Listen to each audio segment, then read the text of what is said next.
well, because again, this is a quickly moving situation.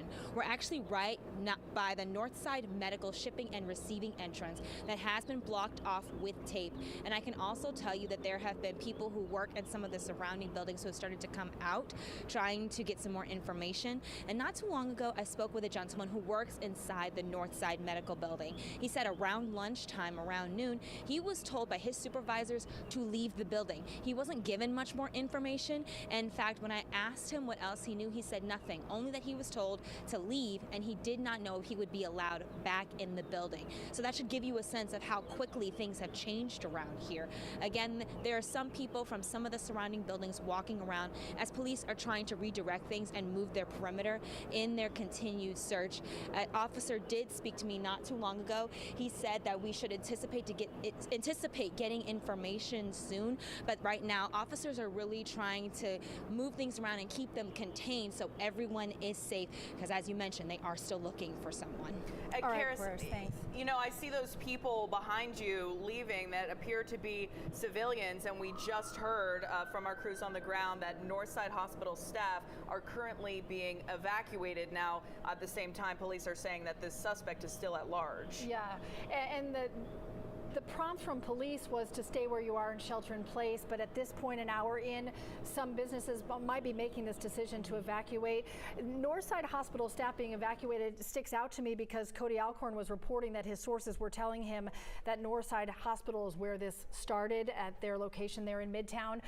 So we're working to confirm more details about that, but that location certainly central to what's happening here today and the investigation moving forward. Obviously, a lot of people in this area, a lot of people have been watching what's happening. We want to let you hear now from a witness. I was meeting a friend for lunch and saw Atlanta police rush into the building, and it was a very heavy and quick response. And they asked us to stay put in the restaurant until the situation was under control and everything. I never felt like I was personally in any danger. They did a great job. So. Interesting to have that perspective. We've been talking about people who may have just been in the area for lunch, and obviously he has left the restaurant now as police continue to look for the shooter. You know, interesting to hear from our crews that are spanning a couple of city blocks, so a lot of different perspectives, but overreaching, the message being that police are sort of methodically going building to building and searching. We've used this term needle in a haystack, and as you see this live image here from our 11 Alive Sky Tracker, that reinforces that notion, because you look at each window representing an office building, a condo, and every one of them having dozens of floors. There are just so many places to hide and try to wait this out, and you wonder what intel police might be getting at this point to try to zero in on a location for this shooter that we can now confirm took the life of one person, injured 4 others, now being treated at the level 1 trauma center, Grady Hospital. And again, now that, you know, it appears this all started at Northside Hospital, and we could only speculate at the time about whether the suspect was still in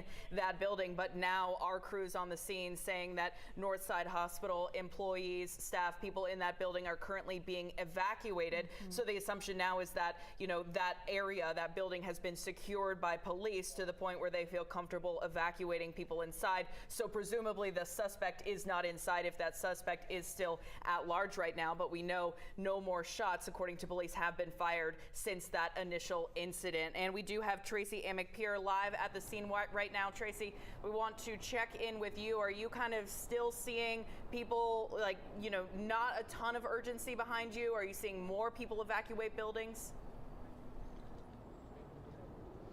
Well, one thing that we're seeing is police are over at the Shell station that is across the street. I mean, there are cameras typically at gas stations. I'm not sure if that is involved here. Jefferson's actually gonna move the camera over. There's a large number of police that walked over there a moment ago. They're inside the station and around there at this point. Of course, people we spoke with earlier who were walking over across the street are still just standing on the street waiting to get into their apartment buildings, waiting to get back into where they are working today.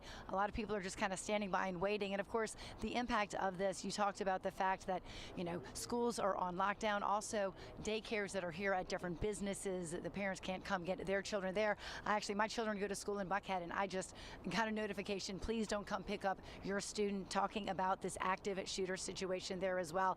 Everyone's concerned right now. Everyone's hoping that their families are staying safe and that they can stay safe as well. Of course, the very large police presence here, many different jurisdictions have responded. They're all trying to find this suspect that we now know killed one and injured many others. Of course, we will be out here live throughout this day, just bringing you what we're seeing and all that we can gather from the situation. Of course, a lot of people on the street are hearing different things, and right now it's trying to vet out what is accurate and confirm before we bring it to you. So, of course, as we get that information, we'll continue to bring it right to you.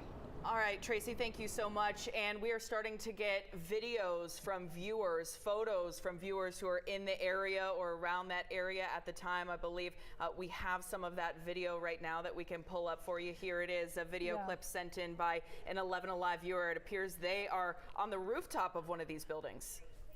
Yeah, that's such an interesting perspective. You know, that must be on the 20th or 30th floor of one of these high rises. Again, speaking just to the number of people impacted by this developing situation, this breaking news, as they're watching many floors below them, everything unfolding as they've been getting notices to stay in their apartments or condos or places of business.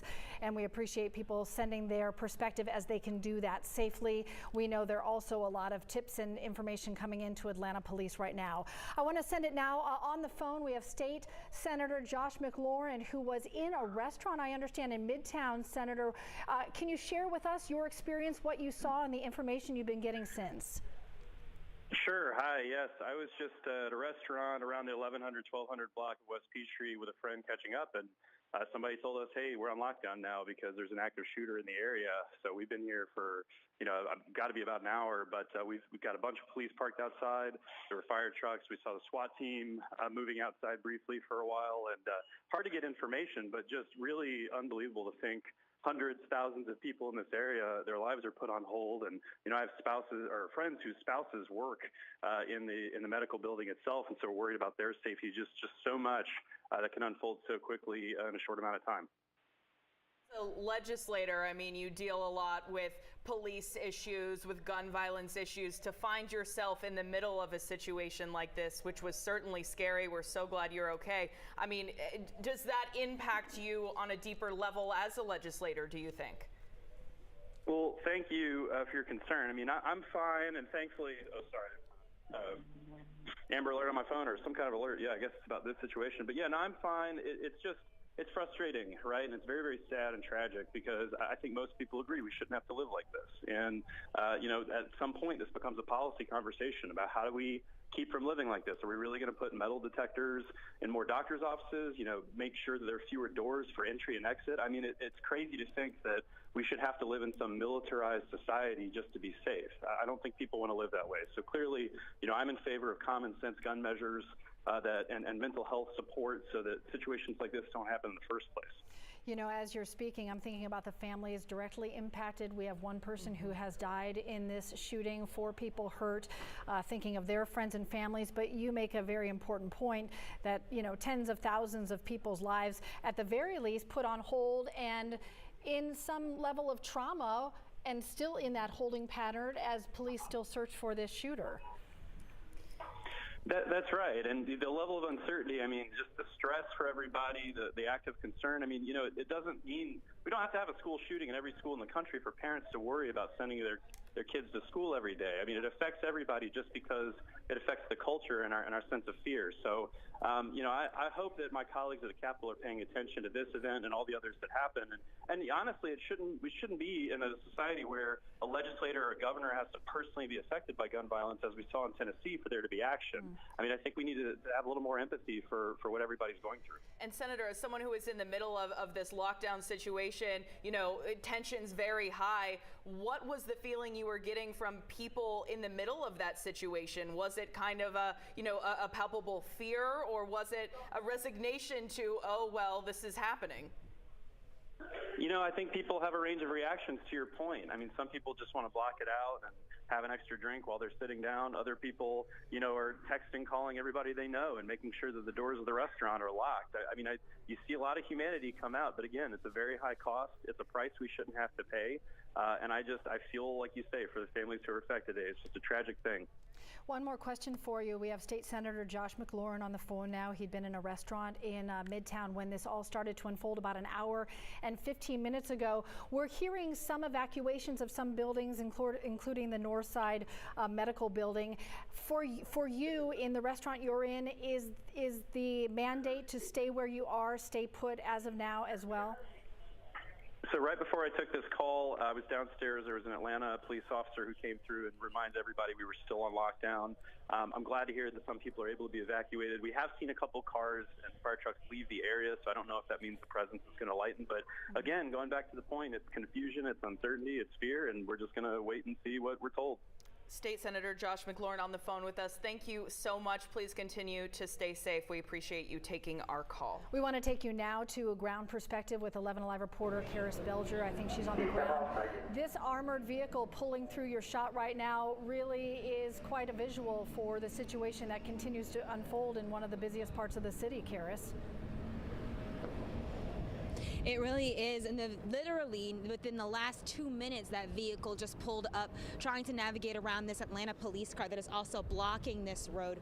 Right now, we're on 13th Street, just up from Spring Street, and they are continuing to block off a lot of the streets around here as they try and make sense of it all. I did see 2 people who told me they were hospital employees who said that they had just been asked to leave and to get as far away from the area as possible. They were not able to tell me if they had received any other instructions from police, but only that they were told by their supervisors that they had to leave the building and then get out of the area as soon as possible. They did seem a little shaken up, and as you can imagine, a lot of confusion right now because the situation is evolving. A lot of information not immediately available, but I did hear an officer say that they are still bringing in more vehicles, more teams, more cars to try and help with this situation. So still rapidly evolving, and we are hoping to get a few more details, but right where I am, officers have informed me that they are still going to be moving cars in and out of this area. And as you just mentioned, right before you came to me, there was a Fulton County SWAT vehicle that just drove by. So to give you a sense of the urgency of what's going on here as people try to make sense of what exactly is going on. Karis, thank you. The last update we got from police was that there are now 5 victims, 1 confirmed dead, the others being rushed to the hospital. And something notable, I think, that they added to this latest update, that they are not only actively searching for the suspect, but also any other victims. That added to the latest update, and that was the latest we've heard. Our crews on the scene telling us that employees, staff, people inside of Northside Hospital were being evacuated in this Skycam right now. You can see, I've seen a lot of people in scrubs walking down the road. We were just on the phone with State Senator Josh McLaurin, who is currently locked down in a restaurant in Midtown, and he said Atlanta police popped in to tell them to continue to shelter in place. But it does appear some buildings right now being cleared by police. The suspect does not appear to be in them, and those people are being escorted out. Somewhere in that maze of buildings and streets is the man they're looking for in this shooting of 5 people, 1 confirmed dead. We should mention, while we do know 4 people have been injured and are at Grady Hospital, which is a level 1 trauma center, we do not know the conditions of those people, and we'll certainly update you on that point as soon as we get more information.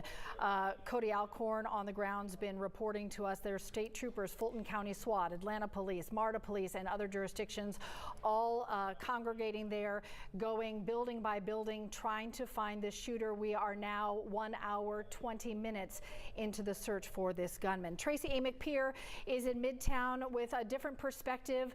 As you all are spread out over many city blocks, it just really reinforces kind of the breadth and the scope of this search and this investigation and all the people impacted by it. Well, right now we're at Spring and 14th still, and there's a pretty large crowd around us of people who either work in these buildings or live in these buildings just waiting to get back in. Many of them went to lunch elsewhere. They're trying to get back in, and of course, everything is locked down in order to keep everyone safe while they search for the suspect. Now, I spoke with a few women, and I asked why they didn't just go home, but they said their keys are still inside their office. Others say that their cars are still locked into parking garages that they can't get to. So a lot of people are right now in a holding pattern out here, just kind of stuck, as are a lot of children at school. Of course, we talked about daycares that are here. Parents can't get their children there. Also, many different schools in Buckhead are on lockdown right now. I mean, people are just trying to keep the kids in, keep them safe until police can find the shooter and take the shooter into custody. Of course, we're out here just watching police. It's nothing right now seems very urgent from where we're standing, at least. There's a large police presence, but no one is running anywhere or rushing anywhere. There are police vehicles that keep kind of coming into the area. Many are, of course, parked on the street. That is blocked off. You can see that we still have the police tape up, large crowds of police officers working together in order to find the suspect. Of course, this is the time in an investigation that you start to hear different stories, and a lot of different versions of events are running around. Of course, we're trying to vet different things and confirm them before we bring them to you.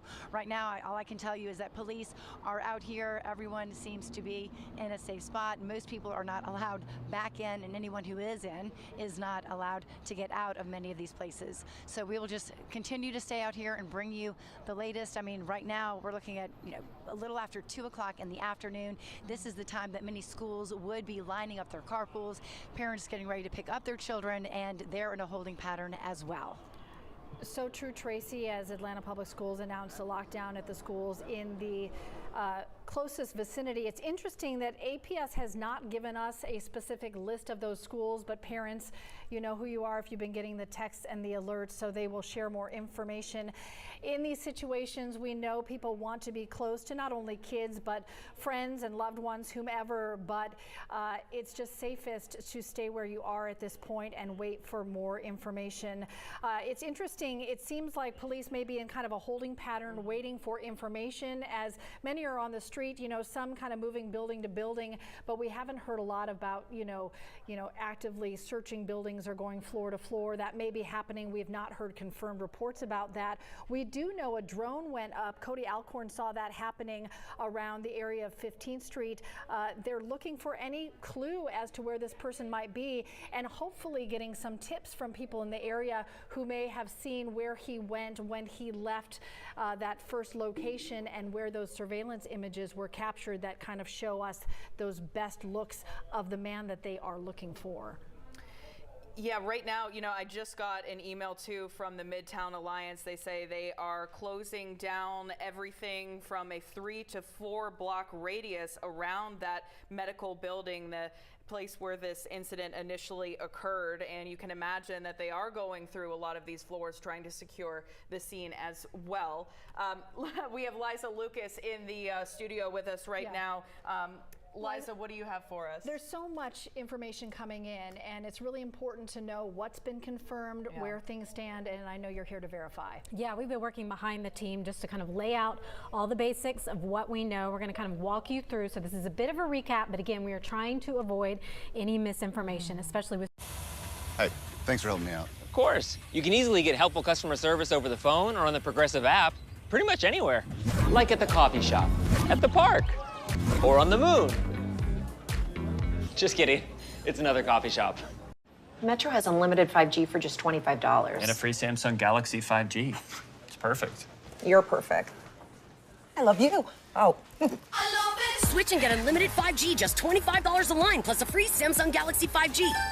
Who says cooking a delicious meal has to be hard? That's why we're here to show you cooking with styles. Take a little bit of olive oil and drizzle it over the top, and I'm gonna let this simmer down. I'm your host, Sean Stiles, and I'll teach you how to make delicious dishes with casual elegance. Join me each week right here on your streaming app for recipes that will wow the whole family. And if you miss an episode, don't worry. Go to the Shows tab on the top of your screen where you'll find all the Cooking with Styles recipes. Bon appetit. There's so much good news out there if you just take a moment to see it. Heart Threads. I'm never gonna let you go. Never gonna let you go. Babe, I'm never gonna let you go. No, no, never. Here you go. Thank you. Thank you. gonna let you go. Are you skeptical of headlines and what you see on social media? We are too. The Verify newsletter helps you distinguish between true and false information by answering your questions. It provides fast facts on trending topics, spotlights major stories, and even includes a daily fun fact for all those trivia buffs out there. Get Verify's fast facts delivered every weekday to your email inbox. Go to verifythis.com/email to check it out. Welcome to our streaming channel. Here you can catch up on all the latest news, weather, and sports you need. Everything you love about local, plus so much more. From Northside, they were seen exiting. The final question that we're also working on most directly right now is whether there's any potential relationship to the victims so far to the shooter. So those are kind of our primary ones that we're focusing on at the moment. Of course, anything that we get in, we'll continue to bring to you, and we're monitoring all of our various outlets, going through all of our sources too, as our crews on the ground. Yeah, you think about what police are facing too. You know, we have this onslaught of information coming in. It's very important that we take the time to confirm it, to make sure that only true statements are getting out there. And police are having to take in a barrage of information, tips, sightings, things that might give them some insight and sort through what's credible, what's not, and what might actually lead them to the capture of this person they say has killed one person and injured 4 others. Yeah, and you know, you can just imagine thousands of people still on lockdown right now. I mentioned earlier, every single one of those people has someone who loves them, who is very worried right now and holding with bated breath. I mean, Liza, you said your own daycare. I mean, your child's in daycare right now, and they said not to pick up. I can't imagine how scary that must be for you. Tracy Amick Pierce said the same thing. Our reporter Brittany Klein-Peter also instructed not to pick up her child. I mean, it's just so heartbreaking. I hope you're hanging in there okay. Thank you for verifying these facts for us. I know you're going to continue to do that, and we're sending love to you and everyone else who is obviously so scared right now. Thank you, Liza, for verifying that information for us. So many people can relate to what you're feeling right now. All of us, when State Senator Josh McLaurin was saying, you know, so many lives impacted, either put on hold or put in some state of trauma by what's unfolded here in the last, we're almost on an hour and a half now since those initial shots reported at 12:47. That's when the first alert came out from Atlanta police, and the search has been intense and all-consuming in the hour and a half since that time. Important to note that while police continue to say that the man they're looking for is armed and dangerous, they don't know what he's fully capable of. They do know that one person has been killed, 4 have been injured, and that this is probably someone who, as the moments go by, feels more and more desperate. Shots have not been fired since that initial shooting at 12:47. No additional shots that police have said have been fired since that time. So really, in some ways, a holding pattern as police are lining many city blocks in Midtown right now, trying to find really a needle in the haystack. And certainly we're seeing more of what appears to be civilians walking down the street, whereas before it was exclusively police, sheriffs, highway patrol, fire department, those armored trucks. Now we're seeing some more people walk around. Our crews on the scene saying that some of these buildings, including Northside Hospital, have been cleared and they are evacuating people. But of course, others like State Senator Josh McLaurin, who we spoke to on the phone, still in businesses in the middle of Midtown under lockdown right now. I think we have Tracy Amick Pierce on the ground, Karis Belger, I should say, who is on the ground, one of those reporters who is keeping eyes on the scene live for us. Karis, what are you seeing? Has there been a shift in the police response? Have you seen them go into any of these buildings and clear them out with more evacuations? I have not seen any more officers go in, but I have seen people, including hospital workers, come out. I'm on 13th Street right now. I'll give you a look at what we're seeing right now. So we are right by Northside Medical. We're actually by the urgent care entrance and the shipping and receiving entrance. It wasn't too long ago we saw another group of people walking past the street as police were telling them to leave the building. Right now, officers are still turning around cars because, as you can imagine, a lot of confusion as people are trying to make their way through these streets as officers are blocking them off. Some people are going into parking garages that are open. Others are just waiting. But on this street we've been on in particular, there have been quite a few cars that have been turned around. I did mention I spoke with a hospital worker earlier. All he knows is that he was asked to leave and he was not able to take any of his things with him. So he's kind of in a holding pattern, and he says so many of his co-workers are as well. There was an officer who came over to speak to me not too long ago. He said for the most part, police are really trying to concentrate their efforts farther down from where we are, but he still is saying that people need to be aware that this area where we are is still being blocked off. Again, have not seen any more officers go into any of the surrounding buildings, but with the Northside Medical Center in particular, there have been people coming out. But let me give you a sense of what's around me. There's a high-rise apartment building. There's a multi-story Whole Foods. There are restaurants in the area. There was a farm burger nearby, and all of those people were just waiting, looking out the windows, trying to get information. I did see people on their phones because they're just trying to get a sense of what they can do and what's expected of them. A lot of them asking us for information as we're trying to get all of the details, because this is still a rapidly moving situation as officers continue to look for this suspect. Karis, thanks a lot. You know, as we are looking at images that are popping up on social media, pictures that are being shared, you get the sense, you know, how many people are immediately in this area. It also translates to eyes on the ground, right? We're seeing people post images of someone they might see on a rooftop or on a sidewalk that might match the image of the man that police shared with us. And you have to know that police are sorting through all of those images as well. And it's important to note that nothing's been confirmed, but you see that everyone in some ways trying to be helpful, because it does take eyes spread out through a geographical area this large, with so many buildings and stories and places to hide, to get a sense of where this person might be. So we're seeing those images. We know police are too. We're going to be careful to only share the ones that are confirmed and that are helpful. I do want to mention, we just learned a moment ago that at 2:20 there will be a press conference from Grady Hospital. That's where 4 of the injured are being treated. Of course, Grady Hospital, a level 1 trauma center, so they are equipped to handle the most severely injured and most impactful situations. Chief Medical Officer Dr. Robert Jansen will be the one giving that press conference. We anticipate perhaps an update on the condition of the 4 injured, and we will certainly take you there when that starts at 2:20. You're seeing some of our team members scattered throughout Midtown right now, talking to police, talking to witnesses, as this continues to be a developing story in Midtown, now going on more than an hour and a half. Yeah, really overwhelming response by so many different agencies. Our reporters on the ground reporting that they saw, you know, sheriff's deputies, MARTA police, SWAT, highway patrol, the fire department. I mean, every agency rushing to the scene to get every street within a 3 to 4 block radius, according to the Midtown Alliance, shut down around this area. Presumably police and investigators going into these buildings to try to clear them out, because we are seeing and hearing from our reporters on the ground that building by building, people are starting to be escorted out and evacuated, but certainly still so many under a shelter in place right now, being instructed to stay away from windows and wait for police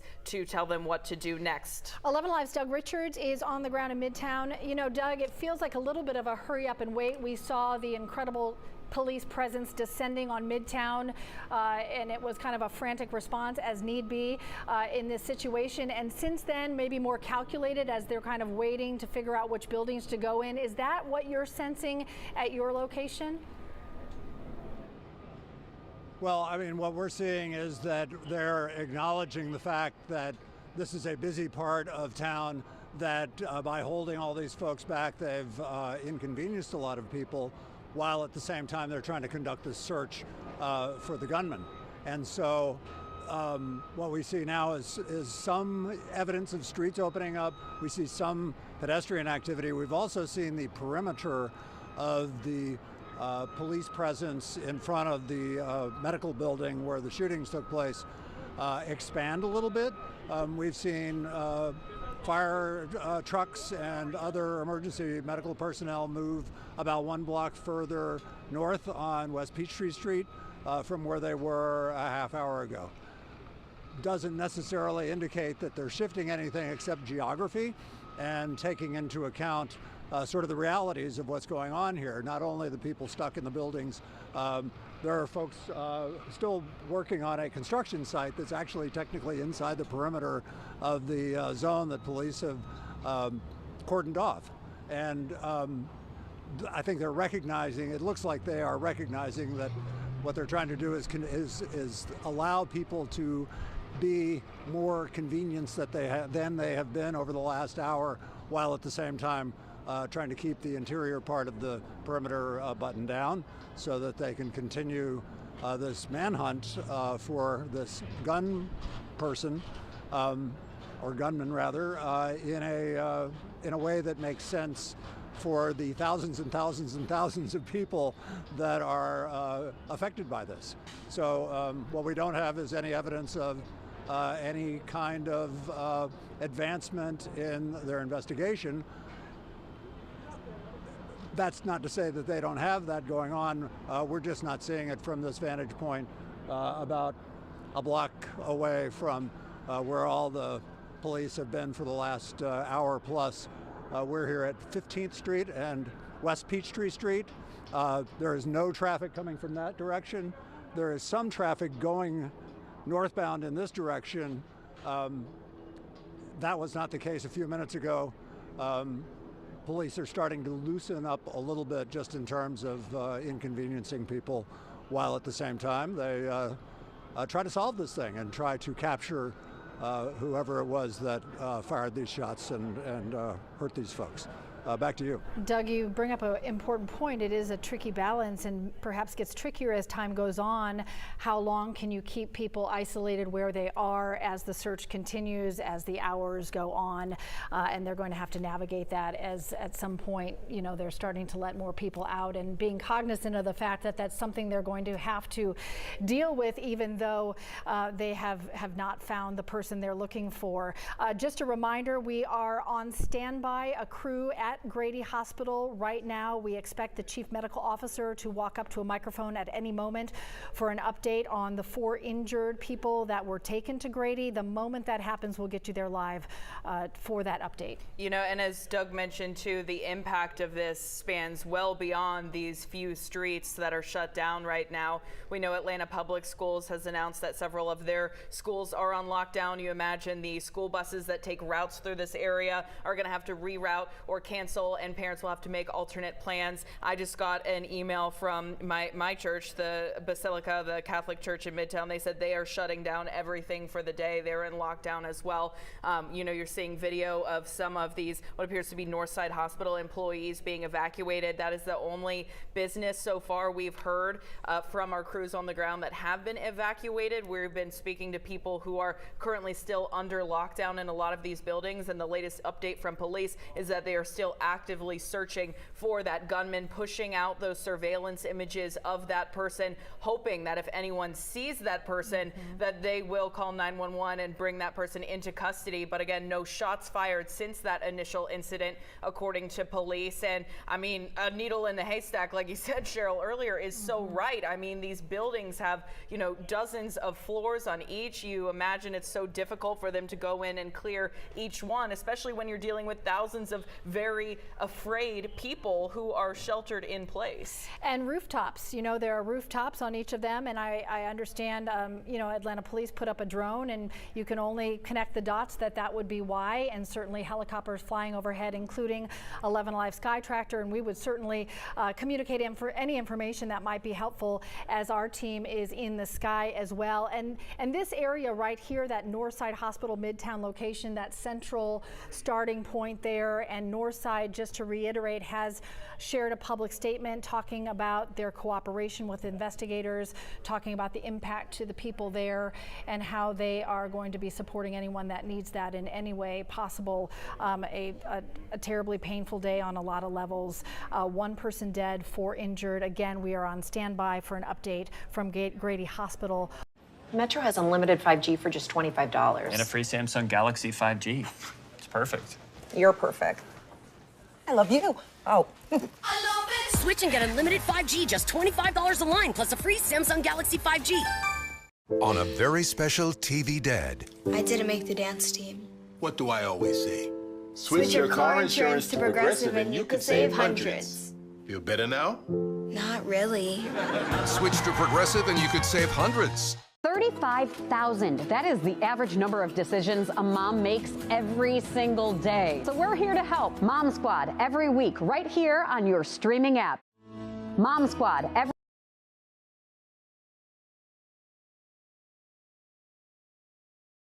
dangerous. And we did just confirm the 2 schools that are currently on lockdown, or at least 2 that we know of, Midtown High School and Washington High School, both on lockdown right now. The Woodruff Arts Center also just tweeting out that they are on lockdown at the moment. We've just confirmed several churches in the area on lockdown, canceling events for the rest of the day. So again, 2 confirmed schools on lockdown. That's Midtown and Washington High Schools. And we talk about that surveillance image. How quickly did that come out? That was the fastest I've ever seen a suspect photo be released. And we know Atlanta police, we've reported on this for months, if not years, that they have been really pushing to partner with a lot of these local businesses to access those cameras. We're going to take you now to Grady Hospital with the Chief Medical Officer, Dr. Robert Jansen, for an update. So I think everybody's aware that we had a mass shooting down the street. 4 injured people were brought here. No other injuries occurred that we know of, and nobody was taken to any other facility. The 4 that were brought here, 3 are critical. 1 is still in the emergency department. The others are upstairs being treated. 2 in the operating room, and 1 in what's called interventional radiology.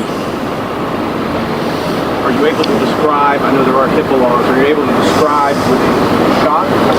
No, I can't give out that information, I'm sorry. How is Grady prepared to handle a mass shooting situation? So we called a mass casualty event. Within minutes, we had multiple trauma surgeons, multiple staff in the trauma bay itself.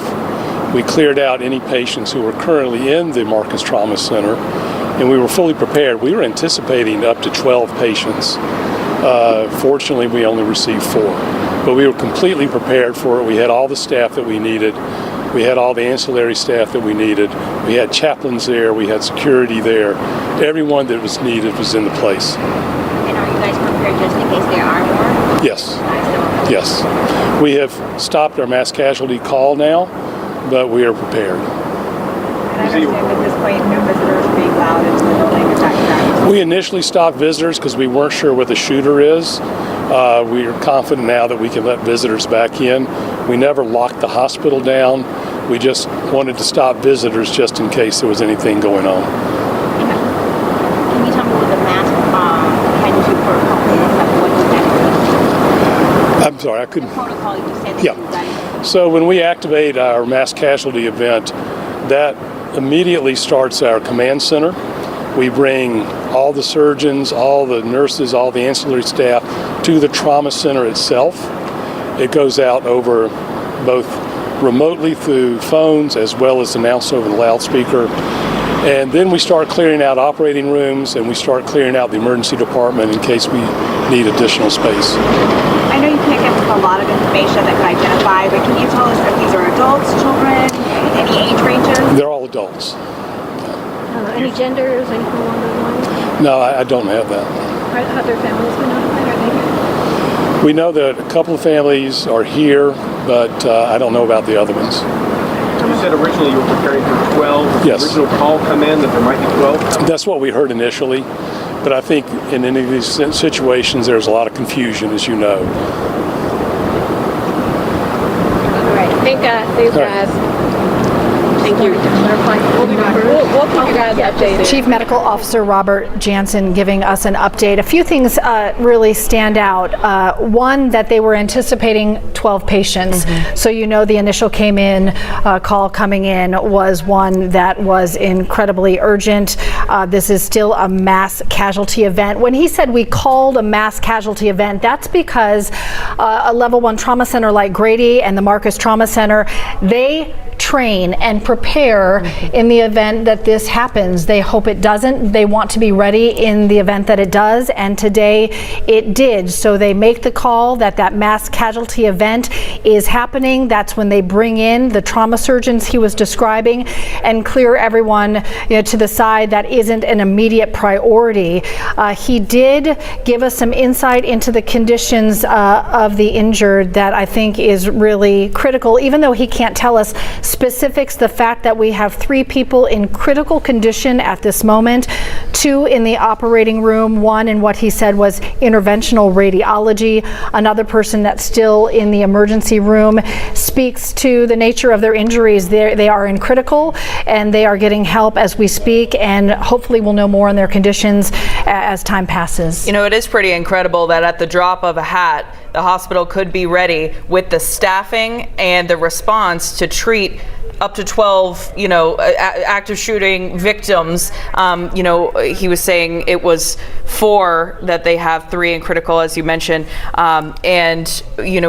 Asking questions there, he can't release a lot of information because of medical privacy and HIPAA laws. So we might not know for a while exactly, what those injuries looked like, the extent of them. But we do know 1 person was found dead on scene. The 4 other rushed to the hospital being treated as we speak. 11 Live reporter Bobeth Yates is at Grady Hospital with that press conference that just happened. Bobeth, there's so much that I'm thinking of in terms of the information just coming in from Dr. Robert Jansen, but overriding all of that, I'm thinking about these family members of the 4 injured who no doubt have arrived at the hospital or are en route and had to get that call today that somebody they love was part of this mass shooting in Midtown Atlanta in the middle of a Wednesday afternoon. We were suspending visitation. That's exactly right. Dr. Jensen actually said that he is aware that some of those family members are inside. Now, he couldn't give us much details, but again, 3 people are here in critical condition, and they're saying some of those family members are here and they have been able to get some updates. Now, he would not provide exactly what the incidents were, but he did tell us that all of those people are actually adults and that they are in critical condition right now.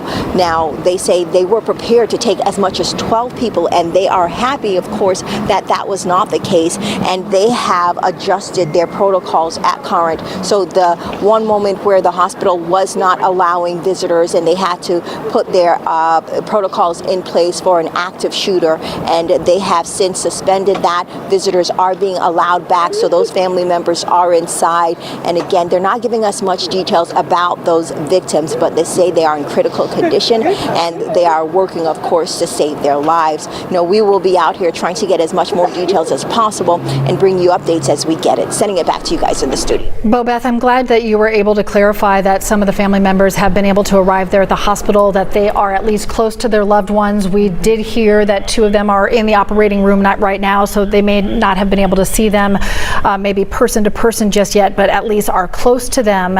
And we're certainly thinking of family members, loved ones, friends, anyone connected directly to the people who are there at Grady Hospital injured, and also to the 1 person who lost their lives in this shooting today in Midtown Atlanta. Yeah, we have multiple reporters, placed all around the perimeter of this scene. They've been reporting to us that Northside Hospital, where it appears this situation originated, that has been evacuated, but several other businesses still under a shelter in place. We've spoken to people inside of those businesses who tell us that they are still being instructed to stay there and wait for police instruction, and the suspect still at large right now. Tracy Amick-Peer, one of our reporters who is on the scene there. Tracy, how have things, if at all, changed over the last, hour or so that you've been there? Well, of course, since we've been here, we've seen a lot of different people trying to get in and others trying to get out.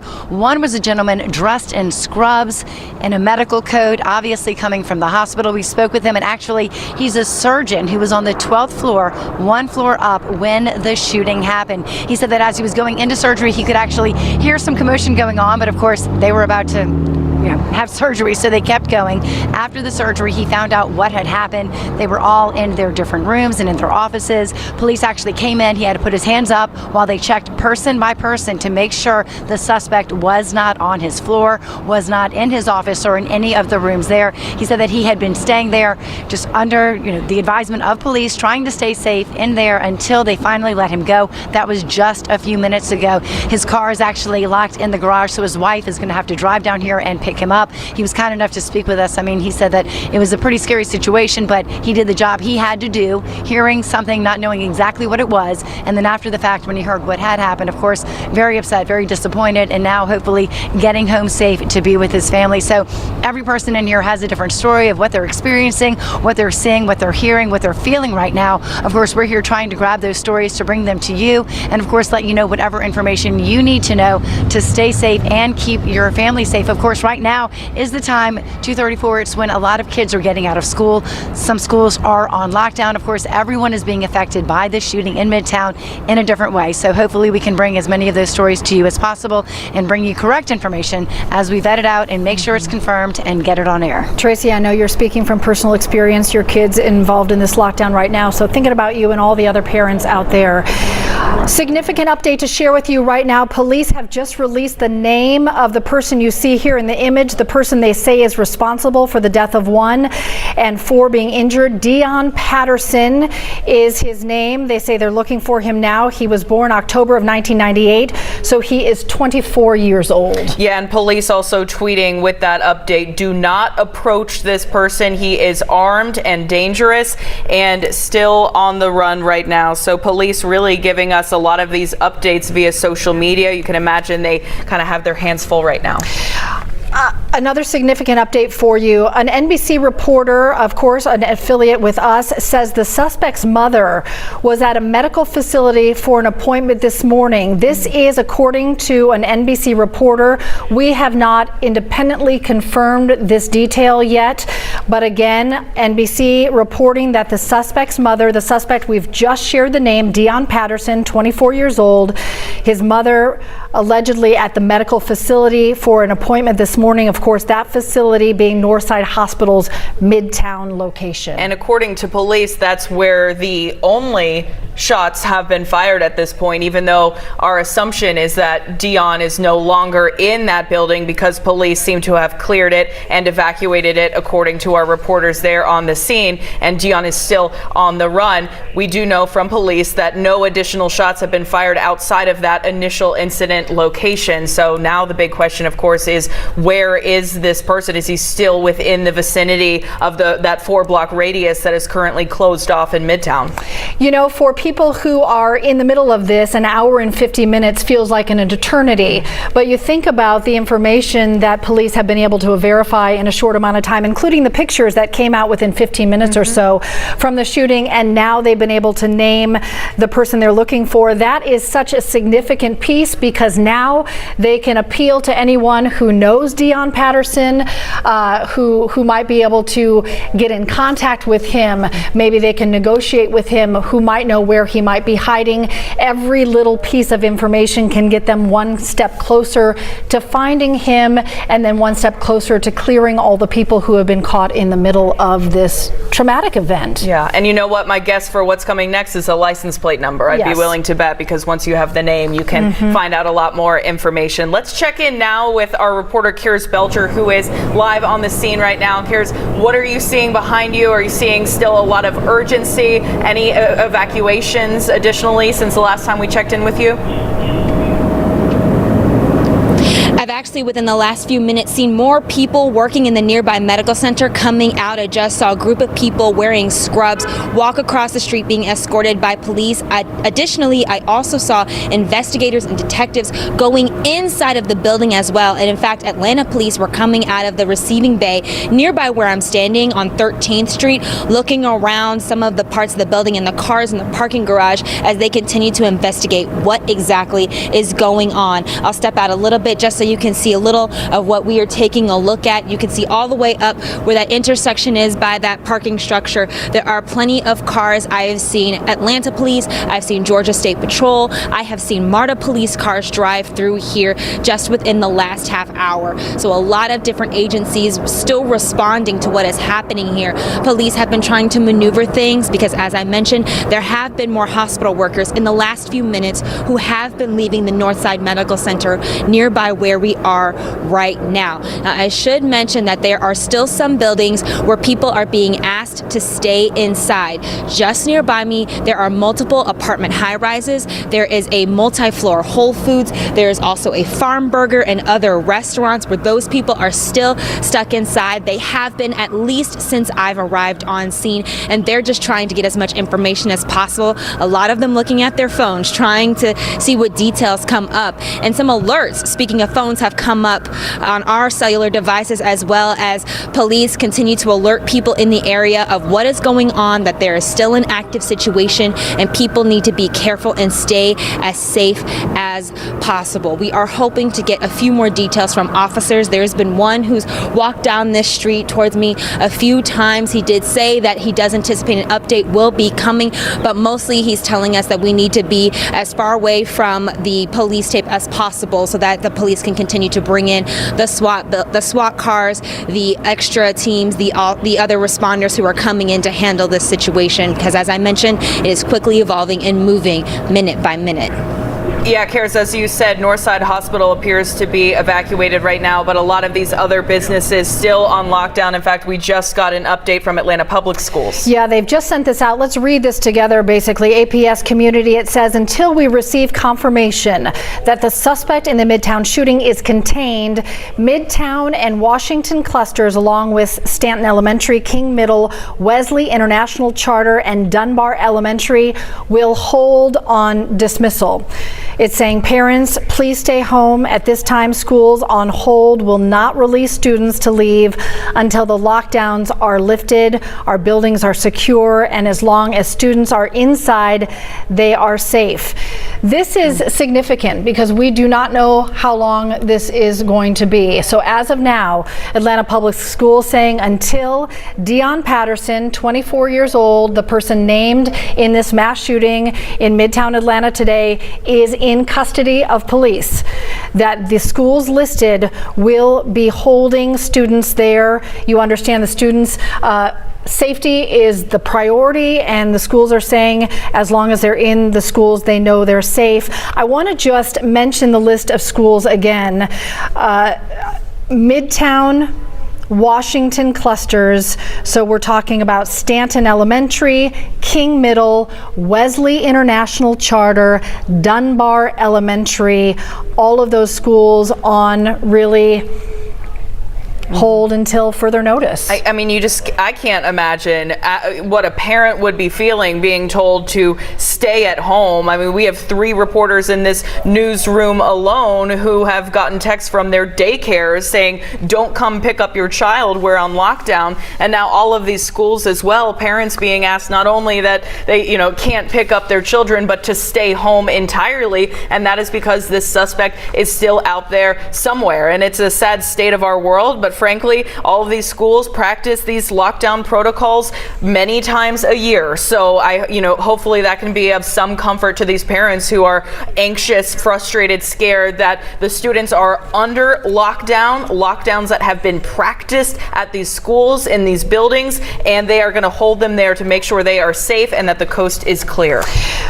So much information coming in. We are working to be very deliberate in confirming the information because there is a lot floating out there, and we want to make sure that you just have the accurate facts. We are hearing from a number of different sources, people who say they were inside Northside Hospital at the Midtown location, that the shooting happened inside that location, inside Northside Hospital Midtown location. Again, people inside saying that the shooting happened in the building. That would be a new development as we've been working to clarify that. Also want to share with you a piece of information that may or may not be connected. We can tell you that a vehicle was carjacked from 14th Street not long after the shooting. The vehicle has since been recovered by Cobb County. So law enforcement agencies and we are working to determine if it's connected. This is from Atlanta Police. Significant, of course, because of the timing and the location of the carjacking. If this would be connected, the theory would be that Deon Patterson, the man you see in these surveillance images right there, the man they're looking for, perhaps got out of the Midtown area in this manner. But again, APD says they're just working right now to determine if they're connected. The vehicle is recovered. Cobb County now working that part of the investigation. Perhaps there is some evidence inside this vehicle that can answer some more questions, not only to the shooting in Midtown, but perhaps where Deon Patterson is right now, coming up exactly on 2 hours since this deadly mass shooting. Well, and Cheryl, as you said, we are trying to be very intentional in our reporting. Atlanta Police also saying they are seeing a lot of misinformation going around right now on social media and other sources, and they are trying to combat that, but they're focused on this, and that is their priority right now. Cody Alcorn on the phone with us right now. We're actually on video now. Cody, we were talking with you on the phone earlier. How has the situation changed since we spoke with you last about an hour ago? Well, I can tell you the investigation is just beginning here behind me. As you mentioned, it happened inside that hospital. I was actually up on West Peachtree Street listening in from some of those witnesses who are now being interviewed by investigators right here behind me. They have a room set up where APD is now questioning everybody that was in that hospital. What I can tell you, since APD has put out that name, that's the name I heard, 24-year-old Deon Patterson. Now, what I'm being told is that he showed up to Northside with his mom. There were some questions about him showing up with his mom. The nurse I talked to said that's not typical for a 24-year-old to show up with their mother. That leads them to believe, is this something to do with a mental health issue here? But again, I wanted to hold off on that information until APD put out that tweet and confirmed who this individual was, because that matches who I am being told from these nurses was 24-year-old Deon Patterson, who showed up to this hospital this morning. I know his mom is right now being investigated by police, being talked to, trying to figure out everything they can about this man, what may have triggered this, where he might be going. Again, what I'm being told is there was some type of argument. They said when the mother and son walked in, they were going back and forth over something, but that's about all I've been able to confirm at this point that I'm comfortable with going on the air with, because again, this is very active, because what you have now are simultaneous investigations. You have a homicide investigation ongoing right now, plus you have an active manhunt for a person who is armed and who has already opened fire inside a hospital. So if that is in fact true, that he has carjacked someone and ended up in Cobb County, that is a whole nother investigation. But I can tell you, as far as what's happening here, West Peachtree Street is right behind me. I'm right here near the Marriott, 14th Street, where this happened. Since I've been over here, I've seen at least 2 people taken out on stretchers, loaded into a Grady ambulance and taken away. Now, I do not know what triggered those people to be taken out this late in this investigation, but I saw that with my own eyes. That was just in the last 10 or 15 minutes. But West Peachtree Street is on lockdown right now. So the best news for individuals here, if in fact he did get out of here, but APD not confirming, as you guys mentioned, that was him. So right now, it is all hands on deck. Right now, they still are acting as if he could be in this area. 14th Street's closed down by Highway Patrol. Again, you have University Police out here. You have Georgia State. You have APD, Fulton County. There are multiple jurisdictions working this, and I'm sure there's more behind the scenes that we don't even know about. And real fast, I just want to walk out of the camera because the command center is set up right here at West Peachtree and 14th. That's where we've seen a lot of the command staff of APD going in to learn more about what's going on from their crews out here in the field who are actively working this manhunt. And to the left of that is where these hospital staff members are being interviewed by APD investigators to better understand what happened inside that hospital this morning when we're being told this 24-year-old suspect and his mother walked in. So a lot of unknowns, but we are starting to learn more information. Again, we all want it fast, but APD's main priority right now is finding this man and getting him to custody before he hurts anyone else or even possibly himself. Cody, really interesting and important details you're sharing that we're hearing for the first time. Reports that witnesses are telling police details about Deon Patterson being with his mom. And what stands out to me, Cody, is the fact that investigators are able to talk to his mom. That has to be helpful in some form or fashion. But what further complicates what's happening is this outlier question about the carjacking that happened around 14th Street soon after the shooting, trying to determine if that's connected, because on the one hand, investigators have to make the assumption this is a new picture of Deon Patterson. I just want to stop my thought because this is very important. If you can turn to your screen right now, a new picture of Deon Patterson, the person they're looking for in the mass shooting that happened in Midtown about 2 hours ago. 1 person dead, 4 injured. Deon Patterson is 24 years old, born October of 1998. Went to Northside Hospital Midtown location with his mother today, walked in together. Witnesses saying that it was odd that someone of his age would maybe go to an appointment with his mother. There are questions whether there might be a mental health issue. Investigators talking to his mother. Police looking for Deon Patterson right now. Yeah, Atlanta police tweeting this photo out saying Bolo, as of 2:46 p.m. still at large. Bolo, of course, standing for be on the lookout. So as Cody was reporting, police and investigators and all the responding agencies are operating under the assumption that he is still within that Midtown area. Midtown Alliance emailing out that the 4-block ratio outside of that hospital area where this incident occurred all shut down still, although now there is this information coming out about a potential carjacking that happened on 14th Street. We don't yet know if those are related, but as Cody was just reporting from his conversations there on the ground, they are looking at the potential that this suspect, Deon Patterson, may have left this scene in Midtown. But of course, until they know that for sure, they still have to keep all of these businesses, these people under lockdown to make sure before they start just releasing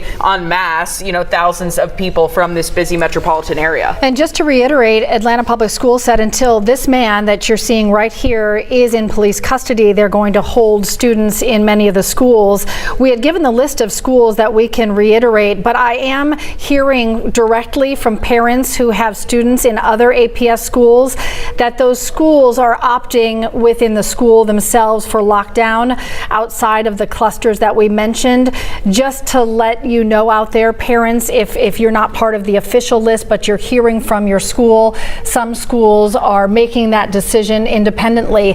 And Savannah, as you were mentioning this carjacking, by the way, as a reminder, that's in connection with Cobb County. Cobb County has found the vehicle. It's in their custody now. They're working to confirm whether that is indeed connected, but it opens up this other geographical area that they have to at least consider as potentially part of this equation. If it is connected and he's left Midtown, the search broadens tremendously, and more jurisdictions now potentially get involved. And potentially more lockdowns. I mean, we're talking about school dismissals coming up here shortly. We do know that multiple Atlanta public schools are on lockdown again, like you mentioned, asking parents not to come pick their children up, several daycares as well. That's even impacting our 11 Alive News family here at home. One of our reporters, Tracy Amick-Pierre, live on the scene for us. And Tracy, you're one of those parents who got a text saying the daycare's on lockdown. I mean, first of all, how are you hanging in there? I can't imagine as a parent how scary this is.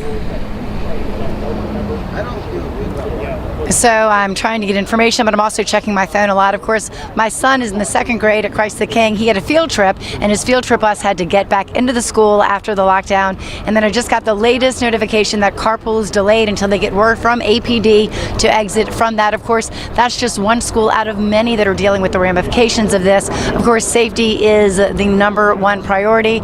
And you spoke earlier about the fact that the suspect may not even be in this radius right now, but of course, it's still secured until they know for sure. It's better safe than sorry. Of course, a lot of these buildings are all out on the street. Some people have trickled out, like a surgeon we spoke with earlier who was in the hospital when the shooting happened. He was one floor above and tells me that he had just started operating on a patient when they heard commotion. And once that happened, of course, they're in the operating room and they continued on. Thankfully, that surgery went well, but right after he found out what had happened, they were all locked in. They all had to wait for police to go room to make sure the suspect wasn't there. So just think about all the different buildings, all the different offices, all the different people who are affected by this right now. Thankfully, most of them is safe, but right now they're just dealing with that, trying to get out, trying to get home. Cars are locked in garages, keys are kept in offices. So we're out here with them right now, just kind of hearing their stories, trying to get the correct information. Of course, getting information quickly is important, but more important is getting the right information out there. So as we're vetting the information and confirming it with Atlanta Police, we'll bring that straight to you.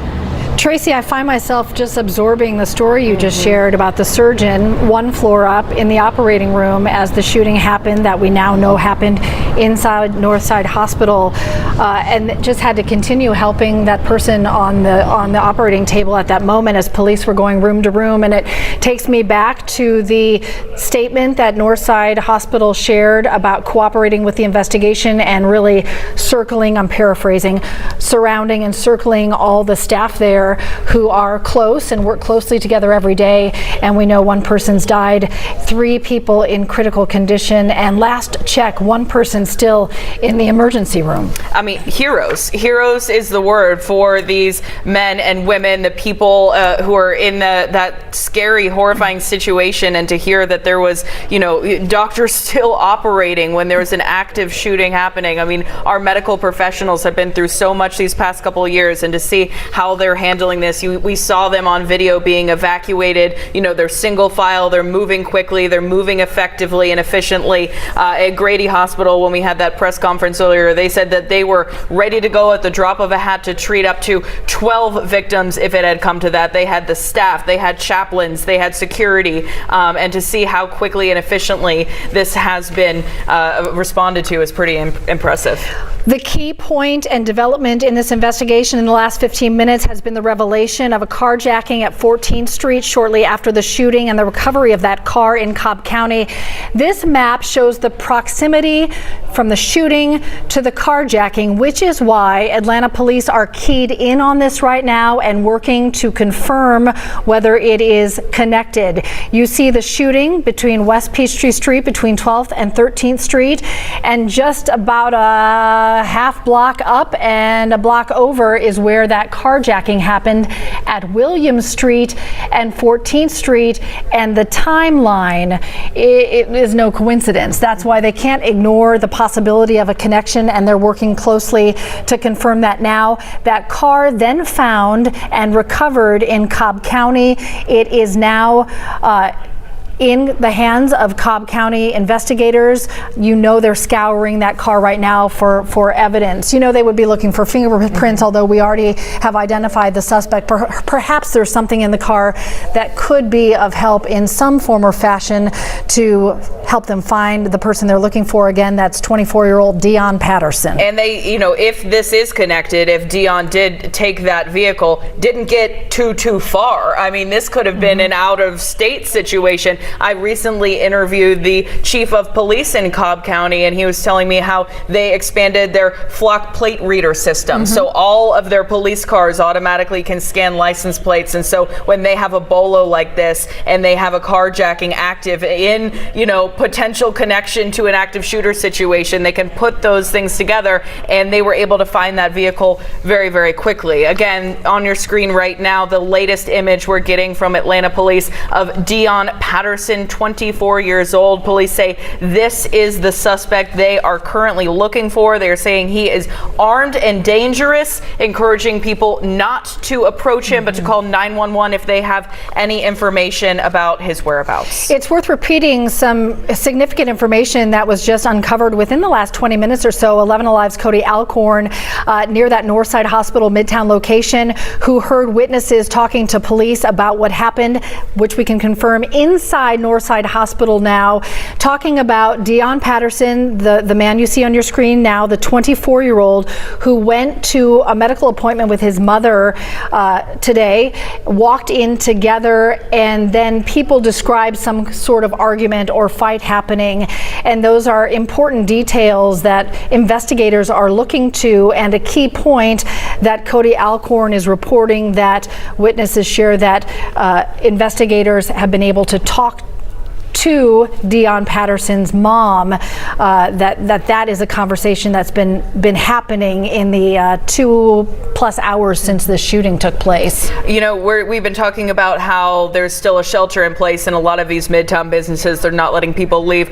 I just got a text from my building, which is on West Peachtree, and they're saying all the buildings in the area are going into lockdown, which means no access will be permitted. They're not even letting anybody into the buildings at this point. So not only a shelter in place, but not allowing anyone to show up or enter those buildings, which is also true for the Atlanta public schools, including Midtown High School and Washington High School and several others, where they are not only locking down, but asking parents not to come at all because this suspect is still on the run, still at large. They can't possibly, let people into these buildings on a case-by-case basis. They have to exercise every precaution. And again, so many police, still a very heavy presence in the Midtown area, as Cody said, still need to operate under the assumption that he may still be there. We don't know for sure. Things are happening so fast. In the last 30 seconds, I have 3 new pieces of information to share with you. First of all, there is now a $10,000 Crime Stopper reward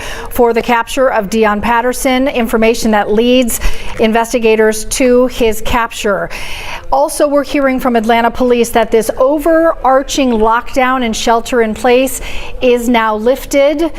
They're asking people, though, to stay out of the area. But in terms of that Midtown area, the police's request of a lockdown and shelter in place is now lifted. Now, there will be specific regulations that happen through daycare centers. Again, we have been talking to Atlanta Public Schools about lockdowns in place. Those would be separate entities, and you'll still need to check in with those specific organizations. But in terms of the police lockdown, that's been lifted. Now, a very important point of clarification that speaks to how quickly things are developing and how investigators are having to sort through and unravel a barrage of information.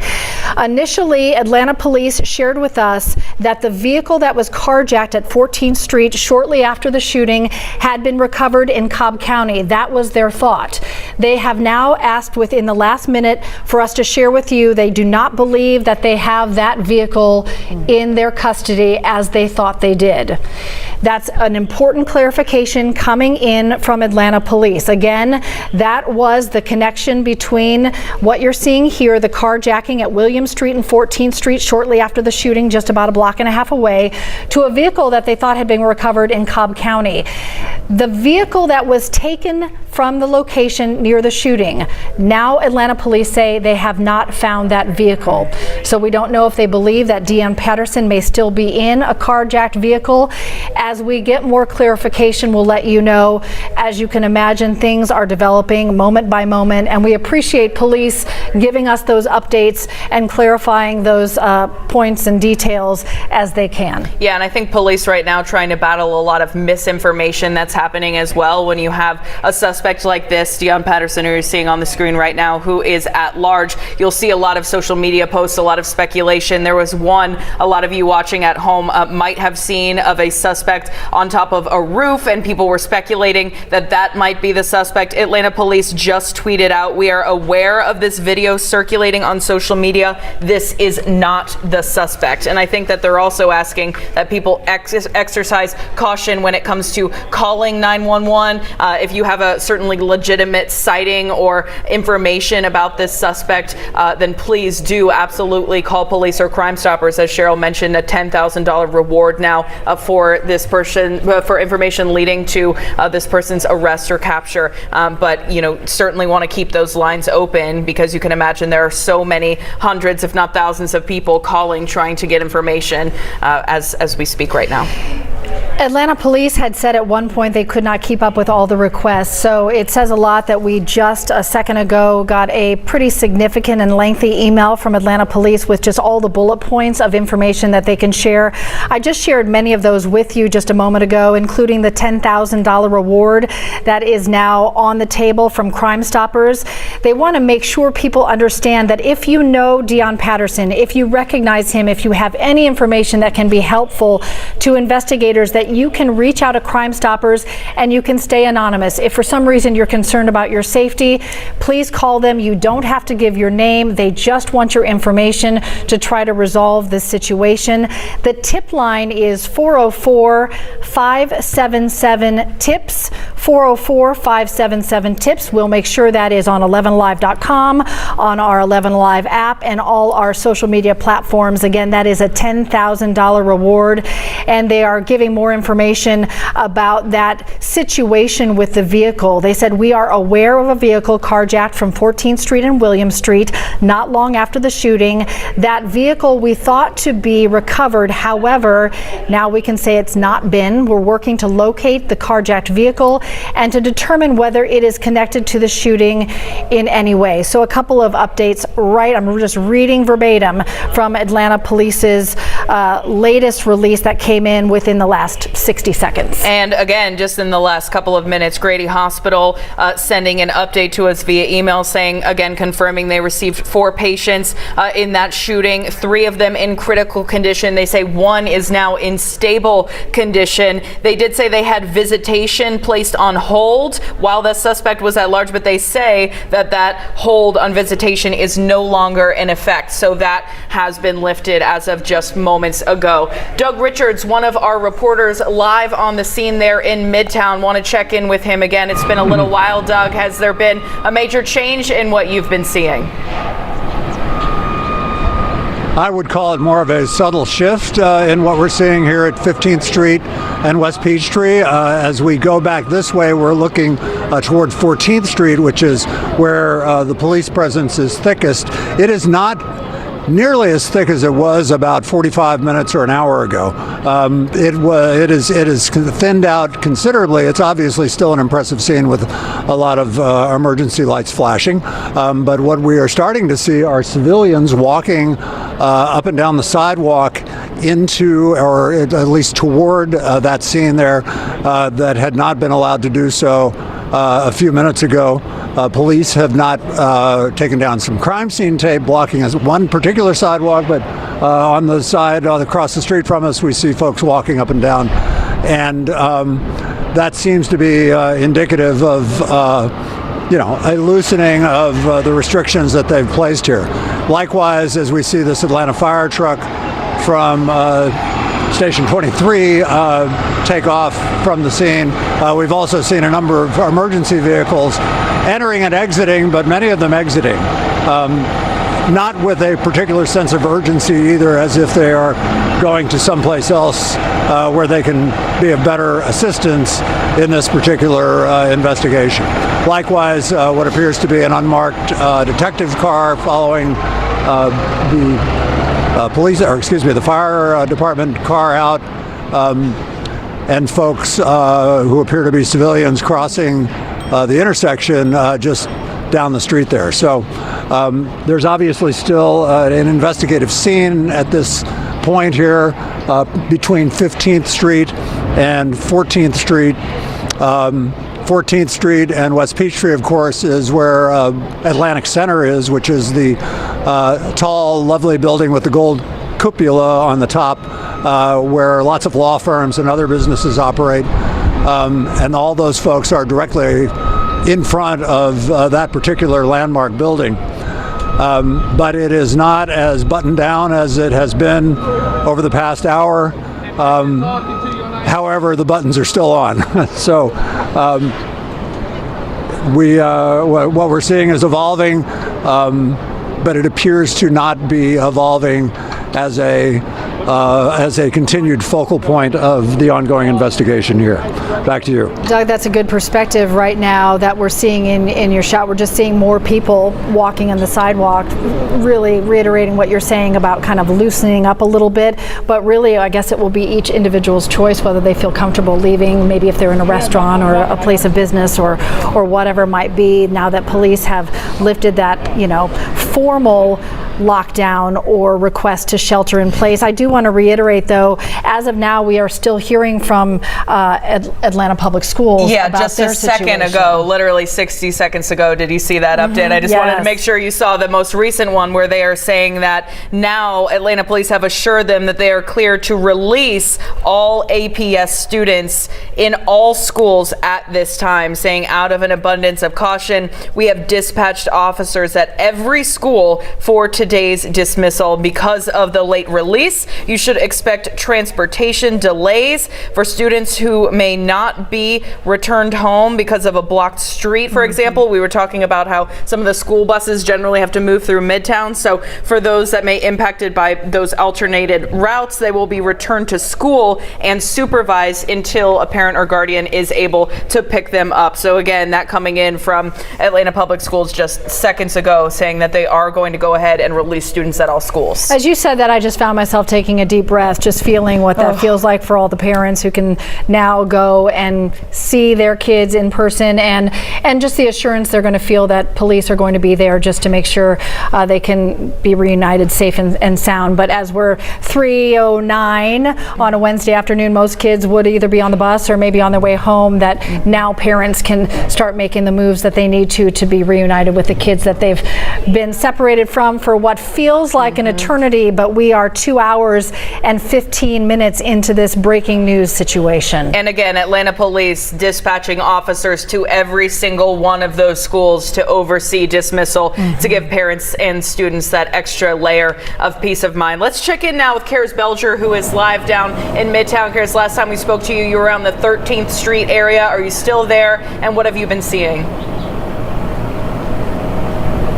I am still here. There are a few things that have shifted since then. Some hospital workers were seen talking to police not too long ago, and there are workers in some of the nearby businesses who told me they are now being told by their bosses to go home. I mentioned last time we checked in that there's a Whole Foods with multiple levels nearby.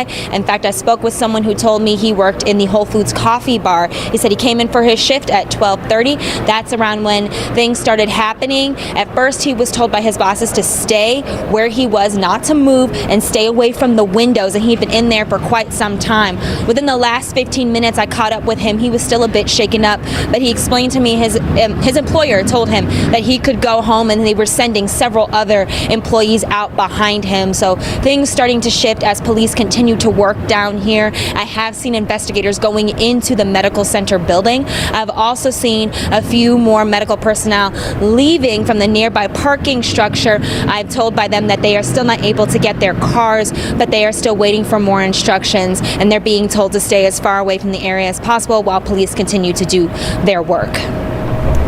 Yeah, Karis, have you seen any other, businesses or offices in the area being evacuated? I know you mentioned that, the staff and the workers from Northside Hospital coming outside, and I imagine that the priority for that evacuation was because they were dealing with a crime scene that they had to process. Have you seen any other businesses, people coming out of those as well? Only a few people coming out of nearby restaurants. No employees just yet. Just the employee, excuse me, I mentioned in the Whole Foods and who worked at the coffee bar, and a few other people coming out of a nearby apartment complex. Not large crowds of people, but small trickles of individuals. One individual said they were being given a choice, someone who worked at a nearby apartment building. So I am hearing from them that depending on the circumstances, employers are giving them different options depending on what is happening in the nearby buildings. Okay, good to know. So no mass evacuations of any of these buildings or anything like that, but it seems like police certainly have a presence in these buildings and are giving people some options here. Yeah, now thank you, Karis. Now that Atlanta police have sort of lifted that mandate of a lockdown, they have the option of making that personal choice. Dion Patterson is the person that police are looking for right now. There is a $10,000 reward for information leading to his arrest. He's 24 years old, and witnesses say that he walked into Northside Hospital Midtown location today with his mother. Apparently, she had a medical appointment. Witnesses describe some kind of fight or argument, and then the shooting inside the hospital. This was happening as people were being cared for on the floors above, in the rooms around them. One surgeon telling the story of being in the operating room one floor above, hearing the shots, having to continue on with that surgery. Police were going room to room. At one point, Northside Hospital was cleared, and people that could evacuate were able to leave for the day. Dion Patterson, again, 24 years old. The question being, is he somewhere in Midtown, or is he connected to a carjacking that happened at 14th and Williams shortly after the shooting? The car not found, we've confirmed now, not found. Police looking for him and potentially that vehicle. Yeah, and our reporters on the scene saying they're starting to see people trickle out of these businesses and buildings. Tracy Amick-Pierre, one of those reporters on the scene. Tracy, you're speaking with people. I mean, what do they have to say about all this?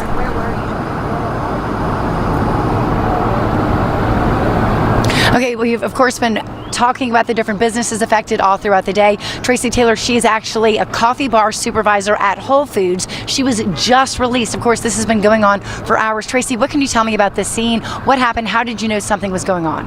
I actually knew something was going on when we get a really big lunch crowd, and there was nobody at the hot bar. And I'm like, what's going on? Where's everyone? And then they said it was the active shooter, and we're on lockdown. Okay, when you heard that, what went through your mind initially?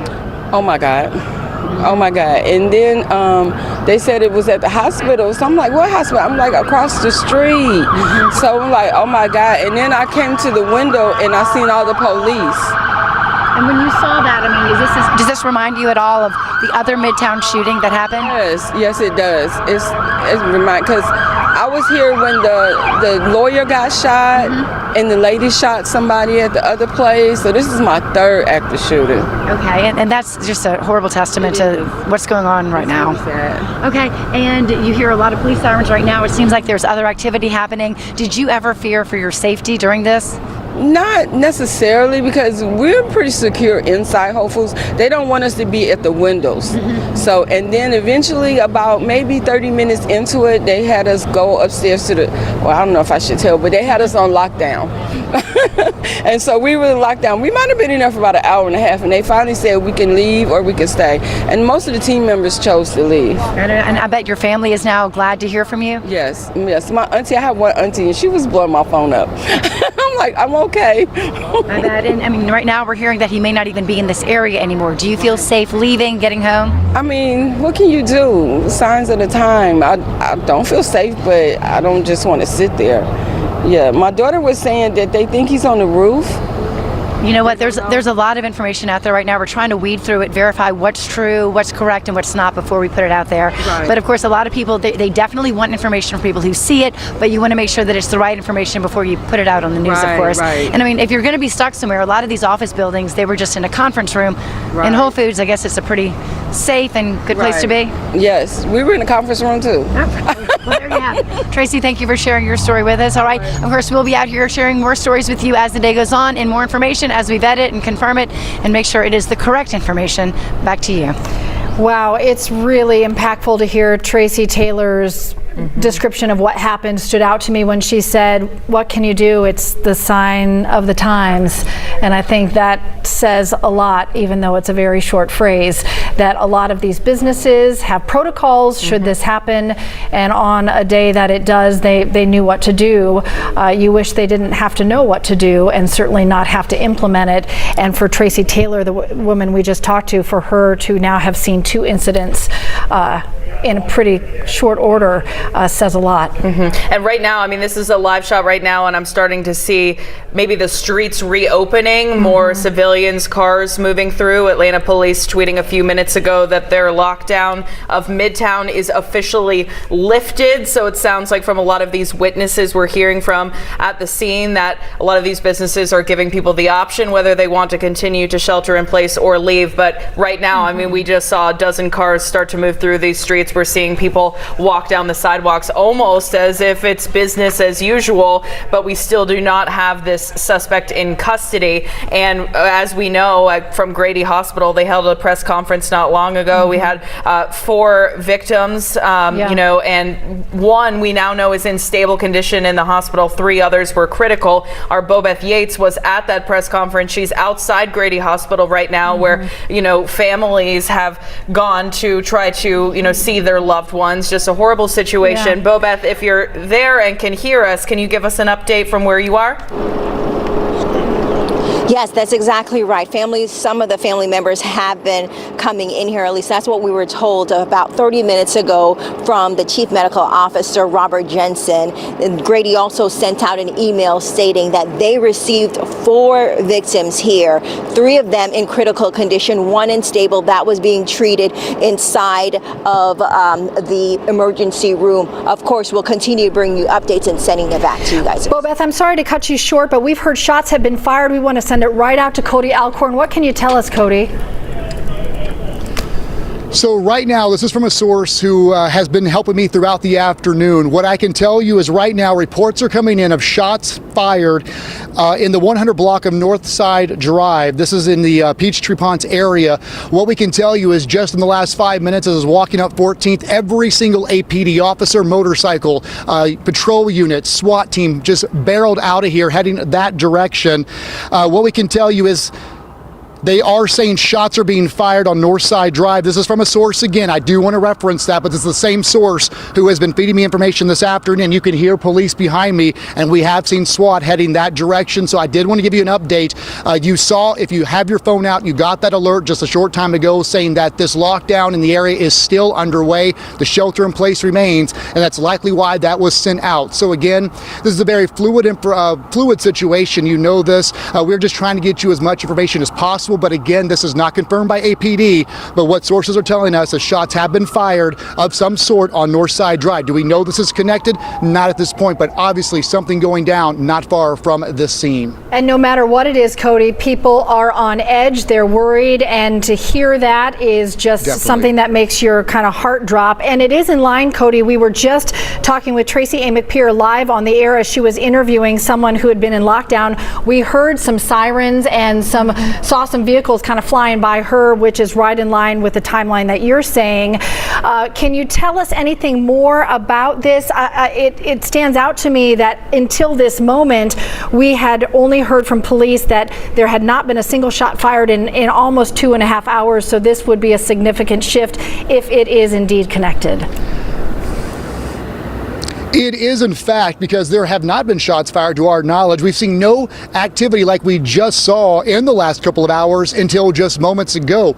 We've been tracing down leads that this suspect possibly carjacked someone outside the hospital, ended up crashing in Cobb County, possibly taking another vehicle. So again, did this person come back to the area? That's questions we are trying to get answered right now. Again, we're kind of holding off on some of those details until APD confirms. But as you mentioned, a lot of people are tuning in. They're very concerned about what's happening out here. So we are just trying to relay what we are being told by sources who we trust at this point. But again, in APD's defense, their priority right now is to find this individual and get him into custody before anybody else is hurt, including himself. And of course, this is the priority for APD, not feeding the media any news right now. I'm going to work on getting some things confirmed at this point, but I can tell you right now, whatever's happening on Northside Drive, it's very active and stay away from that area. So give me just a couple of minutes. I'm going to jump off of here, get some things confirmed, and I'll try to get back on in just a couple of minutes. Cody, before you go, will you just reiterate every detail you have about the area as people are starting to leave? I want to make sure that people know what area to avoid where there could be, you know, immediate danger potentially. Definitely. So here is what I can tell you from sources right now. We understand shots have been fired in the North Side Drive area. That's in the 100 block. What I'm being told is this person's possibly back on foot again, heading south towards Burger King. They're getting multiple calls. Now, is this the same individual? We cannot confirm right now, but that is what a source is telling us. And it matches the timeline as you all mentioned. Just in the last 5 to 10 minutes, what we can tell you is every APD unit that was here just kind of walking back to their car calmly, jumped in their vehicles, jumped on their motorcycles, got in those SWAT vehicles and took off towards Peachtree. And what I'm being told is, again, this is in the 100 block of North Side where shots have supposedly been fired and this person is on foot. So if you're in that area, stay inside. I hear still sirens behind me pulling out of here. So that is where we stand right now. And again, this not coming from APD. I want to be very clear. This is from sources that are telling us this information, and we are working to confirm, but we want you to know if you're over that direction, if your afternoon takes you there, avoid it at all costs at this point. All right, Cody, we'll let you go. Keep working the phones. Appreciate the updates. We do want to point out the address that Cody's sharing is right near Mercedes-Benz Stadium. Yeah. My fiance works over there. I just texted him to ask if they're doing any sort of lockdown or anything like that. But again, you know, Atlanta police have not in any way yet connected this to the active shooter situation that we saw in Midtown earlier. We're just hearing from sources of Cody's that a shooting of some sort or some sort of shots fired have happened in that area. But there have been a lot of things that have come up in this quickly developing situation that have changed, including that, you know, speculation that the suspect may have carjacked a vehicle and it ended up in Cobb County and then it didn't. So again, police really trying to focus on this minute by minute developments and try to find this suspect who, again, Dion Patterson, 24 years old. And whether or not it is connected, it's worth noting if shots have indeed been fired, there is some sort of threat in that area, so avoid it either way. That 100 block of Northside Drive right near Mercedes-Benz Stadium. A lot of new developments in the last 20 minutes, a lot to absorb. I just want to recap some of the biggest. One being Atlanta police lifting that formal lockdown shelter in place, so people starting to leave Midtown condos, restaurants, and businesses. Atlanta Public Schools just saying that they are going to allow students to leave the schools that had been in lockdown. Parents, you can go pick up the students. They will have police officers on site just to make sure that safety is a priority for the kids there. There's a $10,000 reward for Dion Patterson, the 24-year-old that police are looking for in connection to this mass shooting in Midtown. We are going on about 2 hours and 45 minutes of this developing situation, this breaking news. Again, Dion Patterson and his mom going inside Northside Hospital for a medical appointment is what witnesses are saying. Witnesses telling us that the shots were fired inside Northside's hospital Midtown location. And just within the last hour from Grady, we are hearing that of the 4 victims who were transported there, 3 were critical, and their latest updates that 1 is in stable condition, and that they were for a while they had put a lockdown in place and a pause on anyone visiting, but they have lifted that now as well. So the assumption is that they are kind of resuming to some sense of normalcy there, as well as that shelter in place order in Midtown recently being lifted as well, and APS saying that they feel confident to allow pickups. So some normalcy in some part of the town, but now it seems like this presence moving to the Northside Drive area. Yeah, but Beth Yates was able to confirm to us that some family members of the victims, the injured, have been able to be there. And what we don't want lost in all of this is the person who lost their life today. We have not gotten information on their name. And as soon as we have more information, we certainly will share that with you, thinking about all of their loved ones. We want to send it now to 11 Alive reporter Doug Richards. Doug, Cody Alcorn reporting potential shots fired Northside Drive in that 100 block there. Had you seen any movement of police from your vantage point? We saw probably a half dozen MARTA police go in the direction opposite of 100 Northside Drive, and that was about 15 minutes ago. They did make a left toward the interstate, and it's possible that they crossed the interstate to connect with Northside Drive over there. We have not seen a wholesale movement, though, If we scooted over a little bit, we'd be able to still see that a sizable presence of police that were in front of the medical building are still there.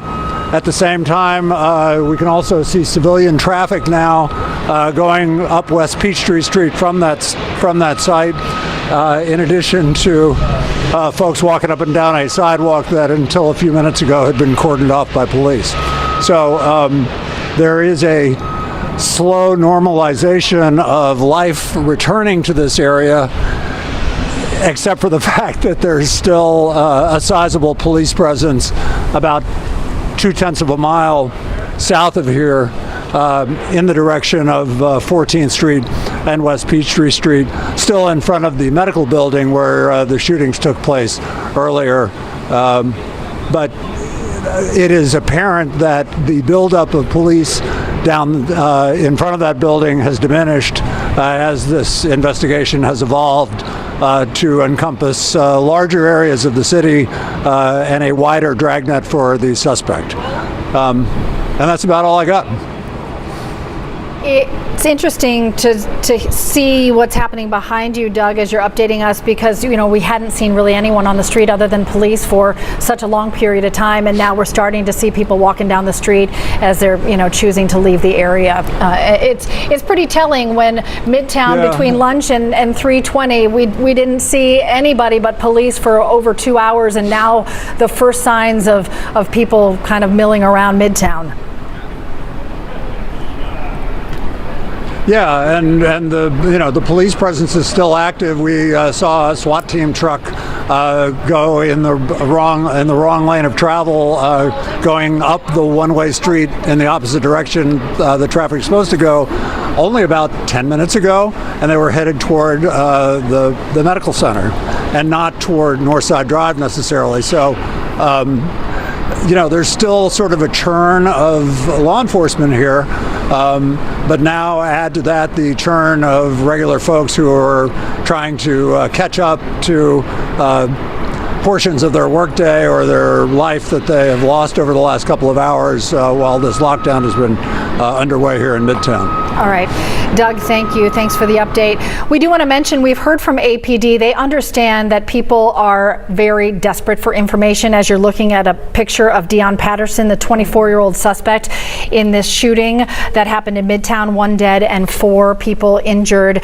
APD is organizing a press conference to give a formal update, to share all the information that they know and perhaps talk about where they go from here. We're hearing about a possible press conference in the next few minutes. Of course, we'll take you there the moment it happens. We're expecting Chief Darren Shearbaum, Mayor Andre Dickens, and perhaps others. That is all coming together as we speak.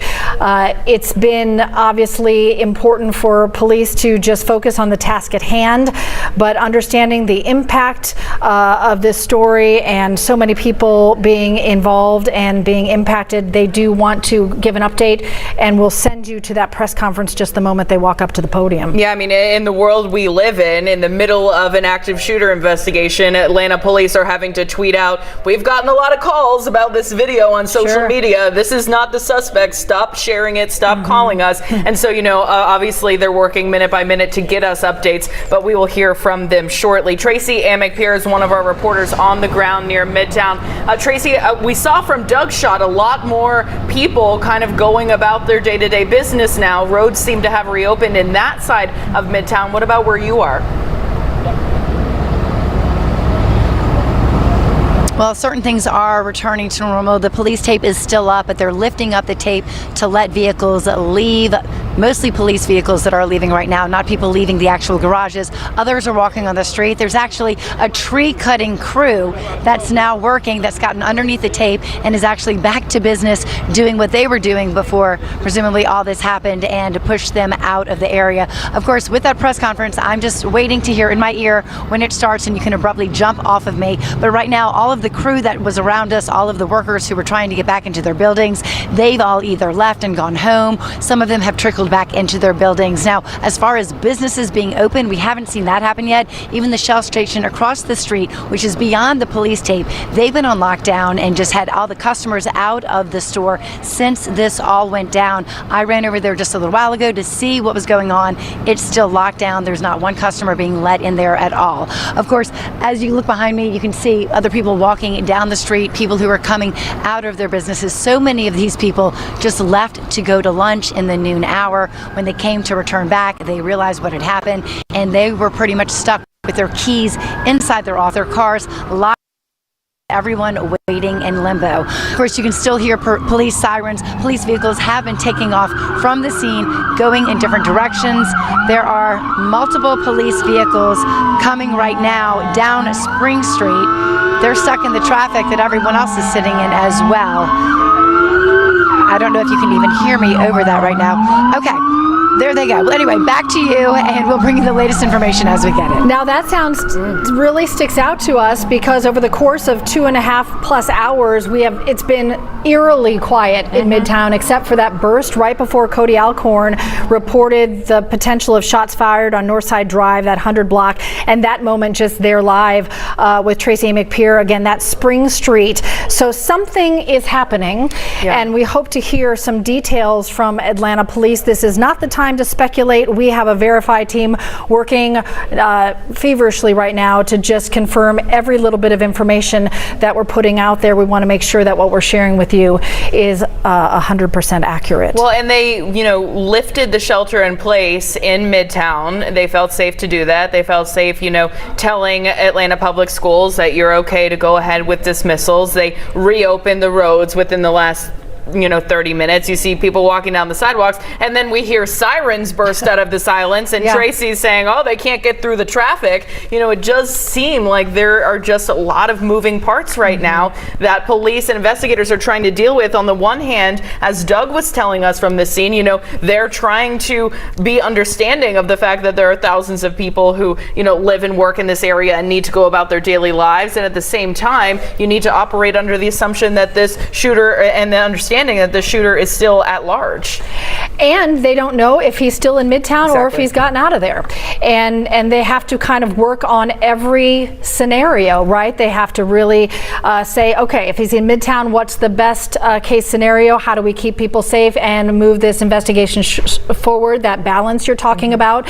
And if he has, in fact, left the area, if he is in fact connected to that carjacking we've been reporting about 14th Street and Williams, they have to sort of work a couple of different angles simultaneously, and you start to understand the complexity of what they're dealing with. All the while, you have 3 people in critical condition, 1 is stable at Grady Hospital, and a family in Metro Atlanta mourning the loss of someone who was killed as this has all been unfolding. There are so many moving parts. Yeah, I mean, and exactly what you said, every now little incident that pops up has to be investigated as potentially being linked to this. I mean, a carjacking happening in Atlanta on its own is not particularly notable, but now, it's leading to an entire different agency, Cobb County having to get involved, and a bolo set out beyond Midtown, and, a couple of shots, heard to be fired near Northside Drive, as Cody Alcorn is hearing from his sources. That in itself might not be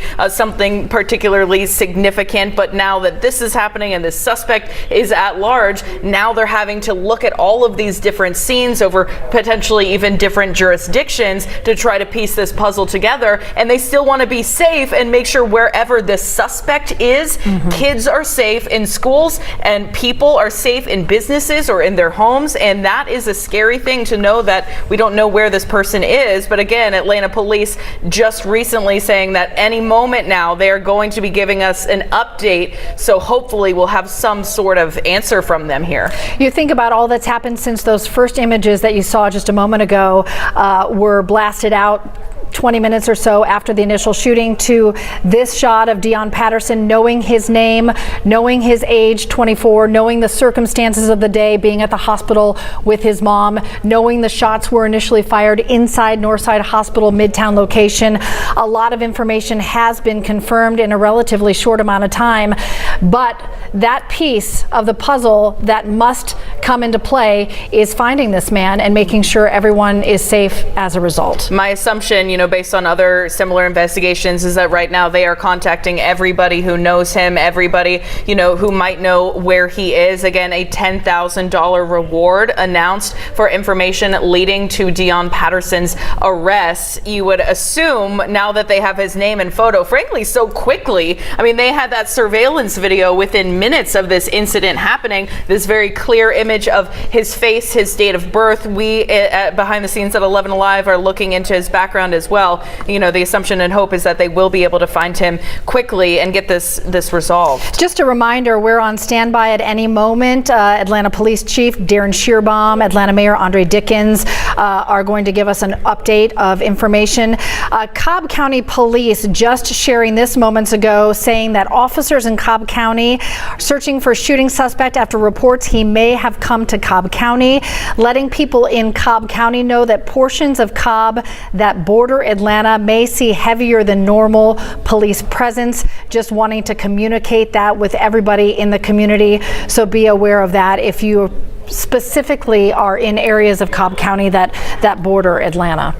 Yeah, and we are just a few minutes away now from Atlanta Police giving us an update, but want to talk about these surveillance photos that came in so quickly after this incident happened. We know Atlanta Police, and we've reported on their partnerships with Midtown businesses and the surveillance cameras so that they don't have to go every single time an incident happens to each individual camera owner. But these businesses, presumably Northside did this as well, can sign up on a portal to have and allow their cameras to be accessed by police in emergency situations, so that we can get an image like this, which frankly is pretty clear. The others, he had a mask over his face, but within minutes of something happening, so that people, the thousands of people who are in the area, have that in their hands moments later. And he may have had a mask on because he was walking into Northside Hospital. Yeah. Most doctors' offices and hospitals are still asking that you wear a mask. So this image is so critical in those early stages of the investigation, because you can see his face and how quickly they were able to connect the dots.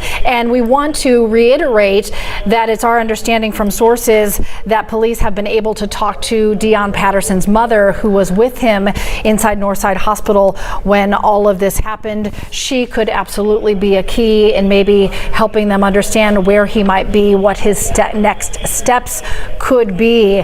We're going on just about short of 3 hours now, and typically in investigations, the longer it goes, the more challenging it is, because you have to factor in time equals geography. More time means more distance potentially, and so the scope of a potential area of search broadens as the moments tick by. You do wonder how they were able to identify him so quickly. I mean, those were good photos, but they weren't, HD photos. And so, you wonder if there, was a connection where people were able to identify him at the hospital or through those surveillance photos that came out so quickly. But again, 24-year-old Deon Patterson, that suspect that police say, as of this very moment, still at large, but police gathering right now to give us an update any minute here. Midtown, the shelter in place has been lifted. Atlanta Public Schools saying that they are now reopening for pickup. A lot of churches in the area still on lockdown. A lot of businesses in the area still on lockdown, giving people the option to stay if they want to shelter in place. But you can see this video, I mean, quite the presence. No doubt. We're hearing we could be 60 to 90 seconds away from a press conference. It's significant for a lot of reasons. Most notably, this will be the first official public statement from Atlanta Police. We're also hearing Mayor Andre Dickens is at the press conference. We're expecting them to come to a podium or microphone at any moment. The questions that they've been getting have been crushing, to say the least. A need for information just because of the impact of something like this and what's happened, and the ongoing search and the concerns that come because of that. So notable that the mayor and the chief are taking this moment to come forward and update the presence. Here's Mayor Good afternoon. Andre We're Dickens. here, as you know, at the scene of a deadly situation. I'm thankful for Atlanta Police Department and other law enforcement agencies for their engagement on this situation. I've spoken to the governor, to our congressional delegation of senators and congresspeople, as well as my office has been in touch with the White House. And as soon as possible, I'll be in touch with the families of the victims that are here. As you know, 1 is deceased and 4 are fighting for their lives at Grady Hospital, and we're prayerful that they pull through. And as soon as possible, I will reach out to them and to their families. All are women. And I am also making sure that you know that we are dealing with someone that is armed and dangerous. This is a deadly situation. This individual has just indeed conducted an act that we want to make sure that you know that if you see him, do not approach, but you are to call 911. We are also making sure that you know that law enforcement agencies across this region are working together. Law enforcement agencies of Fulton County, of the city of Atlanta, of Cobb County, of our college campuses, our Atlanta Public Schools PD, a number of agencies are working in a concerted effort to work and to bring this suspect in and to make sure that we are all safe in the process. And so I ask that again, if you see the individual that you have seen his face, you've seen his photo and his clothing, please do not approach, but do call 911. So now I am very confident that the men and women of the Atlanta Police Department and the other local agencies are well trained to make sure that we bring this individual to justice for situations just like this. So now I'll turn it over to Chief Shearbaum to give you all the specific details about this incident and to let you know our pathway forward. Chief? Thank you, Mayor. Appreciate it. First of all, the Atlanta Police Department wants to extend its condolences for all members of the Atlanta Police Department, those that lost their lives today, and we are working digitally to bring this individual into custody. We are looking for Dion Patterson, age 24 years of age, which we have given you his photo, and this is a very active search. We are following up on credible leads that are currently active in Cobb County, as well as some that are right here in the city. We have been joined by multiple jurisdictions. We have the Sheriff of Fulton County that is here right now, that's been working alongside our department, Georgia Tech PD, Georgia State University PD, MARTA PD, the Georgia State Patrol, the GBI, the FBI, the Secret Service, as well as the Atlanta Public Schools Police are all actively involved searching as we speak for Mr. Patterson. And here's what we know. We'll be able to give you some information and others will be delivered as this investigation continues. At 12:08 this afternoon, we were called just down the street to 1110 West Peachtree. This is a medical facility, the Northside Hospital. That is at that location. This shooting did occur inside the waiting room of that medical facility where 5 individuals were shot. Unfortunately, a 39-year-old female has lost her life. And of those that are injured is a 71-year-old female, a 56-year-old female, a 39-year-old female, and then a 25-year-old female. We do know that Mr. Patterson, our suspect, left the building. We believe he carjacked a vehicle a short distance away and was able to flee the scene as the law enforcement agencies were descending on this area. We believe he has left the area. He may not still be in that vehicle. So I don't want everyone to be focused on the vehicle, which has been recovered.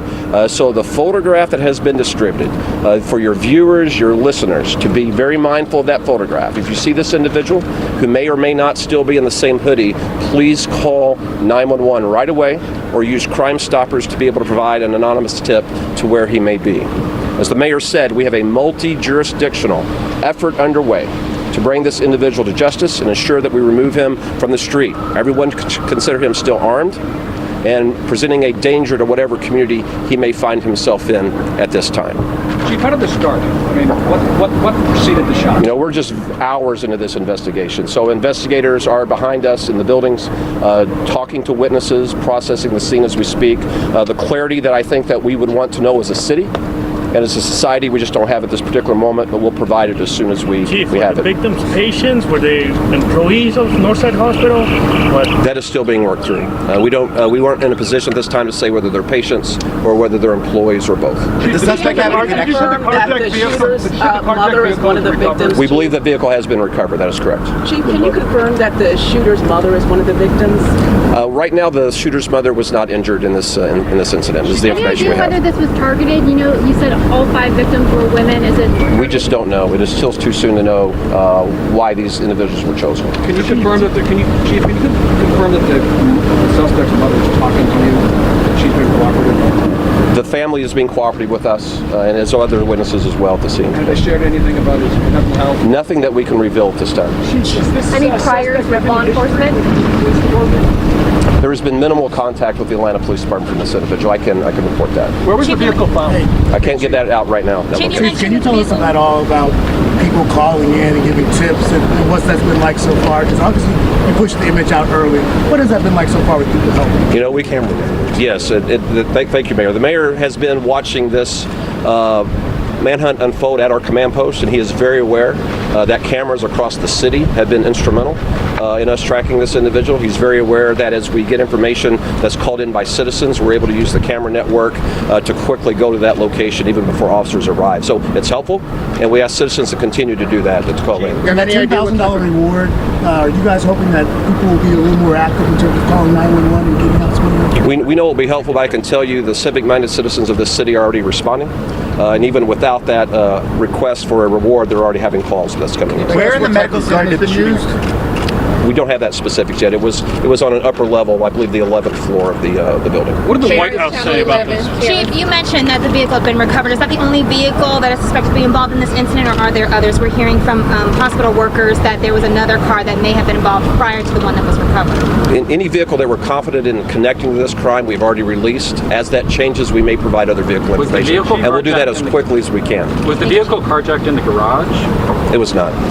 Chief, gun was used? Last Could you give us any information on the gun that was used? So right now the gun is not in the possession of law enforcement, and we're actively looking for the gun as we are the individual. What does the White House say? What does the White House told you? The White House just offered up their support and wanted to know if anything they could do to help in this situation. And the White House is constantly in contact with my office to, offer us support and see if we need anything. Chief, the challenge of the initial response. Chief, the challenge of the initial response is Midtown. You're in a high population density here. Buildings have to be searched. What was it like initially with the shot? You got a call, shots fired. I think the citizens of Atlanta saw their police department and our partner agencies in action. We went into that building and cleared every single floor. Even when information came about that the subject could have left, we were still searching for victims.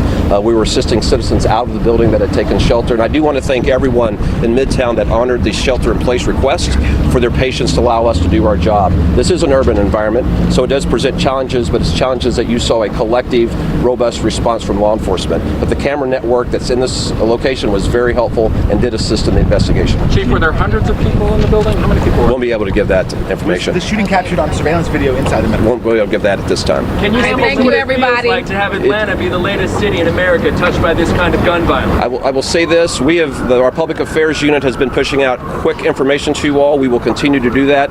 Follow our social media platforms and be in contact with our website as soon as we have an updated information, be it vehicles, a new clothing description.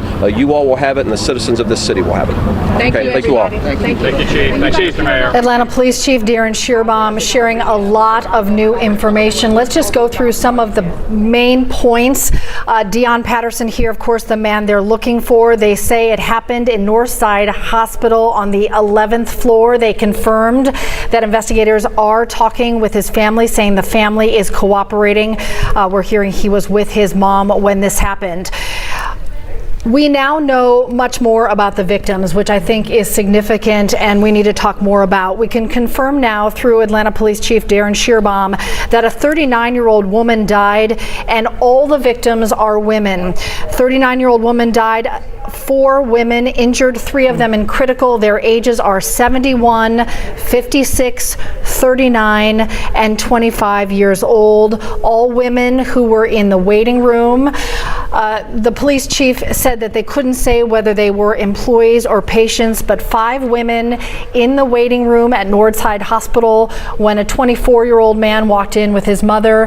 He had a weapon. Police say he then shot. 1 woman was killed. She was 39 years old. 4 others were injured. Again, their ages 71, 56, 39, and 25 years old. You heard Atlanta Mayor Andre Dickens say that after phone calls with the governor, senators, congressional delegation, even the White House, that what he's going to do next is be in touch with all of the victims' families who've been impacted by what's happened here in Atlanta today. And police did confirm that the suspect's mother was not one of the victims and is speaking with police.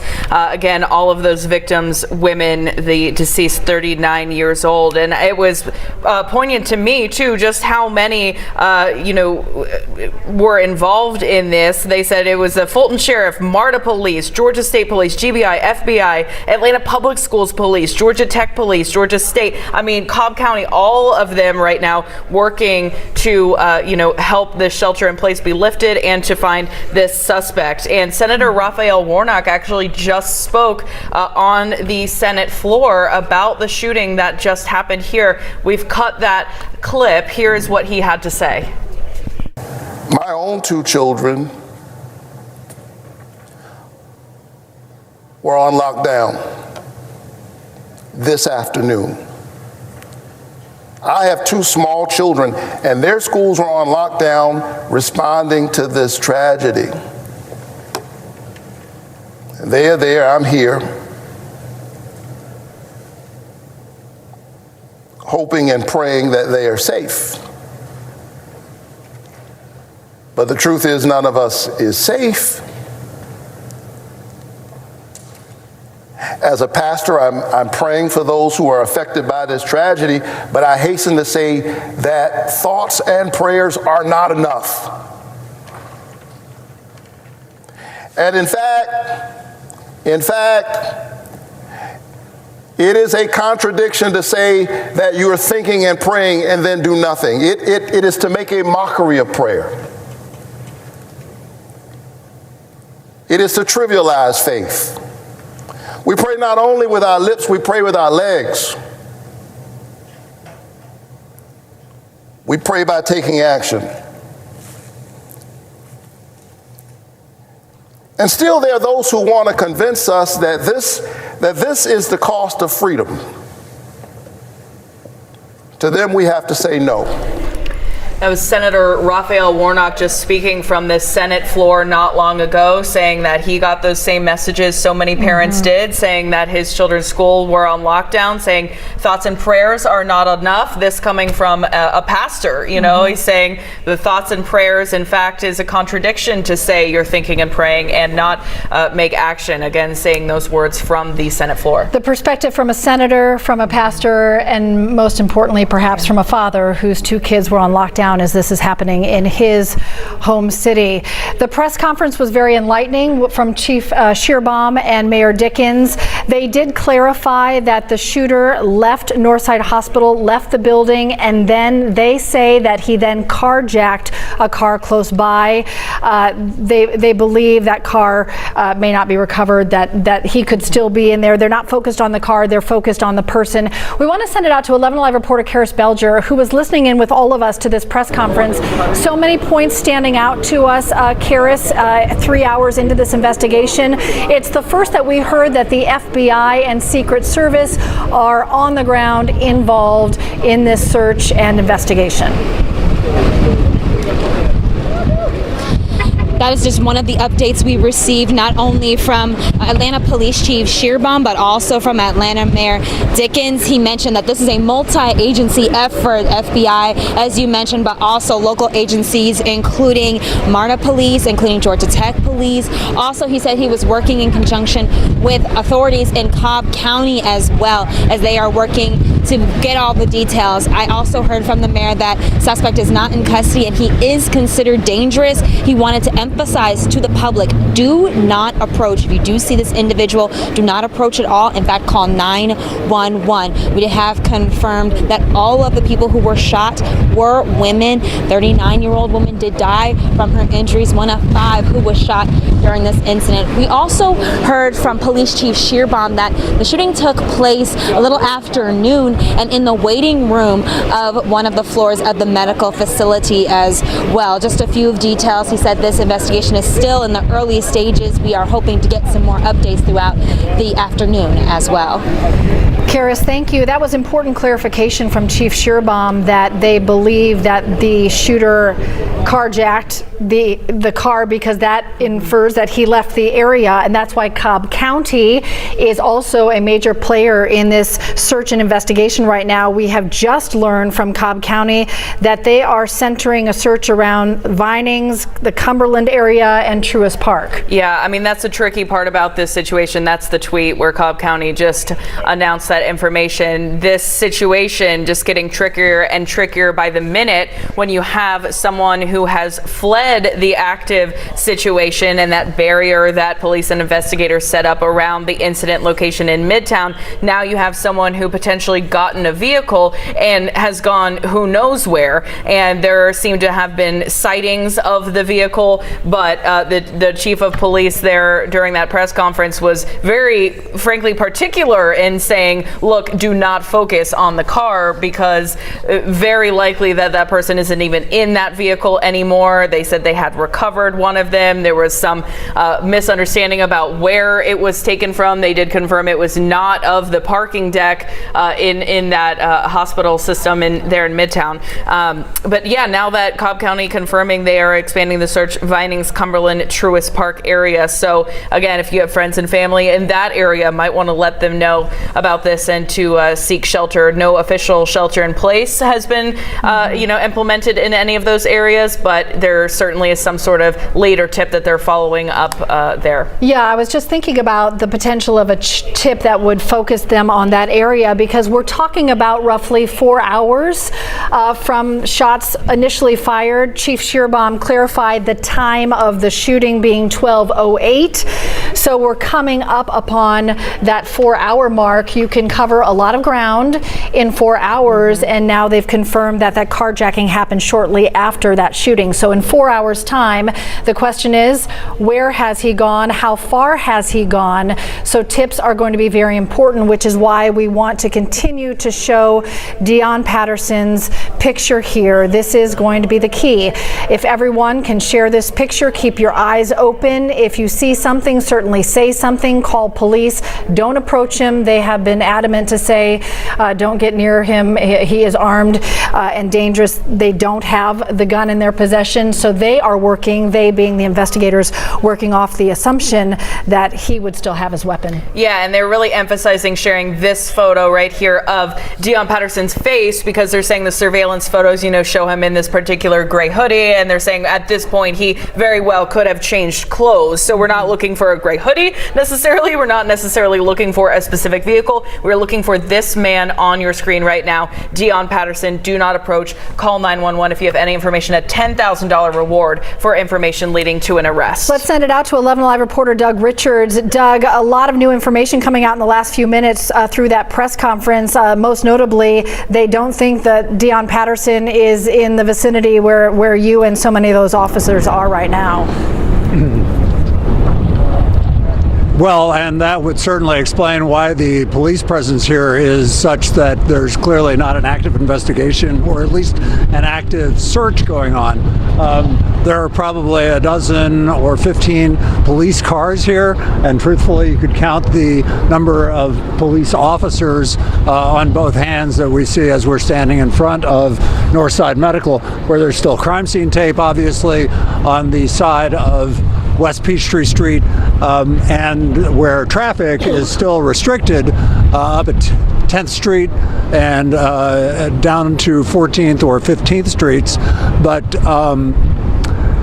there is, like you say, not what you would call a urgent or active investigation at least in terms of getting to the suspect in this case at this particular location. Obviously, other locations are active. We are not there. This is the one where they started and where they're maintaining a presence just because they started here, as you said, 3 hours ago, and are continuing to do so to cross all the T's and dot all the I's and button down all the information that they can get from this scene as they chase the suspect across areas of Metro Atlanta that they're still trying to figure out. Meantime, the civilian presence is such that we can see folks leaving the parking garage over to the left. There are folks walking up and down the sidewalk to some extent. We've seen people on scooters riding up and down the sidewalk. We saw a gaggle of young men carrying beers walking down the sidewalk. So there is some normalcy returning to this particular part of Midtown, and yet you can't be completely normal when you're seeing police officers in SWAT gear carrying semi-automatic rifles poised just in case that stuff is needed some 3 hours after the mass shooting here at Northside Medical. Back to you. Doug, a mass shooting inside a medical facility where people go to get help. Again, we want to reiterate the new information that we can now confirm. It was 5 women who were shot. 1 died. She was 39 years old, and the ages of the other 4 women are 71, 56, 39, and 25. It happened on the 11th floor inside Northside Hospital, the Midtown location. Police are not saying if they were employees or patients or both. Yeah, they did say, it happened in the waiting room again. Police saying that they just can't begin to understand the motive at this point. We know that the shooter there, Deon Patterson, the suspect, went with his mother, who was not a victim of this, and there's no connection right now between those victims and Deon. All right, we want to send you right now to our Truist Park camera. Can you see in the distance some flashing lights? This is an area of emphasis at this very moment. Cobb County, an active part of this investigation. Cobb County communicating that there might be a reason to focus in a search in this area you're looking at right now. They talked about Vinings, Cumberland, and Truist Park. In that area, we have a view that the road is blocked by a car. We know there is a police presence there. There are some flashing lights. We don't have details beyond that, but there has been a connection between what happened in Midtown and Cobb County. That car that was carjacked recovered in Cobb County. Chief Shearbaum confirming that after some confusion whether or not the car had been confirmed. This is another perspective of that area around Truist Park where you see police vehicles there right kind of beyond that flagpole that's in the foreground of your shot right there. So this activity just happening in the last few moments. So something is happening to lead investigators there, perhaps a tip, some information that's focusing in on this area that is another very busy area that people are in all the time. I mean, police have so much stacked against them right now with just the mass area, the surface area alone that they're having to clear through to find this suspect. And again, right now we don't know why they are searching the Vinings, Cumberland, Truist area at the moment. We don't know if it was a sighting, a tip. Certainly they have been flooded with tips, but we do know there is a police presence there. I've seen some tweets on social media of dozens of police officers around the Truist Park area and potentially. Oh, look at them. There are, look at all those officers running out of that location, crossing the street. What we don't know is they're running towards something, what they would be pursuing, all jumping in their cars, it looks like. So they are on the move. Something is happening. They are all heading out. This is as much specific movement from police that we have seen in quite some time. As tips are coming in, you have to understand they're responding. That's a state patrol car. A lot of jurisdictions, they are all moving out. Perhaps some new information coming in to send them into a specific location. The goal is the capture of a 24-year-old who they believe is responsible for a mass shooting in Midtown. Look at him go. I mean, in a matter of seconds, all of these police cars, we've seen at least a dozen dozen now. All of these police officers coming out of that Truist Park area, hopping in their cars, flipping into traffic and taking off somewhere. This is the most urgency I've seen in police since this all started unfolding this morning and this afternoon. You can see all of these officers coming out through this crosswalk right here. Yeah, it looks like, what is this, Windy Ridge Parkway over by Truist Park, and here they all come. There must have been some sort of new information or tip that has got them all turning around. I was trying to count as the officers and cars were coming through. That had to be 24 police officers and then their subsequent cars, again, in this Truist Park area. Cobb County has been communicating with its community to steer clear of this area, especially around that Cobb County Atlanta line, but even more specifically this area around Truist Park, around that Cumberland area. More people piling into that minivan right now, more officers coming out of that location, jumping into cars and on to the next spot. They must be chasing some new information that they're getting and further confirmation that this suspected shooter, Deon Patterson, left Midtown and perhaps is in this Cobb County area, although he's had plenty of time to travel far greater distances than Midtown to Truist Park. And imagine how scary for the people who live and work there. You see 24 police officers sprinting. That's scary. This is video we got from a viewer inside of the Battery. I think you can see potentially some police presence there. It looks like not a lot of people on the streets. My assumption would be they asked people to go inside and kind of lock down while I followed up whatever tip this was. Again, if you have any video and you're safe where you are, you have any photos or video that you could send us, please do on social media at 11 Alive. We appreciate you being our eyes in all of these areas as well. And it really speaks to this being really a community search at this point, and that's what it needs to be. Atlanta police talking about the importance of sharing the picture you see on your screen for people to be aware, to keep their eyes open. At this point, almost precisely 4 hours after that first fatal shot was fired, they have not found Deon Patterson, and the longer it goes, the more critical it is that everybody be part of this in terms of sharing a picture, keeping eyes open, communicating helpful information to those who can act on it, which is what we saw just at Truist Park just now. And we're on the phones right now finding out what we can about that movement outside of Truist Park that we just saw. Yeah, and we know these situations and these locations are changing, but the fact still stands that police have said no additional shots have been fired that they know of other than those from the initial incident. So, I mean, praying and hoping that it stays that way, that there's no longer an active shooter situation happening, but they're definitely still trying to track down this suspect.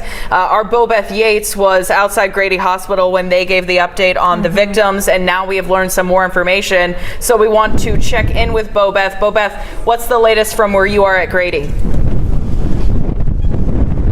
Well, between what we're being told from the police chief and the chief medical officer here at Grady, we all know that all of the victims, all 4 victims that were brought to Grady, are women who were in the waiting room. Their ages range from 71 to 25, a 71-year-old, a 56-year-old, a 39-year-old, and a 25-year-old.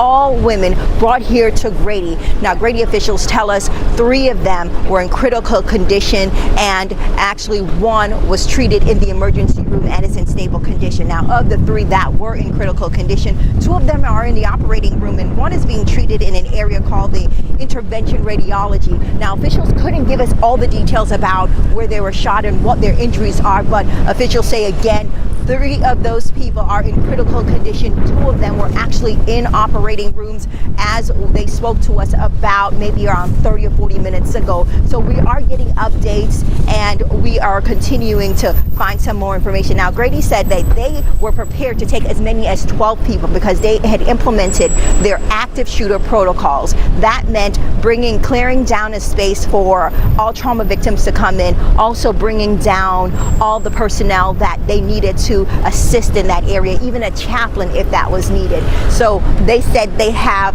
gone back to their regular protocols. They have now been allowing visitors back into the hospital, so they're not on any sort of lockdown, but they say they are ready because this shooter is still actively out there. They say they are ready because they are the only trauma center in the area. They are ready and prepared just in case this escalates to another level and more victims have to be sent here. In addition to that, we're told that some of the victim family members are already here and inside trying to get updates on their loved ones. Of course, we are out here trying to get more updates to see if we can find out more details about those injuries. But again, right now we're being told 3 people are in critical condition. 1 is in stable condition and was being treated in the emergency room. The 3 that are in critical condition, 2 of them are in surgery, and 1 is being treated in the intervention radiology section of this hospital.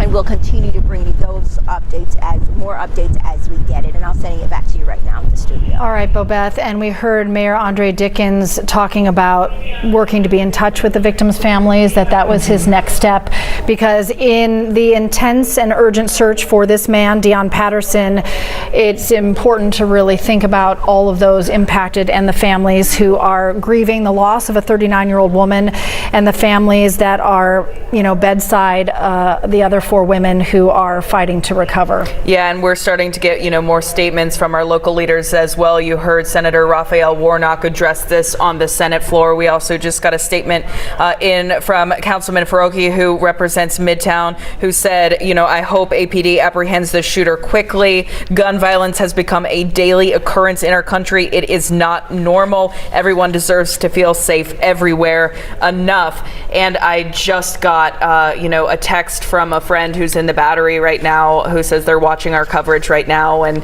that they're okay but terrified. And you just think about all of these people who are watching this just scared, not knowing what's happening. And we saw those police officers pouring out of the Battery seemingly with a lot of motivation to get somewhere. We don't know what that is yet, and we're getting information as soon as we possibly can. Yeah, and anybody who's just joining us, just a reminder, in Cobb County, they're asking anybody in that Vinings, Cumberland, Truist Park area, stay where you are. There's a lot happening now, just as you were mentioning, a lot of more police activity than we have seen perhaps in that first 20 minutes of the shooting happening in Midtown. Something's going on around Truist Park, so if you have friends in that area, let them know, stay where they are. If you're in that area, just stay where you are, maybe away from windows, and we'll see how this all plays out. There is a $10,000 reward for information leading to the capture of Deon Patterson. We are now more than 4 hours out from this shooting. And Doug, this is our city, our community. It's personal and close to us, but this is quickly becoming a big national story now. A mass shooting, Doug, at Northside Hospital.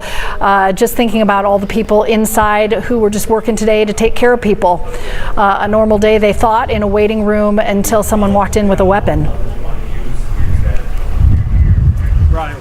This and just to clarify, this is a Northside Hospital sort of satellite facility on West Peachtree. Right, Doug. Doug was just clarifying, it's of course Northside Hospital, the Midtown location. It's one of their locations, that Midtown location. And Doug, it was interesting to hear the police chief give the detail we'd not heard yet, that this happened in a waiting room on the 11th floor. Yeah, and this is basically an 11-story building that is fairly new here in the West Midtown area, or in the sort of near Georgia Tech side of Midtown that has rapidly developed here over the last decade or so, and the place across the street has not. Its sense of urgency that we're seeing among security personnel here has certainly calmed down even more in the last half hour or hour than we saw 2 or 3 hours ago. It's not a focal point of the manhunt, certainly, and yet at the same time, there are still a number of police officers that are in here that are not only providing security, but also gathering additional details based on the ongoing, in order to forward the ongoing investigation. There are gusts of wind in Midtown now, which is why my eyes are watering. And at the same time, there are also civilian, there's still a substantial civilian presence as we broadcast from here. Folks walking up and down the sidewalk, automobiles that are full of commuters that are trying to get, that are starting to empty out of a lot of the office buildings around here. And, folks trying to, as we have been talking about a little bit, get on with their normal lives. While in the midst of them, there are police officers with SWAT team uniforms on, carrying assault rifles as part of the security presence here. So, one of the reasons that we're not seeing a lot of civilians at this moment walking past here is because there is a wind tunnel going up West Peachtree Street that is considerable, and aside from that, what we have is an ongoing investigation, a manhunt that is clearly focused elsewhere, and yet still details that are being gleaned by police in this location. Back to you.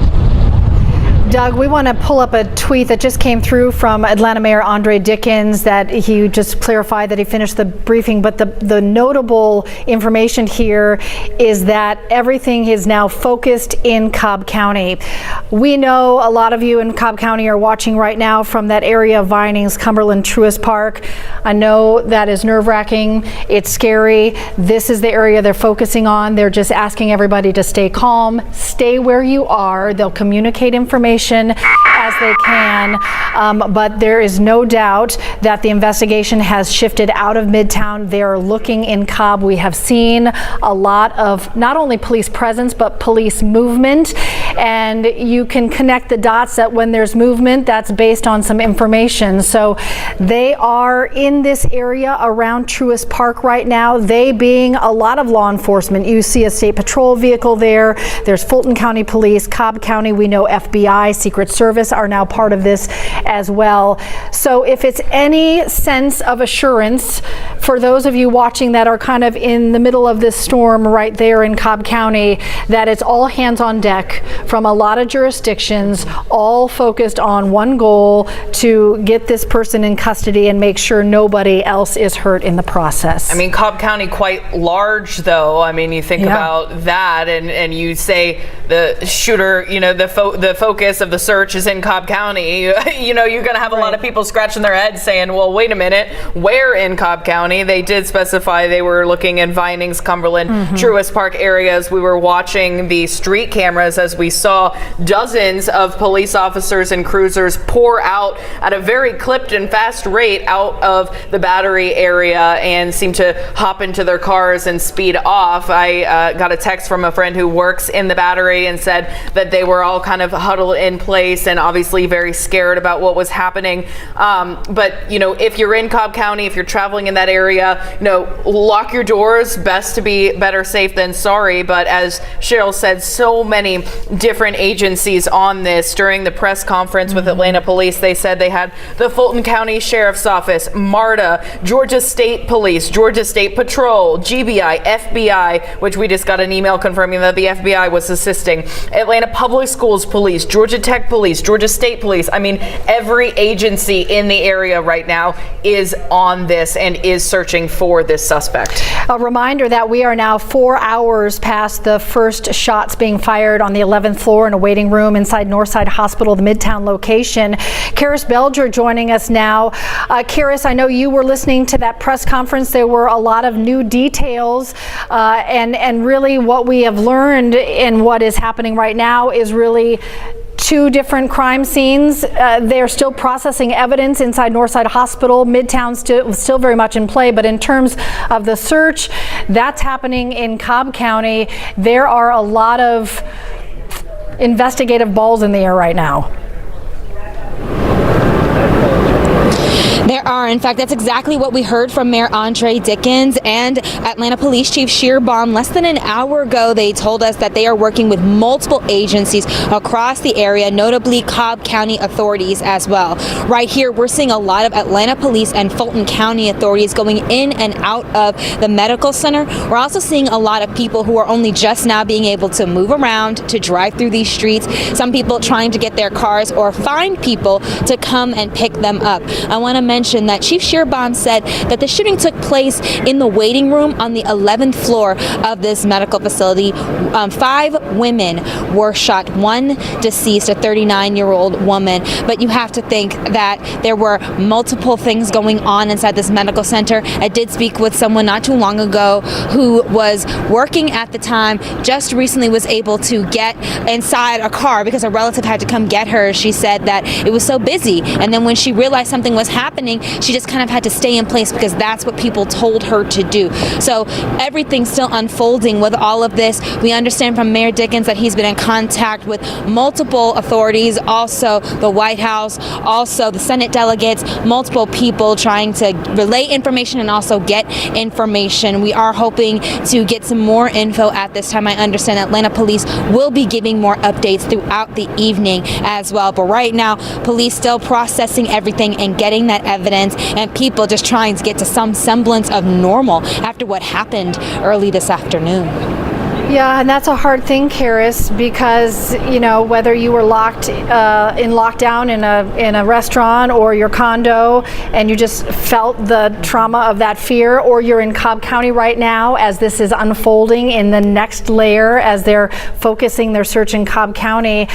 I mean, this is not a day you forget, right? This is a day you remember, and there is so much more that is yet to be told in this story. We'll learn more about the 4 women in the hospital. We'll learn more about the 39-year-old woman who died, and we'll learn more about what led to this shooting inside a medical facility at lunchtime on a Wednesday afternoon in such a busy part of Midtown Atlanta, a story that the country is already talking about. This is a live perspective from the 11 Alive Sky Tracker over Cobb County right now. We are emphasizing again that the active search has moved out of Midtown. They are focused on Cobb County right now, specifically areas around Vinings, Cumberland, and Truist Park. People there told to stay put, be careful, hard to see through the trees, but you see a lot of law enforcement from, as we've mentioned, many different agencies. To recap, or if you're just joining us, Chief Shearbaum talking about Cobb being a focus. Oh, just a moment. This just happened about 15 minutes ago. This was the moment live on the air that all of these officers came running out of that building. This is right by Truist Park. They jumped in their vehicles and they just shot out of there. Dozens of vehicles, dozens of officers, whatever had motivated them to move had them moving very quickly, and this just reinforces the information we've confirmed that the search is now active and intense in this area specifically of Cobb County.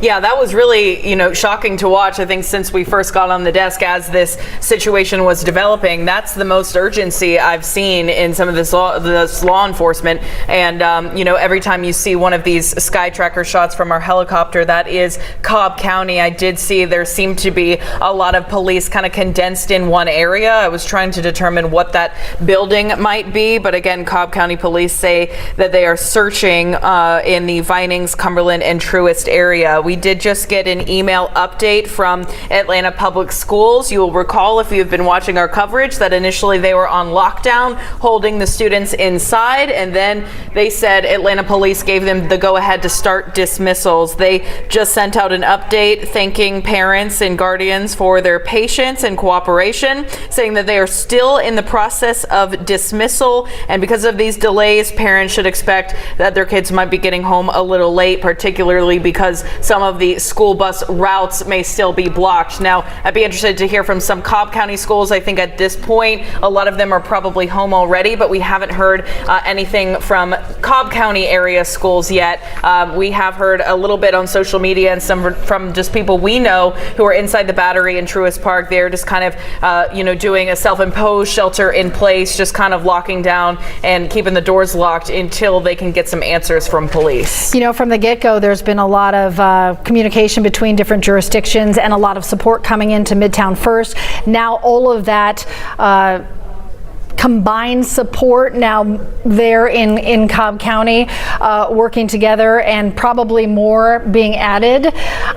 It's interesting as we are at the 4-hour and 15-minute mark that there is such an intense and specific effort in this area of Cobb County, because that's a lot of time for Deon Patterson, the suspected gunman, 24 years old, to travel, if that is what his intention or hope was to do, after police say a car was carjacked close to the location of the shooting there at the Northside Medical Facility, but that a car was recovered in Cobb County. So they're piecing together not only the timeline but the geography, and based on whatever information is coming in moment by moment, this is the area that they're focused on. And just keep thinking about all of you there looking out your windows, perhaps seeing this happen around you at Truist Park, whether you're at home or at a business or at a restaurant. Again, that Cumberland Vinings area we're talking about, right around the Cobb Galleria right there. A really busy time. We're heading into rush hour, people coming home for the day. A lot of people, as you mentioned, maybe kids are home from school now, so thankfully they've been able to clear the schools in Cobb. But a waiting game to one degree, as they're just kind of thinking what's the next move to try to get Deon Patterson into custody. And I think what's difficult about this for a lot of people, especially now in the Cobb area where this search is being focused, they're scared, they want answers. We don't know why police have moved the search to this area. Right. We understood that the shooter somehow made it out of Midtown, potentially carjacked a vehicle and took off, but we don't know the inner workings of why this particular area, why so many police officers stormed into the Battery so suddenly, why they are now in Vinings, Cumberland, Truist Park. We behind the scenes here at 11 Alive are looking into Deon Patterson's background, whether he maybe has family or friends in the Cobb County area that they think that he might be going to see. The understanding is that this suspect, Deon, carjacked a vehicle clearly in an attempt to escape and had a plan, if not premeditated, to escape. But again, right now, all of these images you're seeing from our Sky Tracker, this is the Cobb County area where police say they are now focusing their search. And I think it's important to remember a detail that Chief Shearbon shared with us that may have seemed small, but in an investigative lens is significant, that he said that Deon Patterson's family is cooperating, because that might be their best hope to, one, communicate with him or get some insight into where he is. So again, the chief saying that the family is cooperating, of course not giving more details than that. Just a moment ago, we got a tweet from Doug Shipman, Atlanta City Council president, that we want to share. And the first line just makes you slow down for a moment and remember the 5 women, 1 who's been killed and 4 who are in the hospital as we speak. And he writes, Atlanta is hurting again today. Gun violence has once again hurt our community, sending prayers and strength to people and families impacted. Medical staff tending to the victims and police officers from around the metro working to apprehend the suspect. You think about other people who may have been in the waiting room on that 11th floor that maybe saw what happened, colleagues in the medical community there at Northside who were working through this, and we've heard stories about that. Doctors and nurses that, despite what was going on, kept helping the people in front of them at that moment. So I think that first line just gives us a pause to remember that there are so many things of significance at play. The search for the man you see on your screen, and then 5 families who are aching because they have been caught in the middle of this. Whoever expects to go to a doctor's appointment, whether they were patients or employees, and around lunchtime have something like this happen. Yeah, so much fear, and we are hearing more from state legislators and state leaders. We heard from Mayor Andre Dickens, pretty shortly after this happened on Twitter, and then again at that police conference. We have not, I checked, I don't believe we've heard anything from the governor yet on social media, but Atlanta police, the chief did say he was in touch with the White House even, and a lot of state leaders. We heard Senator Raphael Warnock speaking from the Senate floor just, under an hour ago, saying that as a pastor, prayers are not enough. As a senator, the laws we have are not enough. And as a father, he got these texts saying that his children's schools were under lockdown and that was not an acceptable state for us to be living in as Americans in 2023. So a lot of really powerful words coming from people as the situation is unfolding second by second. We do want to mention that Mayor Andre Dickens said that he has been in touch with Governor Kemp. So they've had a conversation, although we have not seen any public statement as of yet from the governor on Twitter or from the governor's office. We would bring you that if and when that comes through, but we can confirm the mayor says that he has had a conversation with Governor Kemp, also talked to senators, to our congressional delegation, and has been in touch with the White House, saying that the White House has offered any support that is needed, and the next steps for Mayor Dickens was to be in touch with the victims' families. This is still a live look right now from our Sky Tracker over parts of Cobb County. This is the central focus right now in the search for 24-year-old Dion Patterson, the man police say is responsible for a mass shooting inside Northside Hospital, the Midtown location. Yeah, you're seeing right now the Battery and Truist. It seemed like they were shutting some of those roads down and police trying to make their way through.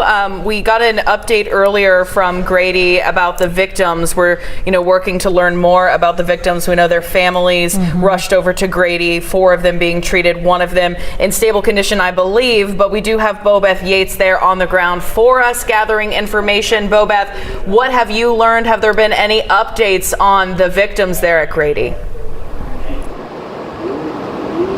Well, as you mentioned earlier, at least we heard from our Karis Belger, the reporter, saying one of those victims died at the scene, and then we're told that 4 of them were transported right here to Grady. 3 of them were in critical condition. 1 was treated in the emergency room and is in stable condition. Now, of the 3 that were in the emergency or in critical condition, they were in the operating room. 2 of them were being operated on. 1 was being treated in the radiology intervention department. Now, Grady also sent out an update saying they will provide another update just about 5 o'clock. So we're waiting for more updates on that. Now, what we do know is that all of the victims were women, and their ages range from 71 to 25 years old. In fact, we're even told that they are 71, 56, 39, and 25. Again, 3 of those victims were in critical condition here at Grady. 2 of them were actually in surgery, 1 of them being treated in the radiology intervention department. Officials have not been able to provide details on their injuries, but say they're working around the clock to try to make sure they survive their injuries from this mass shooting incident. In addition to that, at one point, Grady was placed on not a lockdown, but a mass shooting protocol situation where they stopped allowing visitors to come in. After they did that, they called in additional personnel to make sure they had all the people they needed just in case for whatever type of injury. And they also cleared out an area where they can actually bring more victims in. They said they were even prepared for as much as 12 people. And of course, they only received 4. Once more, 3 of them were in critical. 1 is in stable condition and was treated in the emergency room. The other 3 were told, again, 2 of them were in surgery, 1 being treated in the intervention radiology department, and officials say they'll provide more updates for us at about 5 o'clock. So hopefully at that point they'll say those victims are out of surgery and are doing well and off the critical list and moving more to the stable area. So we're definitely out here holding on to the positive and waiting for those updates. In addition, we were also told that family members have arrived, that family members of some of those victims are in here getting more updates on their loved ones. But as we wait for the update from Grady, that should occur just around 5 o'clock. That's in about 30 minutes. We are all out here just holding on to hope. Again, 3 victims in critical condition here. 2 of them were in surgery, 1 being treated in the intervention radiology department. All those victims were women, age ranging from 71 to 25 years old. Sending it back to you guys. All right, Bobeth, as you mentioned, 3 are in critical, and that can mean a variety of different things. We heard the mayor say fighting for their lives and hoping for the best, and we are hopeful for a good outcome for all of those families. Let's take a look at a map here that gives you some context to the geography we're talking about. The shooting happening at 1208 West Peachtree Street between 12th and 13th. Just a few blocks away at Williams and 14th is where the carjacking happened, and police believe that it ended, maybe carried this suspected gunman, to the current search area, which is in that Cobb County, Truist Park area. That's roughly 10 miles, which, when you talk about a 4-hour time span, is a pretty short distance, if that is in fact where they believe that he may be hiding out now. 10 miles in 4 hours is not someone who's trying to go very far. Well, that's what police implied, right? That, this carjacking happened very shortly after the shots were fired. And during that time, police were busy closing off Midtown and all of those streets and locking down businesses. And, they at that point likely hadn't known yet that he might have gotten away, this suspect.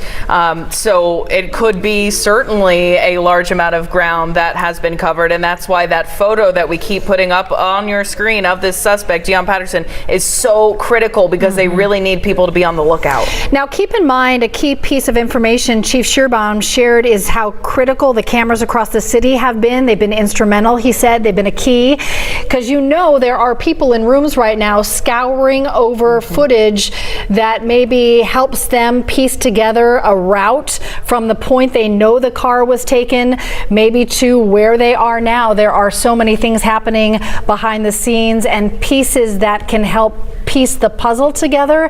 And I'm just reminded of the chief specifically talking about how key the cameras have been, and perhaps that's what's leading them there to Cobb County, because that is such a general area. But also, we know the public's been key in sending in piece of information if they think that they know something or see something that can lead them to a point on a map. Yeah, I mean, this happening in a metropolitan area such as Midtown Atlanta, it is, as we said earlier, kind of a needle in a haystack search. But on the other side of that, there are so many surveillance cameras. There are so many people with iPhones in their hands. There are so many people, on the lookout. All these surveillance cameras that are a part of Atlanta Police Department's network. Cobb County recently just expanding their flock camera program. They're doing a lot of the same. So, as you mentioned, Cheryl, definitely trust that there are eyes on a lot of these cameras,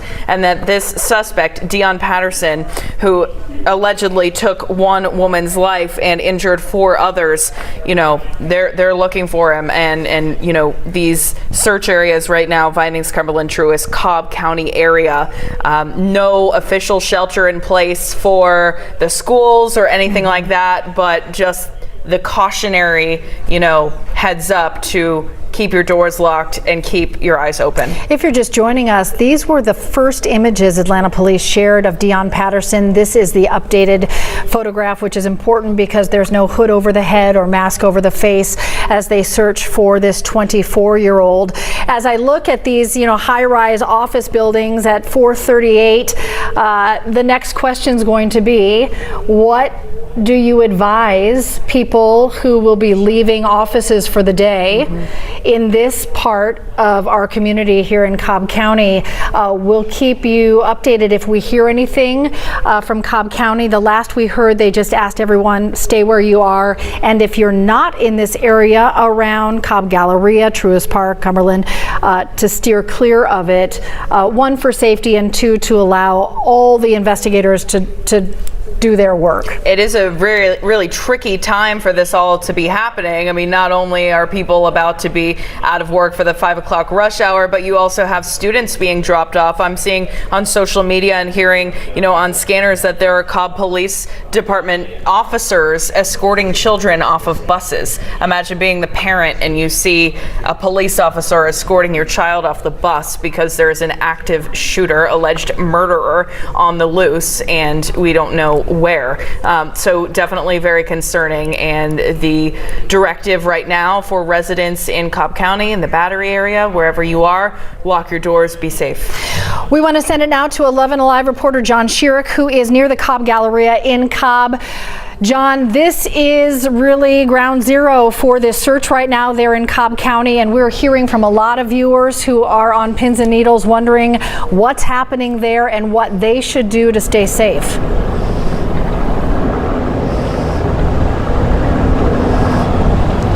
This is one of the areas police are searching right now, the Galleria Center, just off of Highway 41 in Smyrna, Cobb County, Cumberland area.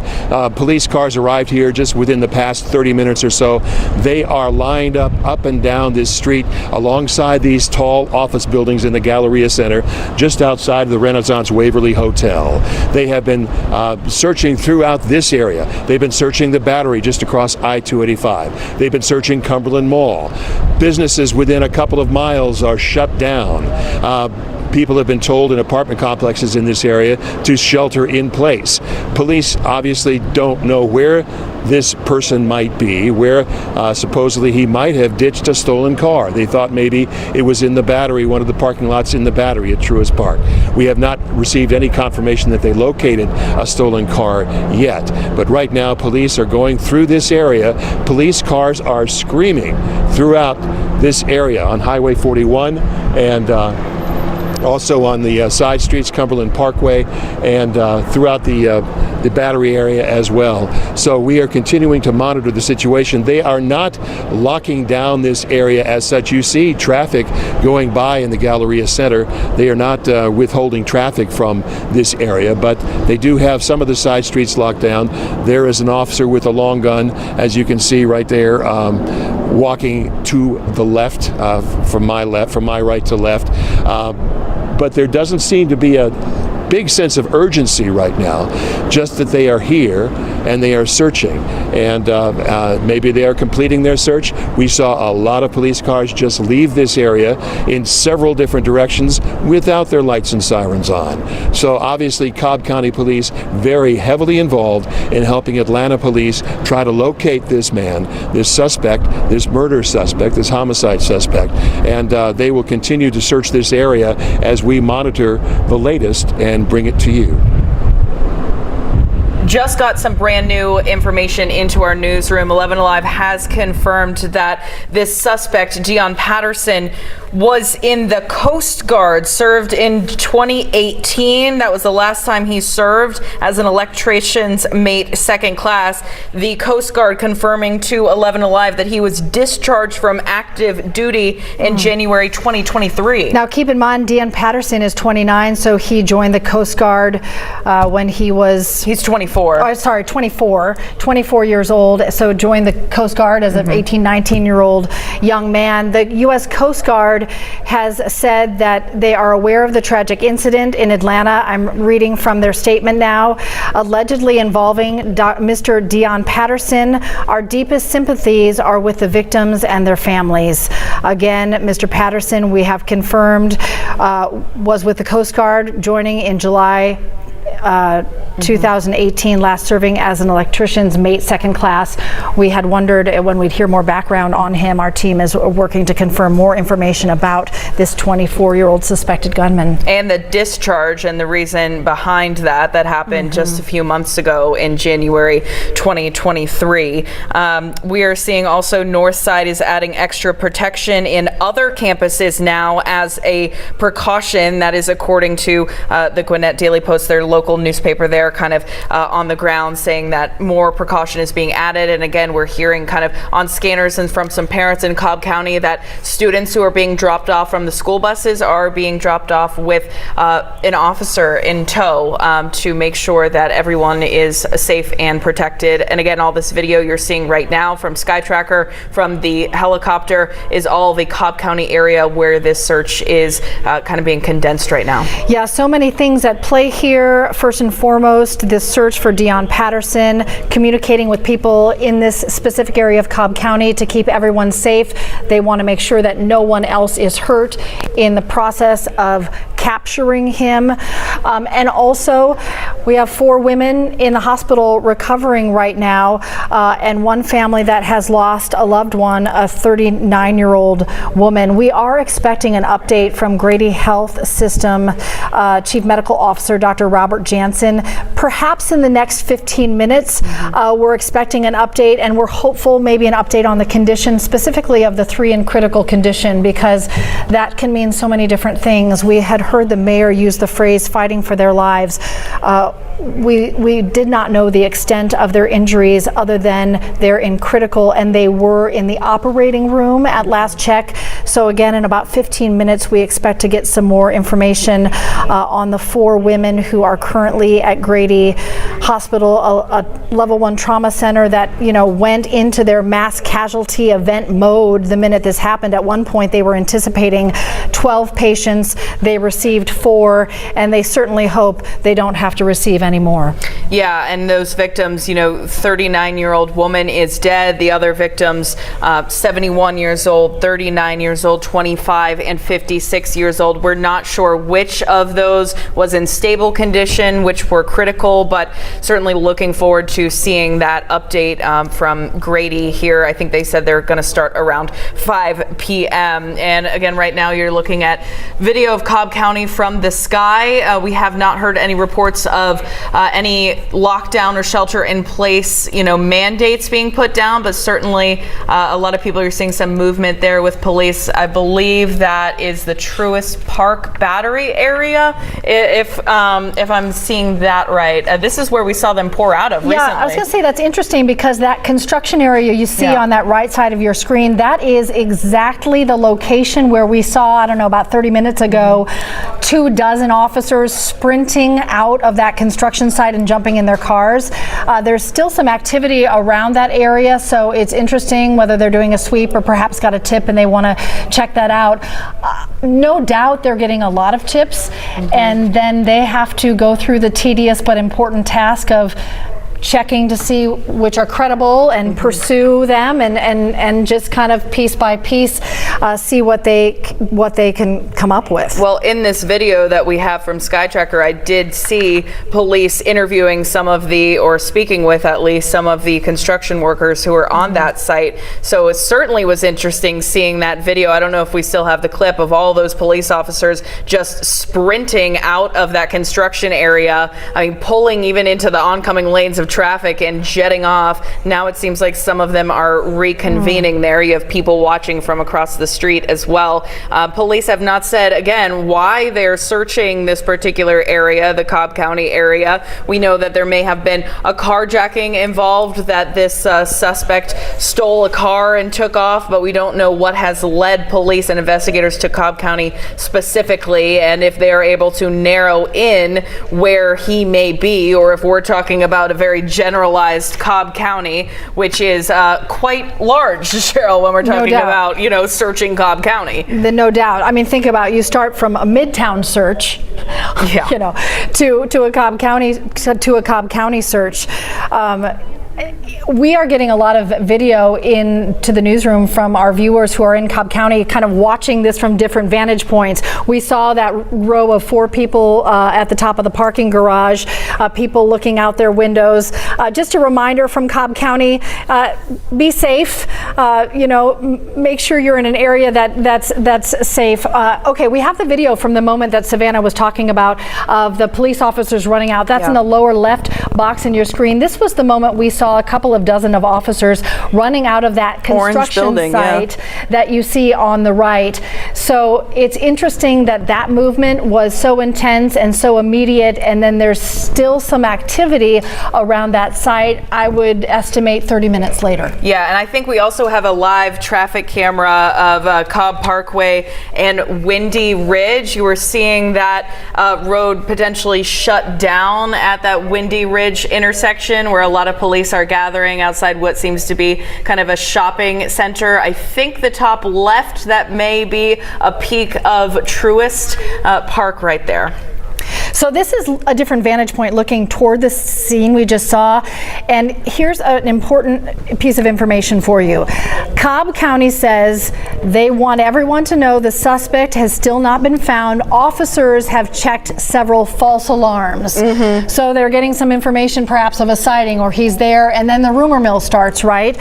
So they just want to confirm the search is still active, it's still ongoing, and there have been several false alarms. So perhaps that explains some of that activity we see. So they get information, they have to run towards it, they have to check everything out just to see which is credible and what perhaps is not. Well, when we saw them all at Cobb Galleria, that area, there had been some reports of potentially shots fired, which they have now said were not credible. That did not happen. But again, just goes to show the kind of calls they're receiving, having to run all over the place. You hope that a lot of the calls being made are legitimate ones and that people aren't clogging up the lines. But again, you can also call Crime Stoppers if you know anything about Dion Patterson. There's a $10,000 reward right now for any information that may help lead to his arrest. Let's just reset for a moment. Some of you may be just coming home after a day at work, or you've picked your kids up from school. The man you see on your screen, 24-year-old Dion Patterson, is the accused gunman in a mass shooting that happened inside Northside Hospital, the Midtown location, inside a waiting room on the 11th floor at 12:08 this afternoon, right around lunchtime. Police say that he was there with his mother and they walked in together, and they say he is the man they're looking for in the death of one 39-year-old woman, and 4 other women are currently in the hospital at Grady Hospital. 71-year-old, 56-year-old, 39 and 25-year-olds recovering now in the hospital, 3 of them in critical condition. We see officers on the roof of a building here. This live vantage point from 11 Live Sky Tracker as the search has now moved from Midtown, where that Northside Hospital location is, to Cobb County.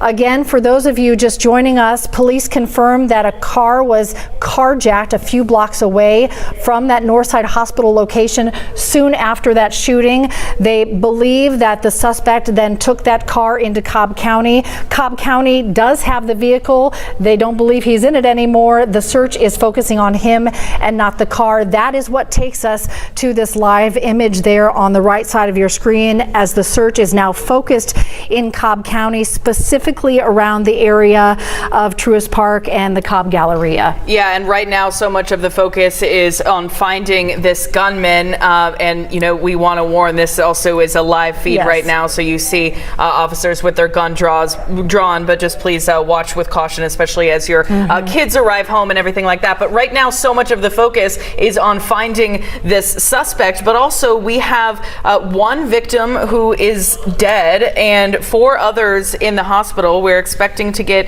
an update from Grady Hospital here in just a few minutes, but we don't yet know anything really about those victims other than their ages. Police don't know any sort of motive, if there was any sort of connection between this shooter and these 5 women. I think it's notable that they're all women. We're trying to determine what office, exactly what waiting room that was on the 11th floor. But right now we know that the alleged shooter's mother was not one of those victims, although she was there with him, and that she is cooperating with the police investigation, but still so much to learn beyond just capturing the suspect. And I think it's so important as we continue to watch this unfold moment by moment, this search here in Cobb County happening with hundreds of law enforcement from all over the city City and including the FBI and Secret Service as we speak, but to really remember the families you were talking about, Savannah. I keep going back to what Atlanta City Council President Doug Shipman had tweeted out. The first thing he said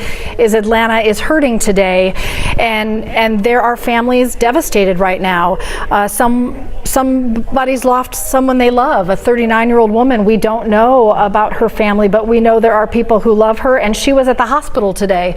We don't know if she was there working or there for an appointment, but she certainly wasn't there ever expecting something like this to happen at 12:08 around lunchtime on a Wednesday afternoon. And then the 4 other families that we have heard are now with their loved ones inside Grady Hospital. A quick reminder, we are expecting an update from the CEO, the Chief Medical Officer at Grady Hospital within the next 5 or 10 minutes, hoping for an update on the conditions of the people recovering there. We will certainly get you there as soon as we can.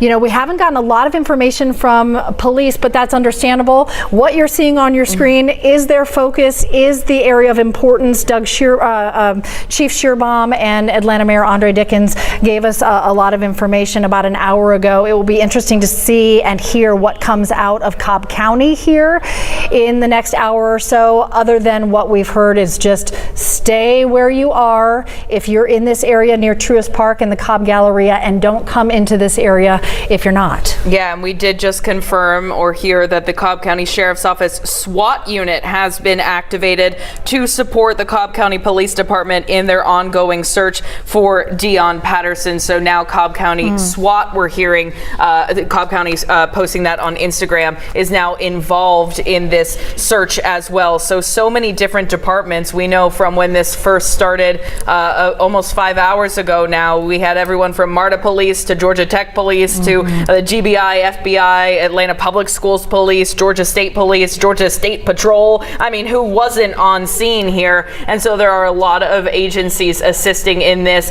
That also means a lot of coordination on a scale that these departments likely aren't generally used to, having to pull in that many different agencies, but they're trying their best to do that efficiently and then still update the public and us, the media, at the same time. But their emphasis right now seems to just be sharing this photo, which there's a reason we're keeping it up here, of Dion Patterson, because that is the suspect who is still at large. They believe somewhere in Cobb County. The assumption is this carjacked vehicle ended up in Cobb County somewhere, but again, we don't know that. We don't know if this person has ties to Cobb County. We do know now that he has some military ties, so that was some new information that we just got within the last hour. Yes, we can confirm that he joined the Coast Guard in July of 2018.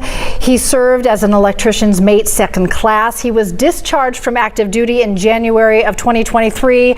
We don't know the specifics about why he was discharged, but we are digging on that right now. 11 Alive reporter Cody Alcorn has been working all his sources nonstop for the last few hours.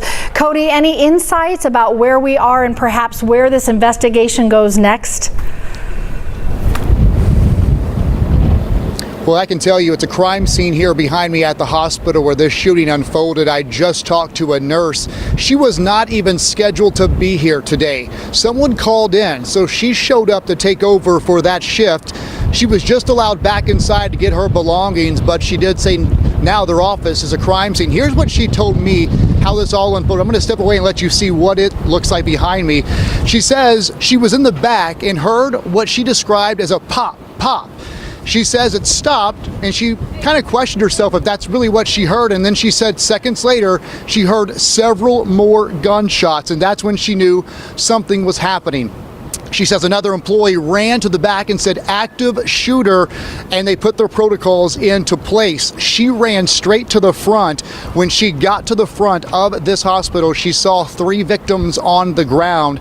She told me one victim was already dead. One woman had been shot in the face. The other woman shot in her side. She says all she could do at that point was start applying pressure and just try to be there for these women until help arrived. but she does not understand why this happened. She confirmed to me what I was told by another nurse earlier, that this suspect came in with his mother to the hospital here earlier today. His mother has been questioned by police, trying to get a better idea of what happened and what caused this man, Dion Patterson, 24 years old, to pull out a gun and open fire. You have to feel awful for his mother. I'm sure this is not what she was expecting when she brought him in today. And as you mentioned, there's 5 families out there right now who got that call this morning. And for one of them, it was a call they never wanted to hear, that their loved one was killed.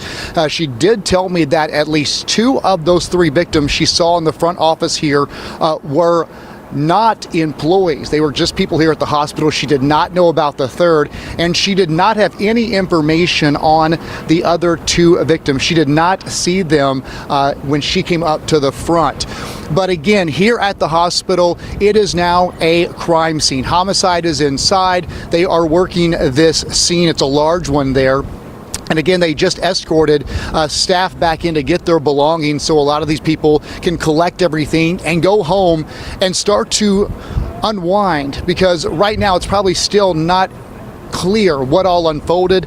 It was a rough day for them. The nurse I talked to, as I mentioned, she wasn't even supposed to be here. It was not her assignment today. She just showed up to help out a friend, and then a mass shooting happened inside her office. The focus right now for the crews that are not here is, of course, the manhunt, and we do want to throw it back to the desk now to get ready for our newscast.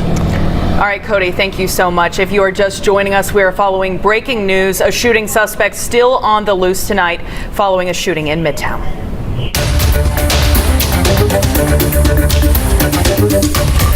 Thanks for staying with us. I'm Savannah Levins. And I'm Cheryl Preheim. Take a look at your screen. This is the suspect, 24-year-old Dion Patterson. 11 Live's Cody Alcorn reporting he originally arrived at an urgent care and family medicine facility on West Peachtree in Midtown with his mother.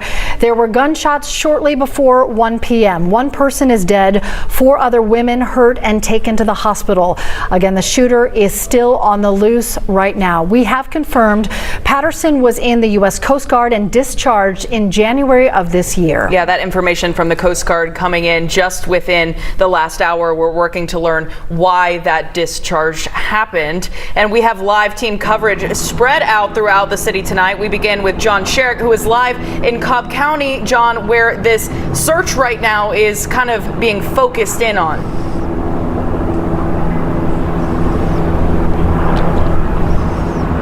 Much of the search is focused right now in the Cumberland, Smyrna, Battery area of Truist Park. We are at Truist Park here, as you can see, just outside the Delta parking lot outside Truist Park. And you can see Cobb County police cars are here. They are inside.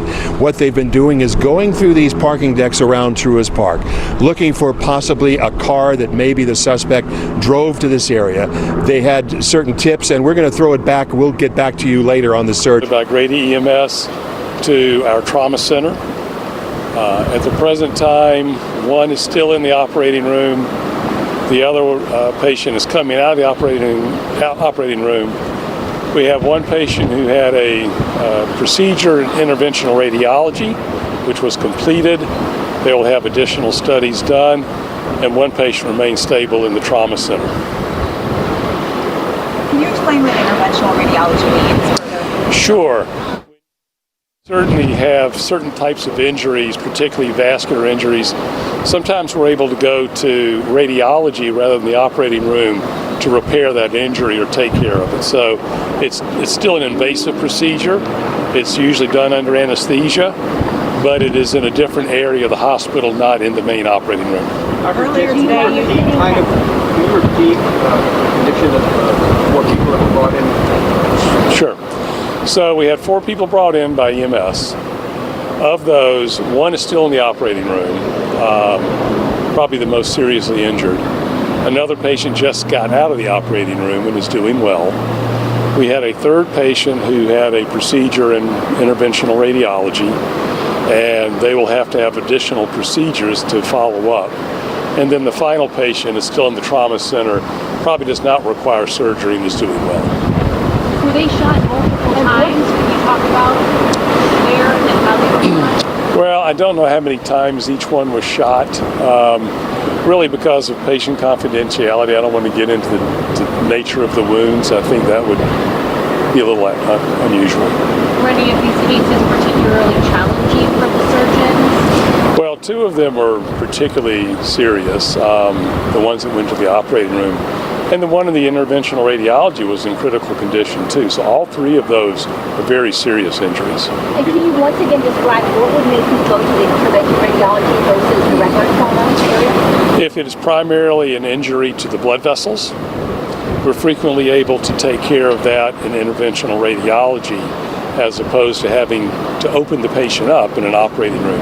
Interventional radiology is where you go in through the blood vessels using special catheters and are able to take care of the injury that way. Can you talk about the flow of patients, maybe not specifically with this case, but the flow of patients coming into the ED and then moving throughout the hospital to ORs and other places? Right. So in this particular case, as I said, Grady EMS brought all 4 patients here. They arrived within 20-30 minutes of each other.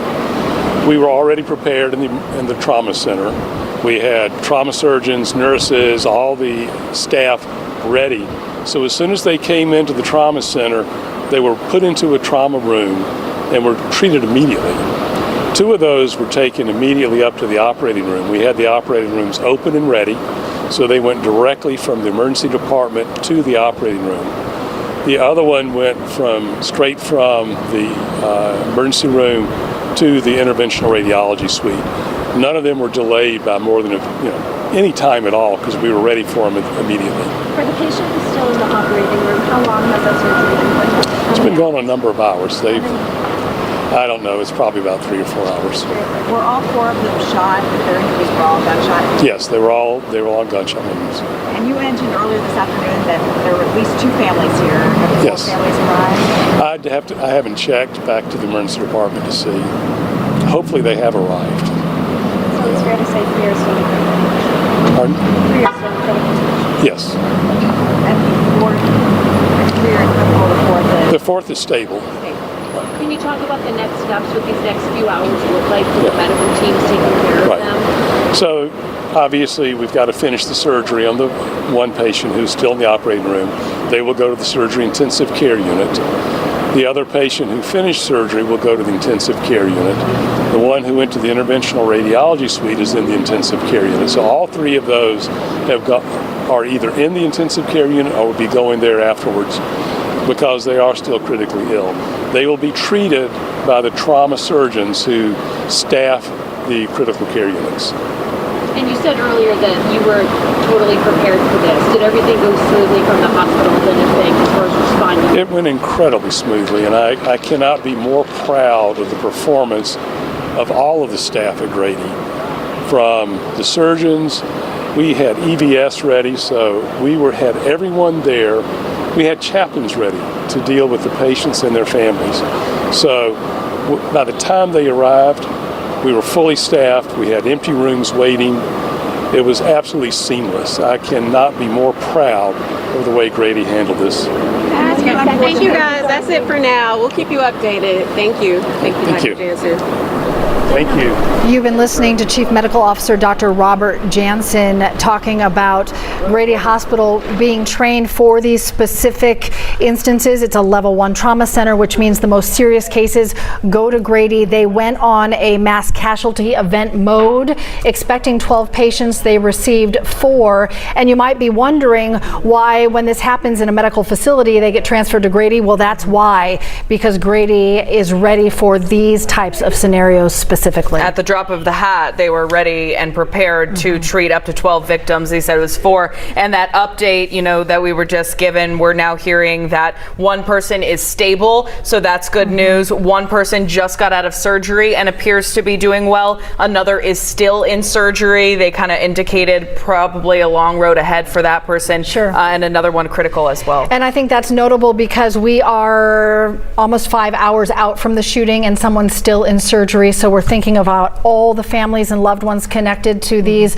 women this evening. Yeah. Let's go back to Midtown Atlanta, where this all started at 12:08 this afternoon. We're going to go to Cobb County instead. John Schierick is in Cobb County, where the focus of the search is right now. Police really descending on that area you're in around Cobb Galleria.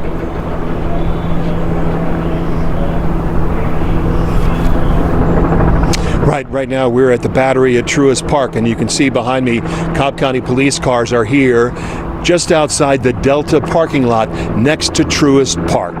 They have this Battery area, Truist Park area, basically surrounded. Every exit and every entrance to the parking decks blocked by Cobb County police. They are searching these parking decks, searching for the suspect, searching perhaps for the car that maybe he took to get to this area. They believe he is in this area of Smyrna, the Battery, Truist Park, across I-285 to the Galleria Office Park and Cumberland Mall area. Police have been on both sides of 285 searching for the person that they think might be here who is responsible for the shootings in Midtown Atlanta. This area has been flooded with police, Cobb County police, for the past 60 to 90 minutes. From about the time that Atlanta police lifted the shelter-in-place order in Midtown Atlanta, that's when police began to focus their efforts here in the Smyrna area, the Cumberland area of Cobb County. Right now there is no blockade, if you will, of any passing traffic. The areas here are not locked down as such, but police do have this area of the Battery and Truist Park surrounded as they continue to search for their suspect. And we see police cars right up and down US 41 and I-75 and 285 going to other locations where they think they might need reinforcements to pursue this search. But right now, this is the situation in Cobb County as they search for the suspect. A lot of people in that area of Vinings, Cumberland, Truist Park, Cobb Galleria, kind of on pins and needles right now as the search is focused there. Thank you, John Schierick. 10 miles away is where everything started in Midtown Atlanta just after lunch. Karis Belger has new information in from Atlanta Police. Karis? So we heard from them a little over an hour ago, not only Chief Shearbaum with Atlanta Police, but also Mayor Andre Dickens. They say around 12:08 is when this happened. It happened in the waiting room on the 11th floor of the Northside Medical Center here in Midtown. As you mentioned, there were 5 people who were shot. One woman was pronounced dead at the scene. Right now, we have police who are just going through the streets, starting to go in and still process everything, but also still trying to direct all that backed up traffic that was here for hours. We do understand multiple agencies were involved with this effort, not just Atlanta Police, the GBI, Fulton County Sheriff. We saw multiple SWAT vehicles, also Georgia Tech Police as well. Here's a little bit of what Chief Shearbaum had to say earlier when he gave an update along with the mayor. And this is a very active search.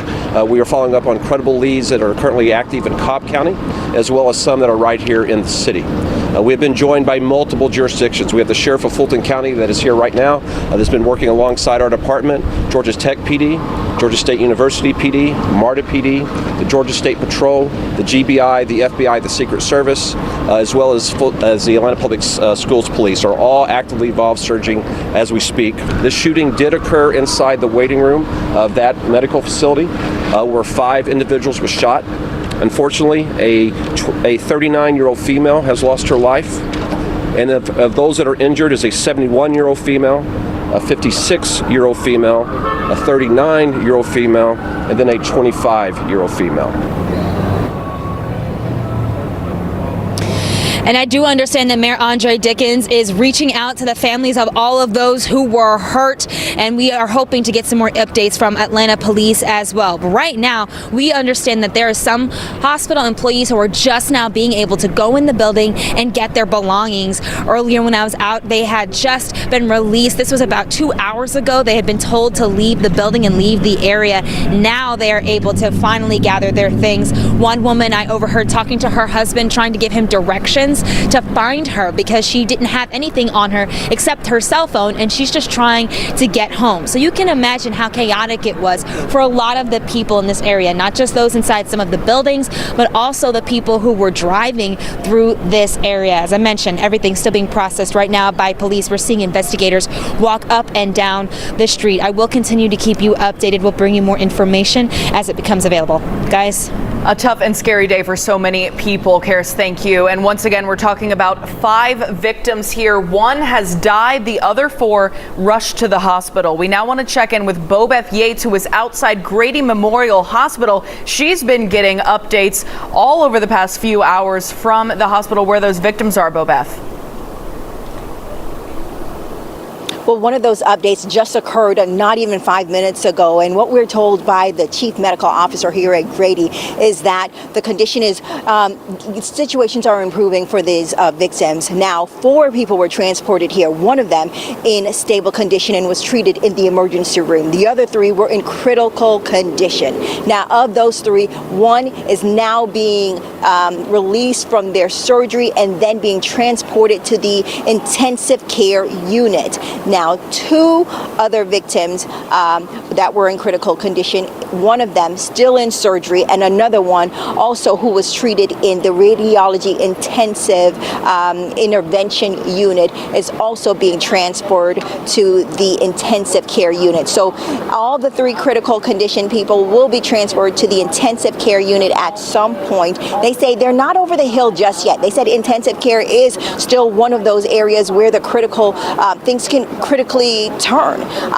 But again, they said the surgery went well for all of those that were in surgery, or the one that is still currently in surgery. That surgery is still going well. And what they tell me that they are proud of all of the staff here at Grady, not just because of the surgeries, but because there was a point where they had to implement their mass shooting protocols. That meant clearing out space for potential victims. That meant making sure all of the hospital personnel, from the chaplain to the surgeons, were ready to take in any kind of trauma victim. Now, take a listen of what they said to me earlier today about how they were preparing for those victims coming in.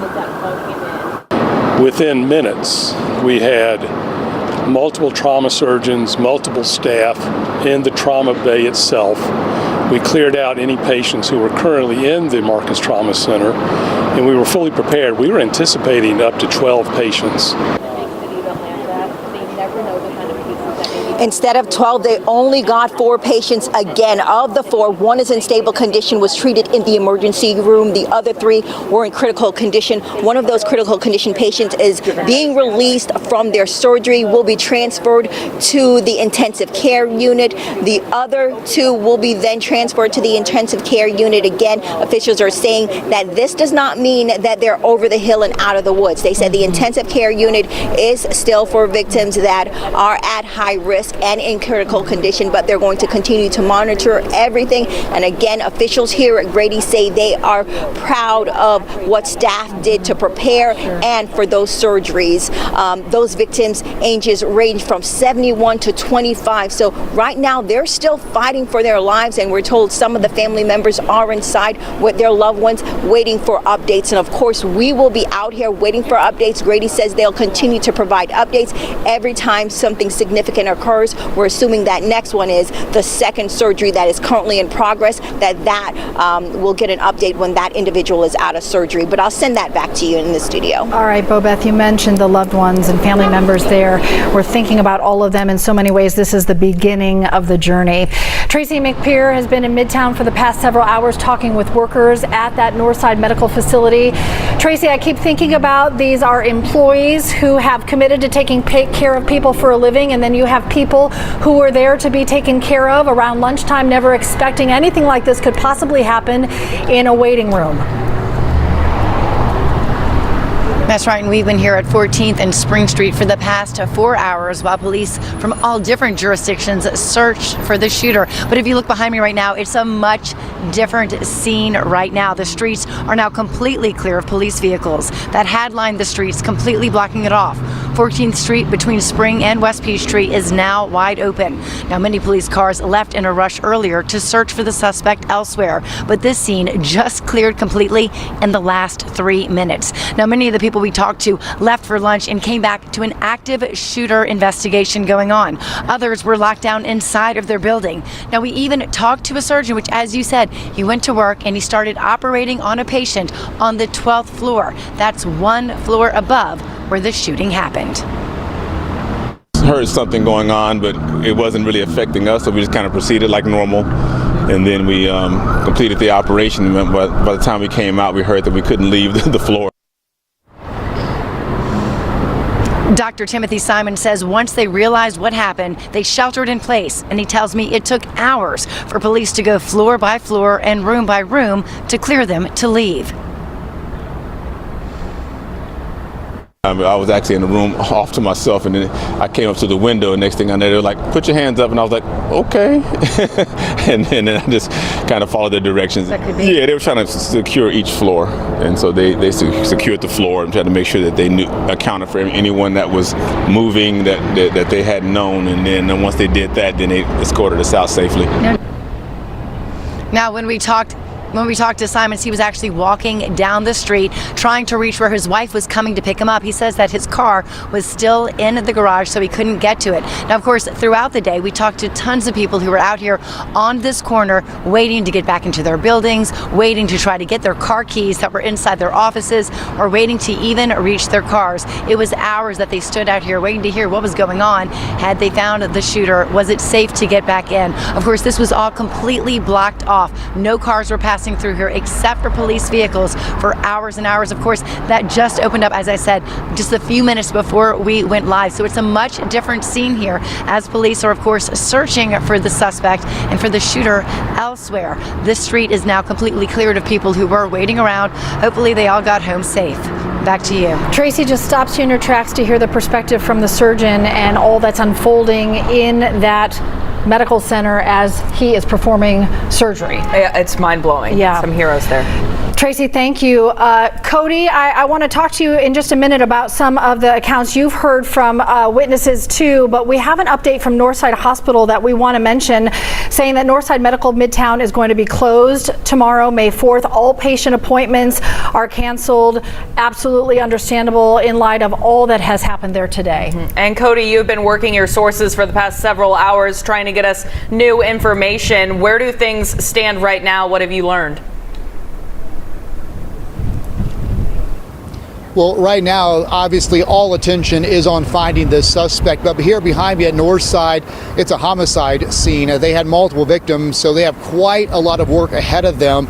And I've talked to several nurses. I've not put the camera in their face. I'm trying to be respectful. I'm just trying to get their accounts to share with you off camera, because a lot of them were taken just in front of me here to a real estate office where they were interviewed by police for the last couple of hours. They've been released slowly, some of them getting back into Northside to get their belongings so they can head home. And one story that really hit me was a woman I saw earlier. I've kind of talked back and forth with her. I got back on the scene and she gave me her perspective. She wasn't even supposed to be at work today. One of the other nurses called in.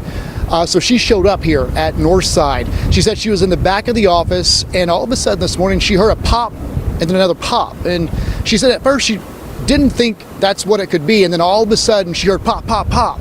And she said someone ran back to her and said active shooter, and they have a code for that, and they went into protocol. She ran to the front where that waiting room was. She said when she got there, one woman was already dead. They're on the floor. She saw another woman shot in the face. An elderly woman was also shot in the side. She said all she could do at that point was to help them, apply pressure to their wounds so they could get EMS up there and get them over to Grady. And she says it's just one of those moments where it's still not set in with her. I kind of watched her kind of walk in the streets, and all of these nurses they've been hugging, and doctors, because again, yes, the patients that were shot, that I'm told were patients, their families now are dealing with this. But for everyone in this hospital, it's going to take some time to really walk through what happened and then to deal with that. And for that woman, again, she wasn't even supposed to be here today. She just was filling in for a coworker. But that's just some of the perspectives we're getting from inside this office. The other thing I heard from another nurse was that they saw the suspect and his mom walk in this morning. They said when they walked in, they had already been bickering about something. They didn't really understand what was happening. But then the next thing they know, he was firing his weapon. His mom, obviously we've been reporting this, was not one of the victims here. She was taken out by police. She's being interviewed because what they're trying to figure out is what triggered this. What were they doing here this morning? And then how can they get him to give himself up? Because at the end of the day, they want no one else hurt, including him. Because at this point, this man has nothing left to lose, and he knows that. So a lot of investigations going on here at the same time. One, trying to figure out the background of this man. An investigation behind me. They have a homicide investigation on their hands. And then, of course, the manhunt that's underway right now. But when you talk to these nurses, again, you really get that perspective of just, how scary it was. But they're heroes because they ran towards the front and they helped these victims not knowing really what was going on. They followed those protocols, and it sounds like they did everything they could to save those patients who were shot this morning here at Northside. Wow. I mean, you're just speechless hearing those stories. Not only are they everyday heroes, as are everyone in the medical community, but to do that and respond that way is truly, truly incredible. Cody, thank you for those reports. And I just want to say I appreciate Cody's sensitivity.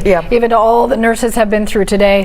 It's incredible to hear their account through Cody, and that's a pretty, impactful update for sure. We want to continue our team coverage now with Doug Richards, who's also in Midtown Atlanta. Yeah, Doug, you've also been speaking with, I'm sure, people who have been coming out of these buildings. What have you learned? Who have you spoken with? And what have you gleaned about what happened today? Well, what we've seen here is that the police presence outside of Northside Midtown's Medical Center is still considerable. There's crime scene tape right behind me. Behind that, there are 24 or more police officers, many of them outside, you can see. But if you were actually to go beyond the glass doors into the lobby there, you would also see more crime scene tape and more police officers inside. A minute ago, we saw crime scene investigators come out with the types of paper bags that are used to gather and transport evidence from crime scenes. They brought that stuff outside through those doors, put them in a police transport, and took it presumably to the Atlanta Police Crime Lab. A few minutes ago, we spoke with a young woman who was a contractor who was supposed to come to work here right around the time the shooting happened, and here's what she described. You hear about stuff like this all the time, but you definitely don't think, you'll be caught up in it. And I'm very thankful that I wasn't, inside the building. Thankful that everybody that I knew that was inside the building made it out. So it's definitely a traumatizing situation for sure. Yeah, I mean, it's really crazy. Living in Atlanta, we definitely hear of things like this happening all the time. It's, when I pulled into the garage, I saw the fire trucks and everything on the other entrance side and thought nothing of it. I was like, I bet something's going on. And when I got to the elevator and it wouldn't let me buzz in, I was like, there must be like a fire drill or something happening. It didn't even cross my mind.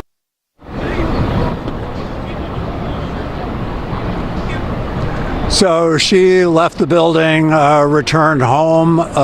Meantime, we're still seeing what appear to be hospital workers outside the building, still trying to get in, still trying to get their belongings that they had left inside. Remember this happened around lunchtime, so a lot of people were churning through the building, going in and out.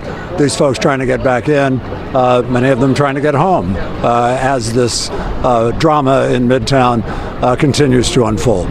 Live in Midtown, Doug Richards, 11 Alive News. Thank you, Doug. So it started at Northside Hospital at 12:08, 5 hours hours and 20 minutes later, the search for 24-year-old Deon Patterson is intense and focused in the area of Cobb County around Truist Park. Yeah, there's a lot of moving parts here, a lot of moving scenes as well. So we want to bring in Andrew Wilson now, who is kind of breaking down a timeline for us of these events that have been unfolding. Andrew. Yeah, Savannah and Cheryl, this has been quite an event as we've tracked throughout the day.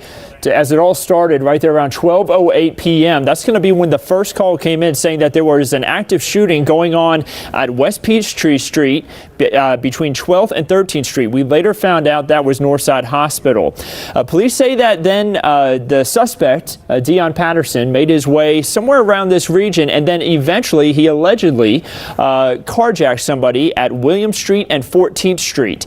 Right after that occurred, it seems he's made his way up towards the Cobb County area, right around the Vinings, Cumberland, Battery area. That's where police are currently doing a large-scale search to see if he's in that region. They have a reason to believe that he may be up into that area, it seems. And we've seen a lot of police presence, especially there along Windy Ridge and right at Heritage Court, right into this region. We have a live view of right at that spot from one of our Georgia Department of Transportation cameras. This is actually right where we saw a lot of those police running out of that kind of construction area that we were looking at earlier on this afternoon. Still a lot of police in that region keeping a close eye on things. And you see that some streets, that's a Windy Ridge Parkway right through there. Some streets are closed off.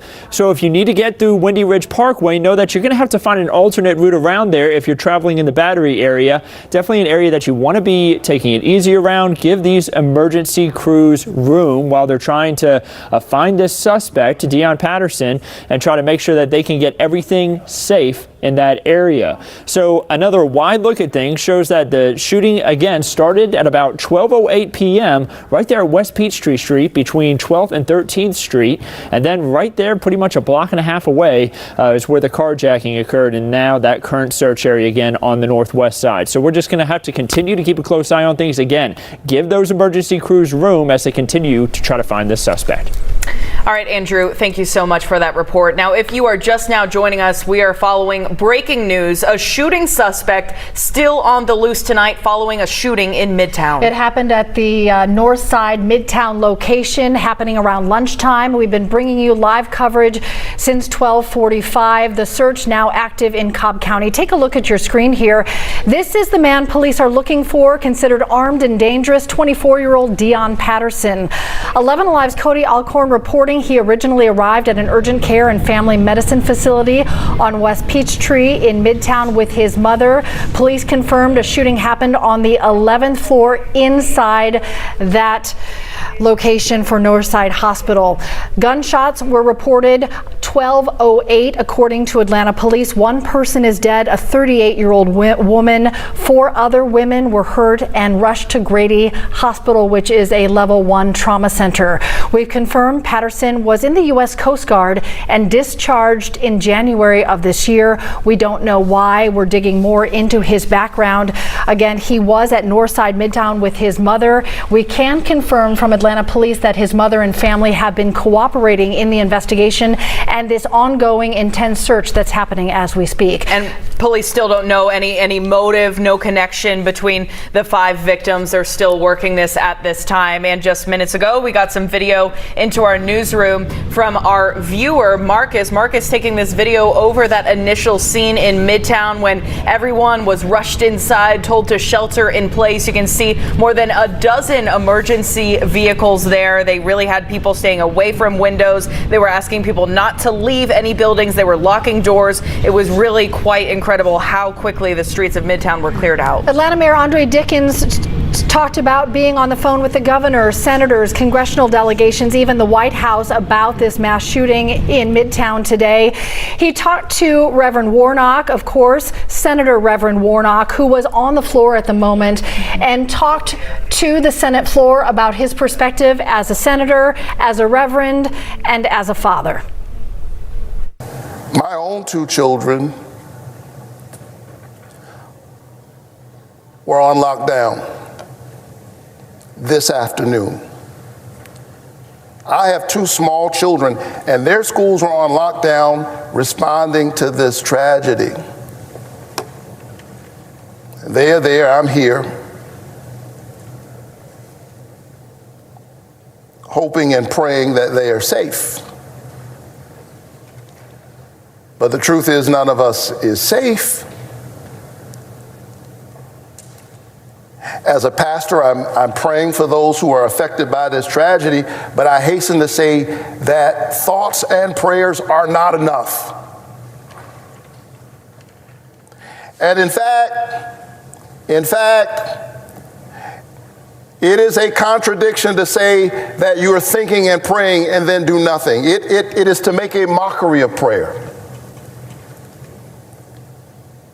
It is to trivialize faith. We pray not only with our lips, we pray with our legs. We pray by taking action. And still there are those who want to convince us that this is the cost of freedom. To them, we have to say no. So many parents in the same situation as Senator Reverend Warnock today. Karis Belger is live in Midtown where this all started. Karis, schools were on lockdown, daycares were on lockdown. Tens of thousands of people in that area where you are right now could not leave their condo, their places of business, restaurants. It has impacted so many people in our city and now people in Cobb County as the search continues.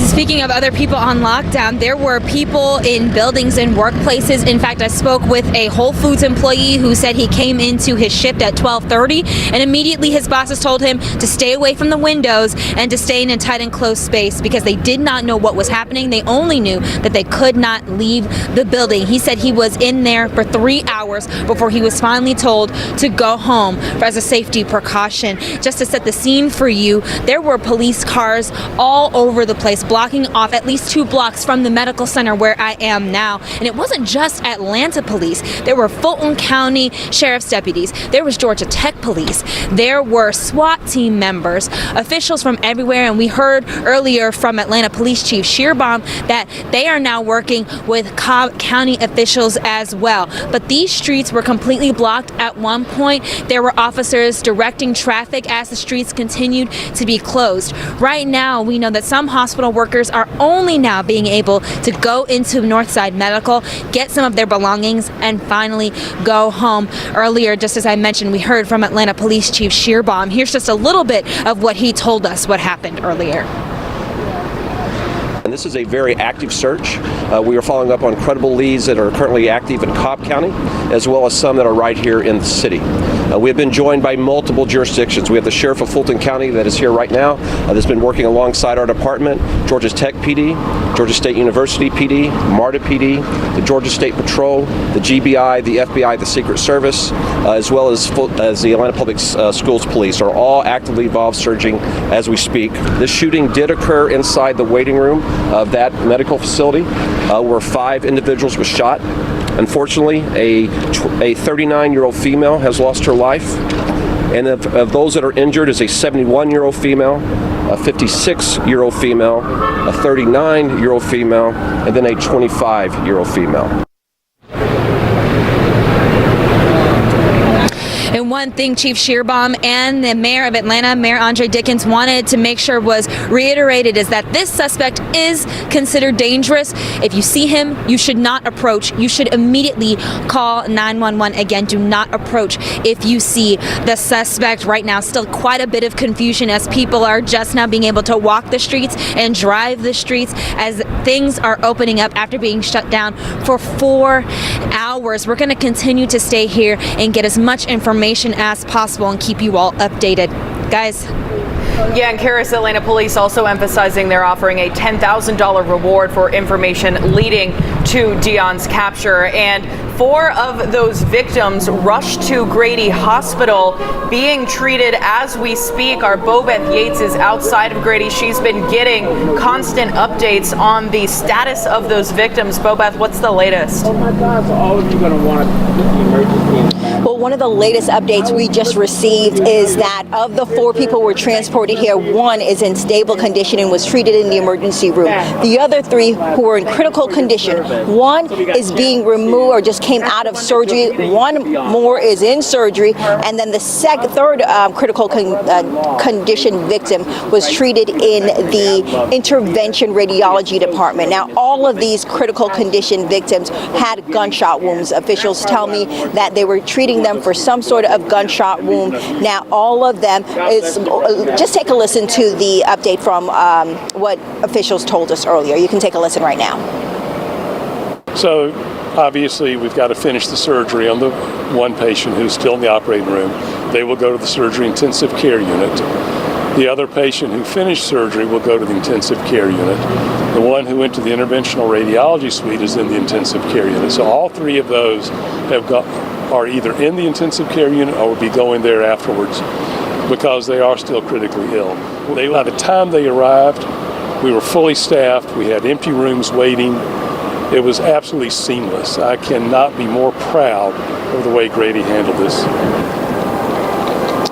Now, officials again saying those 4 victims, those 3 victims, I should say, that were in critical condition are still not out of the woods, even though they're being transported to the intensive care unit. That is the highest level of care, and they will be treated by trauma nurses and trauma surgeons in that area to make sure they actually get over this injury. Again, all 3 victims, 1 is that was in critical condition, 1 is still in surgery, the other 2 being transported to the intensive care. Now, officials say one thing was important is the victim that was treated in the intervention radiology department, they were treated there because of the type of injury they said they had. They said sometimes when a blood vessel is injured or in some way impacted, sometimes it's easier to be treated in that area. So we do know that whatever injury that individual had to do with a major blood vessel. The other 2 victims that was in surgery, 1 being released from surgery going to the intensive care, and the other one should be released shortly from their surgery. But of course, we'll be out here getting more updates. Another thing we did find out about all of these victims was that they were again in the waiting room, and all women ranging from ages 71 to 25 years old. So we're waiting on more updates on trying to figure out which age belongs to which victim and which injury those victims sustained. Of course, we will be out here and getting more updates and bringing them to you as we have them. Sending it back to you in the studio now. Goes without saying that we're thinking of those 4 women and everyone who loves them. That's a 5-hour surgery and counting, so that speaks to how critical that one woman is. Bobette, thank you. Tracy McPeer has been in Midtown for the past several hours talking with workers at the medical facility. You've been talking to witnesses, also reporting as a mom who had children in lockdown. This is impacting people in so many ways today, Tracy. That's right, but right now 14th Street and Spring Street is a much different scene. Police vehicles had lined the street and it was locked down, that entire block, for hours on end. Of course, they opened it up just about 35 minutes ago. Cars are freely going through. People are finally leaving the buildings for the end of the day, many of them locked in the buildings. Of course, many of the people we talked to left to go to lunch, not knowing, of course, what would happen, coming back to an active shooter situation, standing on the street, not able to get back in to get their keys, to get their car. Others had their cars locked inside a garage. Of course, we also spoke to a surgeon who started operating on a man, and while he was in the operating room, heard a commotion, later finding out it was the shooter, 1 floor below where he was. Of course, once he finished that, they were all in lockdown as well. It took him hours to also be released. His wife had to come and pick him up. Now, other people that we talked to, a group was leaving. It was one of the later groups we saw leaving, walking down the street.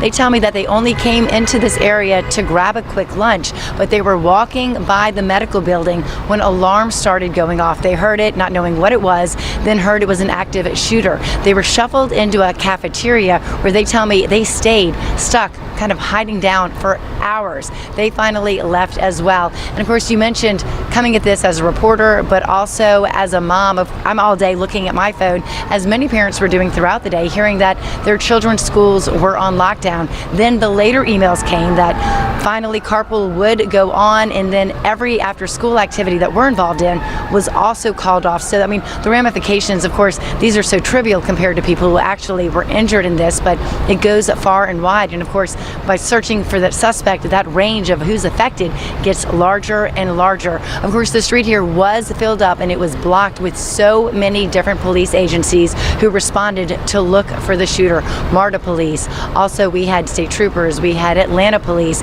and then throughout the day, as the suspect was spotted and they considered it a credible situation, they would rush off. And so that gave people hope that maybe this time they will find him and get him in custody. Of course, right now it looks normal here, but it's far from normal. Of course, as people are leaving, going home, what they experienced here, whether they were in that building or not, will affect them for a long time. Back to you. Yeah, Tracy, we know a lot of that search has shifted from where you are in Midtown to Cobb County now, where we're told the focus is when it comes to this search. And John Sherrick is live there now. John, I just saw that Cobb County Police said they're about to update media there in Cobb County. But what are you seeing there, and what have you learned so far? They are about to give us a briefing, perhaps within about 30 minutes. Of course, we'll bring that to you live when they do speak with us. Right now, we're at another location where Cobb County Police are searching for this suspect. This is an apartment complex just off of Highway 41, immediately to the west of the Battery and Truist Park. Police have this entrance and exit blocked. They are going through the apartment complex, searching for perhaps places where this suspect might be hiding. As vehicles come in, they're allowed to go in, but as they leave, and as one leaves here, you might be able to see it, police are searching every single vehicle that leaves. They're opening the trunks, opening the backs of these vehicles, making sure there is no one inside other than the person who is driving. Cobb County Police have been searching throughout this area, at the Battery, at Truist Park, in the parking decks around there, at the Galleria Center just across I-285, and the parking decks there, at the Cumberland Mall area, throughout this area of Smyrna in Cobb County. Cobb County Police have been taking the lead in searching every possible place where they believe the suspect might be, and we may learn more, perhaps within about 30 minutes, when Cobb County Police are able to brief us about the extent of their search, the nature of their search, where they are searching, what kind of tips they're receiving, just what kind of leads they're receiving that might explain why they are focusing so heavily on this area of Smyrna.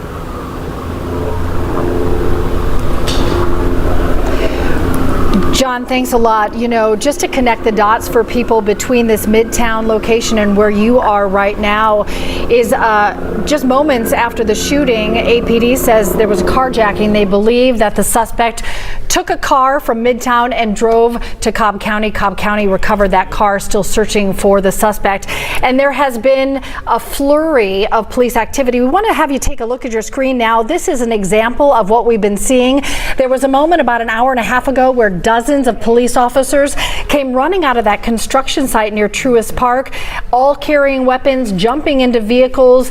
Police officers and SWAT members from various agencies all jumping in their cars, peeling out, heading in one direction as they were getting tips and information. We did hear from Cobb County they had a number of false alarms.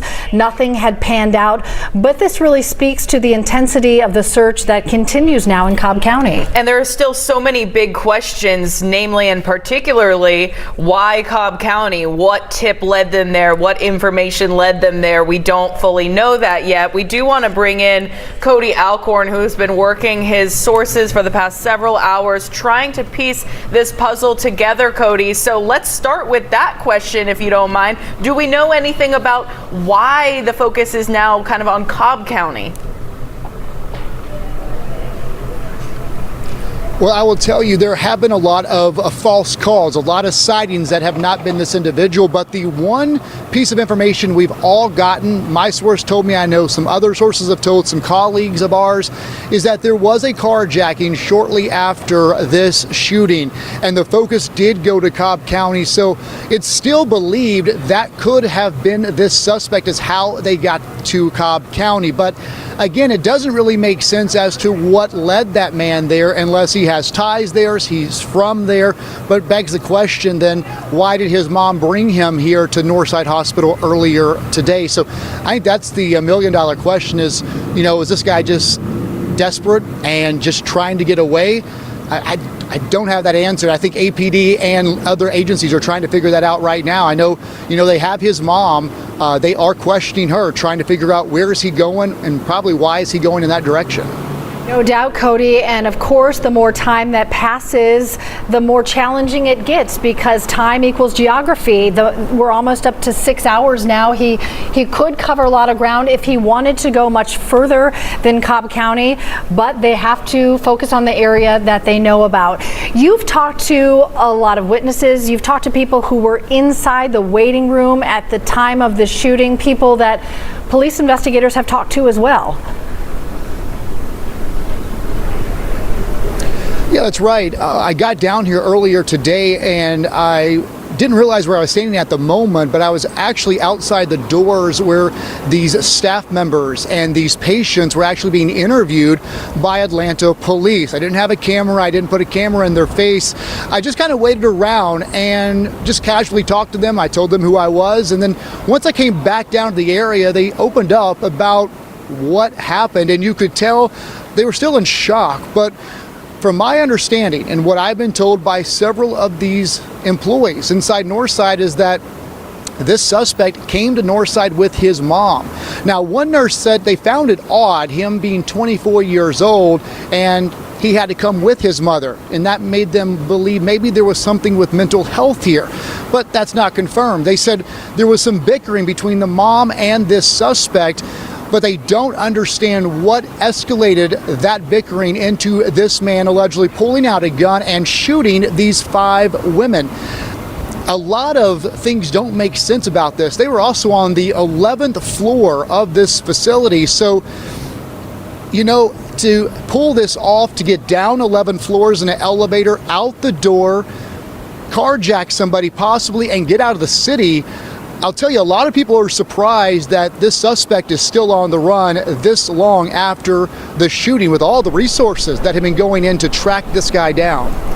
Cody, that is a really good point, frankly, that, 11 floors they had to get down from the moment, and it does seem like the response was relatively quick, but we were talking how it's just a needle in a haystack when you're talking about a huge metropolitan area with so many people. No doubt. In fact, one of the first images we saw of the suspected gunman, Cody, was an image that looked to be inside an elevator, and his mask was off, and if you wonder, in retrospect, was that on his way down? All of these pieces to the puzzle, you hope, then come together for investigators to find him. Cody, they say he's still armed and dangerous. They're very concerned. They want to make sure nobody gets hurt.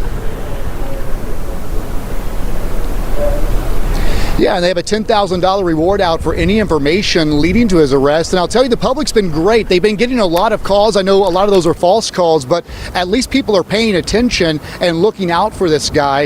And I will tell you this as well. I mean, it doesn't seem like this guy showed up to the hospital today just to carry out a shooting. That's at least the perspective I'm getting from talking to people inside the hospital, that, he was brought here by his mom for some reason, and it seems like the shooting was secondary. But, why did he have a weapon on him?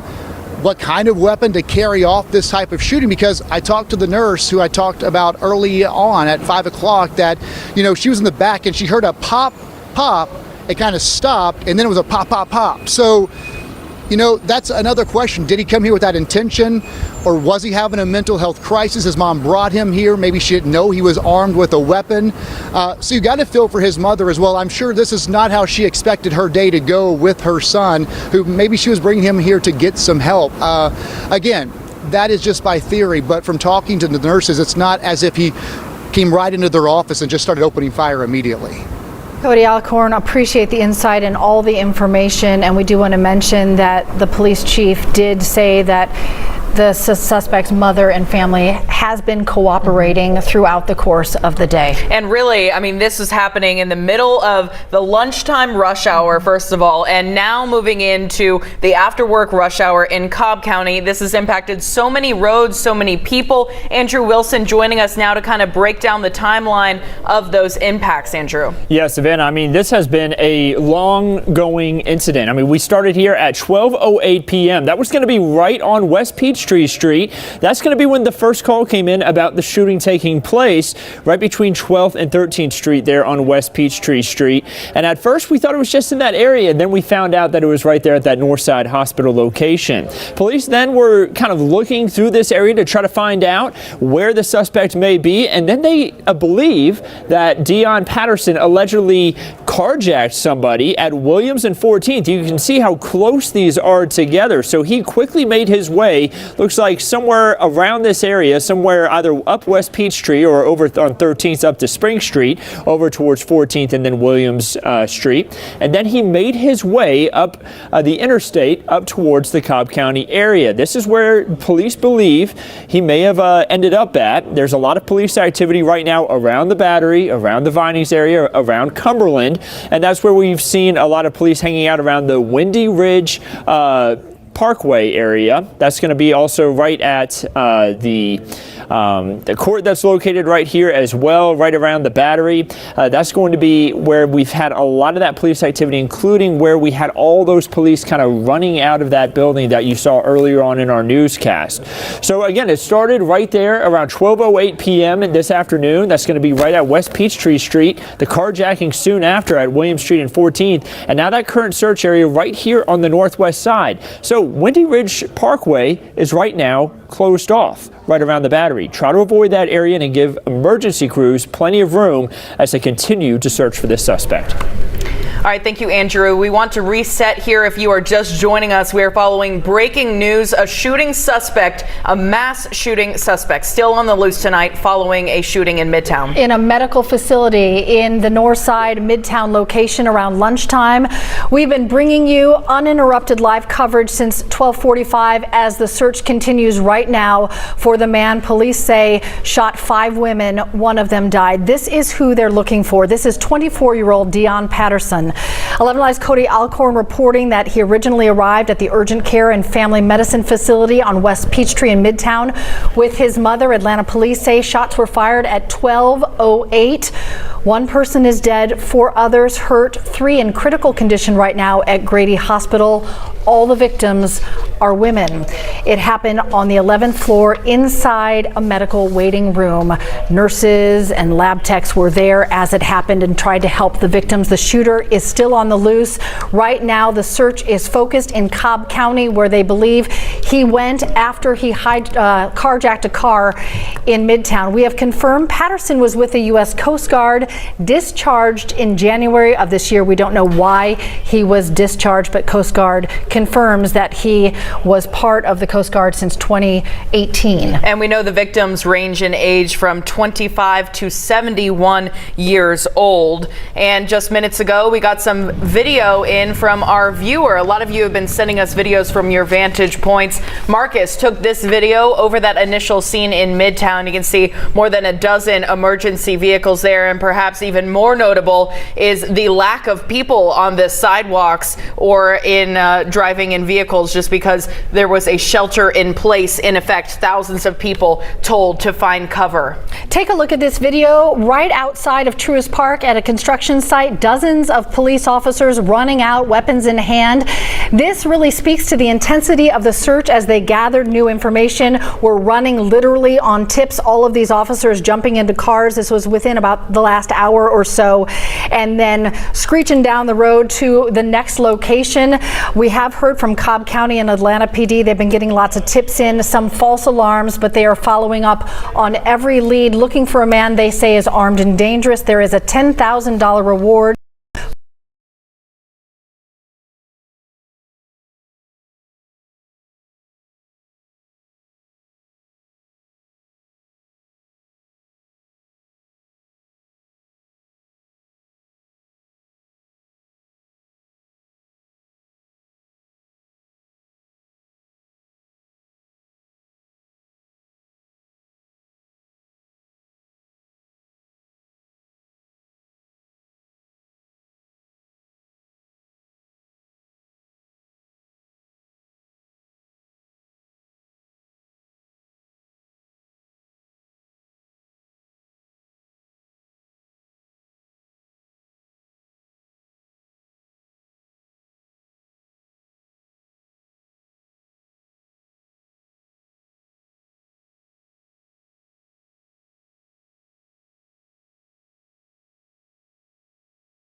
Nurses who worked in there, from witnesses we've talked to, my colleagues have talked to, that it appears that for some reason this mother brought her 24-year-old son to the 11th floor of Northside Hospital for some type of treatment, to see him for some reason. At some point, there was some bickering going on and shots were fired. And as you mentioned, 5 innocent victims were shot this afternoon in this hospital waiting room. We do know 1 died on the scene. Those other 4 victims at the hospital, 3 in critical condition. So a lot of prayers out for them, and a lot of prayers out for the men and women right now on the ground tracking down this suspect. He's already shot 5 people according to APD. So they are not taking any chances that he is still armed. He's extremely dangerous. In fact, so much so, he has a $10,000 bounty out right now for anyone who sees him to turn him in, because they also don't want this man to hurt himself. We don't know if he's going through a mental health crisis at this point, but obviously something triggered 24-year-old Dion Patterson to have him open fire in this hospital. And we can tell you, state, federal, and local agencies are right now helping AP to track down this man. And the best news could be they put him into custody here sooner rather than later. Back to you. We'll be hoping for that, Cody. Thank you. We continue to follow this breaking news right now at 6. Want to re-rack things for you. The search still underway for a man accused of killing 1 person and injuring 4 others in Midtown. Now, at this hour, police are telling us that he started shooting inside of a waiting room at a Northside medical facility. So we want to show you this image once again. We have been showing you this image all evening as we've received it from police, but we want you to take another look. This is the man who police are searching for. He's 24-year-old Dion Patterson, and the search for him started early this afternoon and has now extended all the way out into Cobb County. We know that various law enforcement agencies from across the state and from multiple jurisdictions are now involved in that search as it focuses on Cobb County. We have live team coverage for you tonight, starting with our John Sherrick in Cobb County as the search moved to that area from Midtown. John. We're at an apartment complex just off of US 41, just west of the Battery and Truist Park. It's called Edison Apartments, and you can see to my left and to my right, lots of Cobb County police cars are here at the entrance and exit to this apartment complex. What police are doing right now, they're inside the apartment complex here just west of the Battery and Truist Park, looking for the suspect, looking perhaps for a car that he might have taken to get to this area from Midtown Atlanta. And as police are letting people in, they are checking every single vehicle that leaves, looking inside the vehicles, looking inside their trunks, opening the backs of the cars. Cobb County Police are expected to give us a briefing soon about the status of their search for this suspect. They have been at the Galleria, they have been at Cumberland Mall, they have been again at the Battery and Truist Park, and here at this apartment complex, which is just across the way from the Battery and Truist Park, where they have been searching intensely.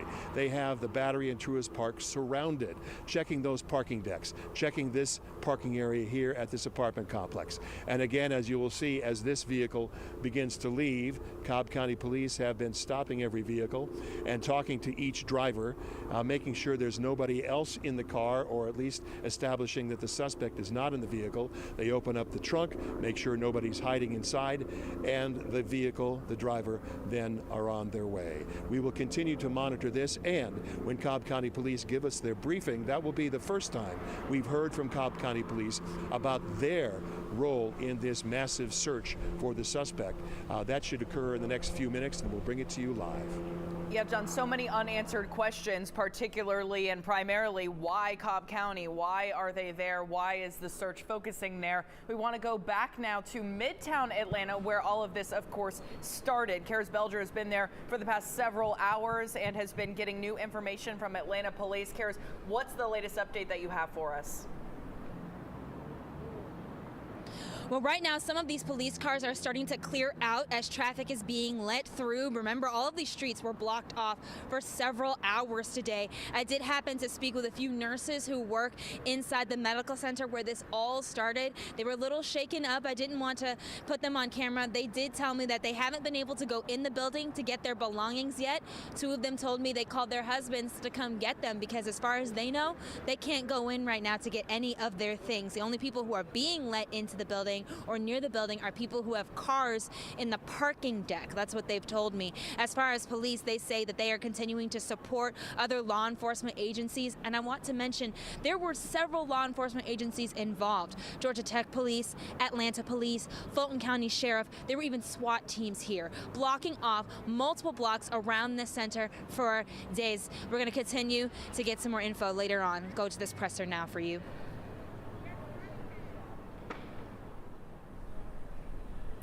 Yeah, right. In just a few moments, they're about to give us an update over in Cobb County. We know they're setting up for that press conference right now. Hopefully, we're going to get some more answers as to why this search shifted to Cobb County. We know it started in Midtown, and that let's get it out to you right now.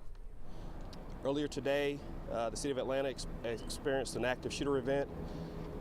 We did get information that the shooter may have come to Cobb County, so we began to actually check our flock cameras. We actually went back and did discover that the vehicle had entered Cobb County. The vehicle has since been recovered by Atlanta PD, so for more information about the vehicle, you need to contact them. Around 12:30, by looking back at some of the cameras, we did spot what appeared to be a suspect in this area, which is why we have such a heavy presence. This was a couple hours after the incident, so this was around 2:30 or so that we actually discovered that the shooter was possibly in the area. So we are still searching right now. We have not had any eyewitness confirmation of the suspect. This has all been video that we have observed from our flock cameras and our real-time crime center. That's the only additional information we have right now. We do believe that he might still be in the area. So the car that was recovered, where was it recovered, please? Where was the car found? I believe in a parking garage. The vehicle was recovered in a parking garage on, what was the name of that street again? Heritage Court. Okay, and where's that? That near the Battery? It is near the Battery. Is it near a store? Is it near a hotel? It's a parking deck. It's just near the Battery. What are flock cameras? Is that That's an actual trade name, Flock. Those are license plate recognition cameras. The cameras that spotted him, were these security cameras, surveillance cameras on buildings that actually So images of him? our real-time, I don't know exactly which cameras. Our real-time crime center has different cameras that come in. They're DOT cameras, Flock cameras, and some the Flock cameras are owned either by us or by private organizations. And they captured images of him in this area? Images of the vehicle. There were images of him that were seen or recorded at 12:30. And where is that? I don't know the exact area, the exact location, but it is in this area. Yes. It's been a lot of time since 12:30. That's the last visual confirmation we have from video. We haven't had any confirmed eyewitness sightings. We've had calls come in, but we have not been able to confirm those eyewitness calls. Wait, in this carjacking, did he assault the owner of the vehicle that was stolen? That carjacking happened in Atlanta, so I don't know. Can you tell us why you cordoned off that area, I'm forgetting the street name. Windy Ridge. Windy Ridge is right near where the vehicle was located. Okay, it wasn't because you believed that he was still... And that was the area that he was spotted. Okay. Or on camera, we saw him on camera. So you're able to confirm the vehicle that you found and was captured in the flock license plate system was in fact one that was stolen? I would defer to Atlanta because I don't know if they have. They actually have possession of the vehicle right now. Any reports of another vehicle being stolen or seen leaving that area? We don't have any reports of another vehicle being stolen in the area. Wayne, any reports of shots being fired in Cobb County? We had a false alarm call in earlier. I believe it was at 200 Galleria Parkway, but that turned out not to be the case. There were no shots fired. What was the incident at Campbell Middle School?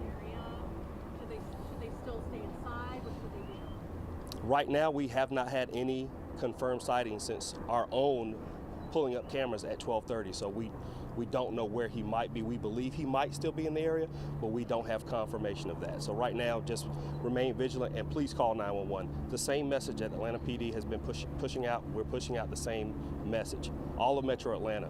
If you see him, he's still considered armed and dangerous, please call 911. And I had a question right here. There was some sort of situation at Campbell Middle School. Are you able to speak to that? There was a lockdown for a time. Is that unrelated to this? That incident at Campbell was totally unrelated to this.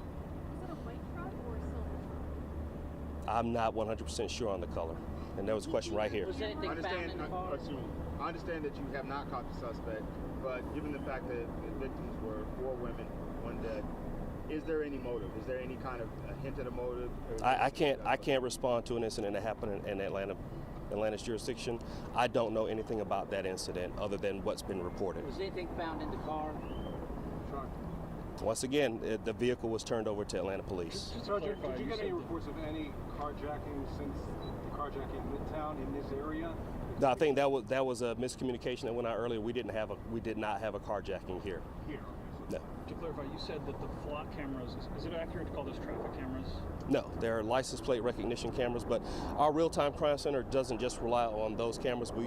The cameras that we actually saw the suspect with were Department of Transportation, DOT cameras, which are part of our real-time crime center. Flock cameras, they notify you that they've picked up on a license? Only if the information is input into the system.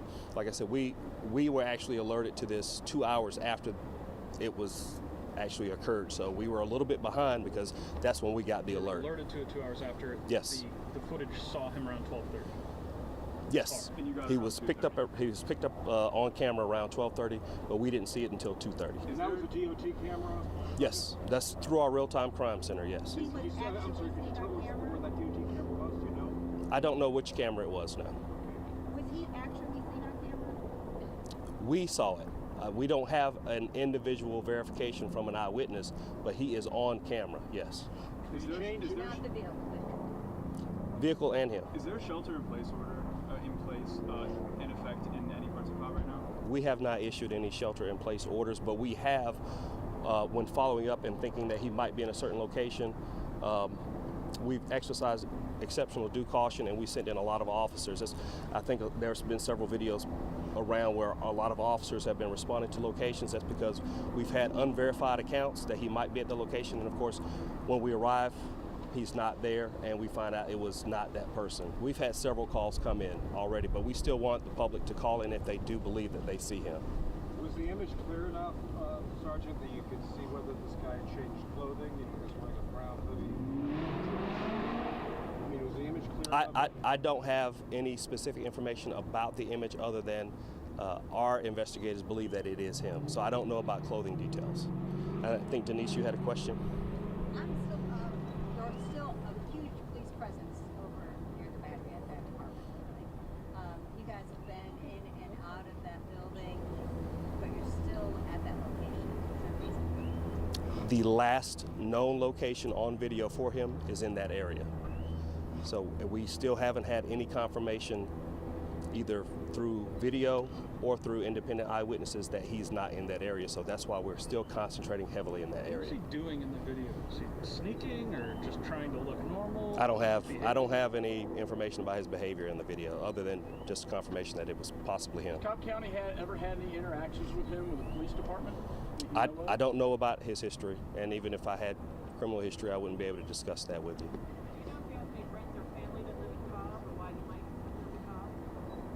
I don't know that. Don't know. Do you know the name of that apartment building? Is it Edison? Is that the name of the building? I don't have the name of the apartment. There have been several. I know there's several apartment complexes around here that are close enough to that area where the camera picked him up. So that's why we've been concentrating in that area. So I think there are a couple of different complexes in the area. The model of the car. The model of the vehicle. Check with Atlanta Police regarding the vehicle. Do you know where the camera was located? Was it on a street light? Was it on a pole? Where? Most of our DOT cameras are on the traffic light level. They're up in that area. So, but I don't know where this particular camera was. So you said no visual confirmation since like 12:30. Do you have any indication that you're closing in on him? You've got everything that I've got. That's all I got. With the last visual confirmation we have was 12:30. Last confirmed visual confirmation or visual image we had was 12:30. Guys, that's all I have. One more time, where was that? Sorry, I missed the top. Where was that image taken? That was taken from a DOT camera. That's the last known image was at 12:30. So we had here in Cobb County? Here in Cobb County, yes. Any other specifics on where that was?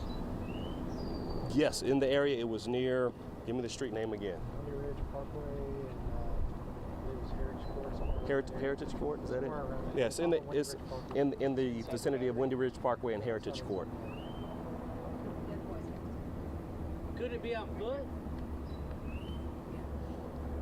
I can't speculate. I don't know. All right, guys, that's all I got for you. I know y'all can come up with a million ways to ask the same question. All right, so you've been listening into an update from Cobb County Police Sergeant Wayne Delk there. He has given us a bit of new information, so I'm going to walk you through what you may have just heard if you're just joining us.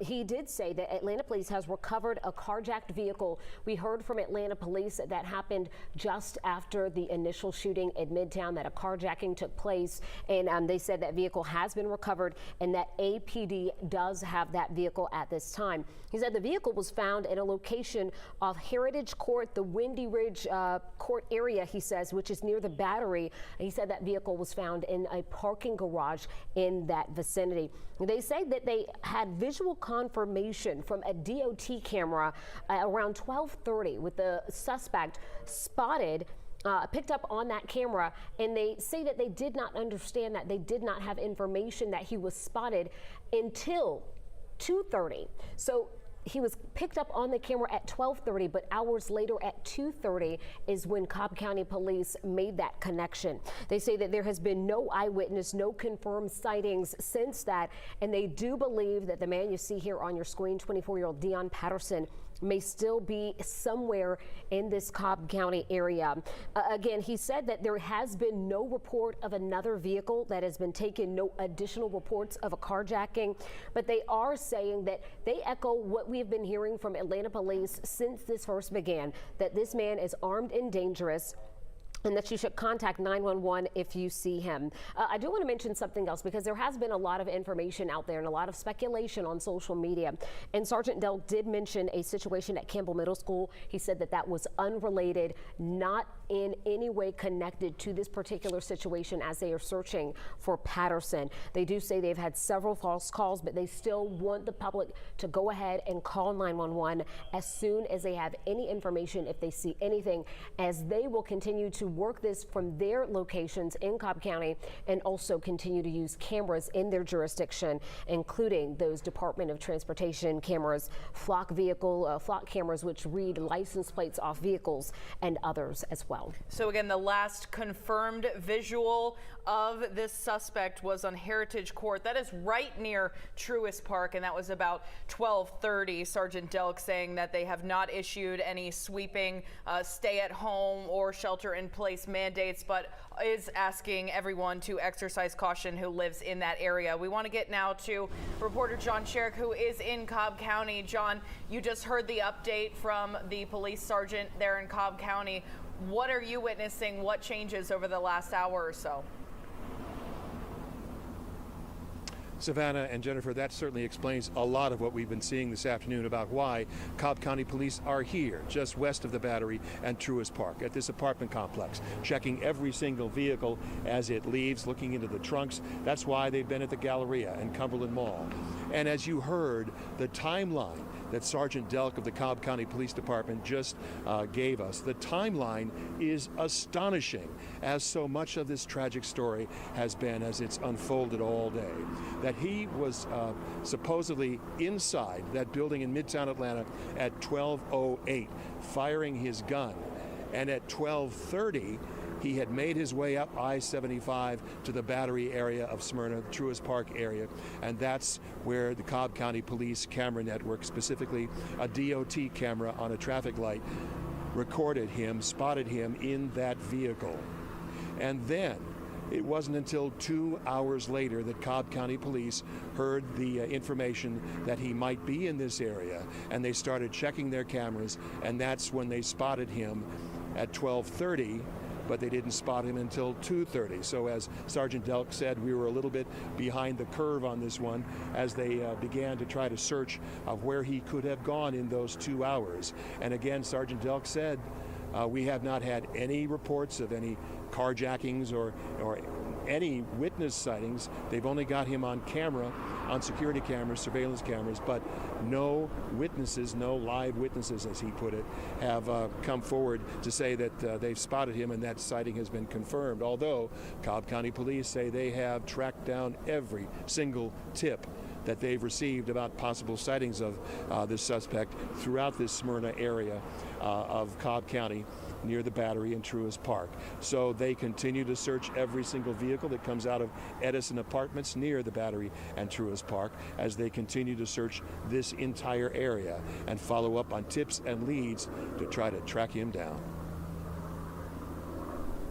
John, thank you so much. And as he mentioned, Cobb County Police have been going back and forth, doing any and everything they can to follow up on all of these tips that they have been receiving. They said some of them, well, all of them have not panned out because they have not found Patterson at this point. But again, they say that they want everyone to continue to keep an eye out for 24-year-old Dion Patterson, and then to make that call to 911. Do not approach him.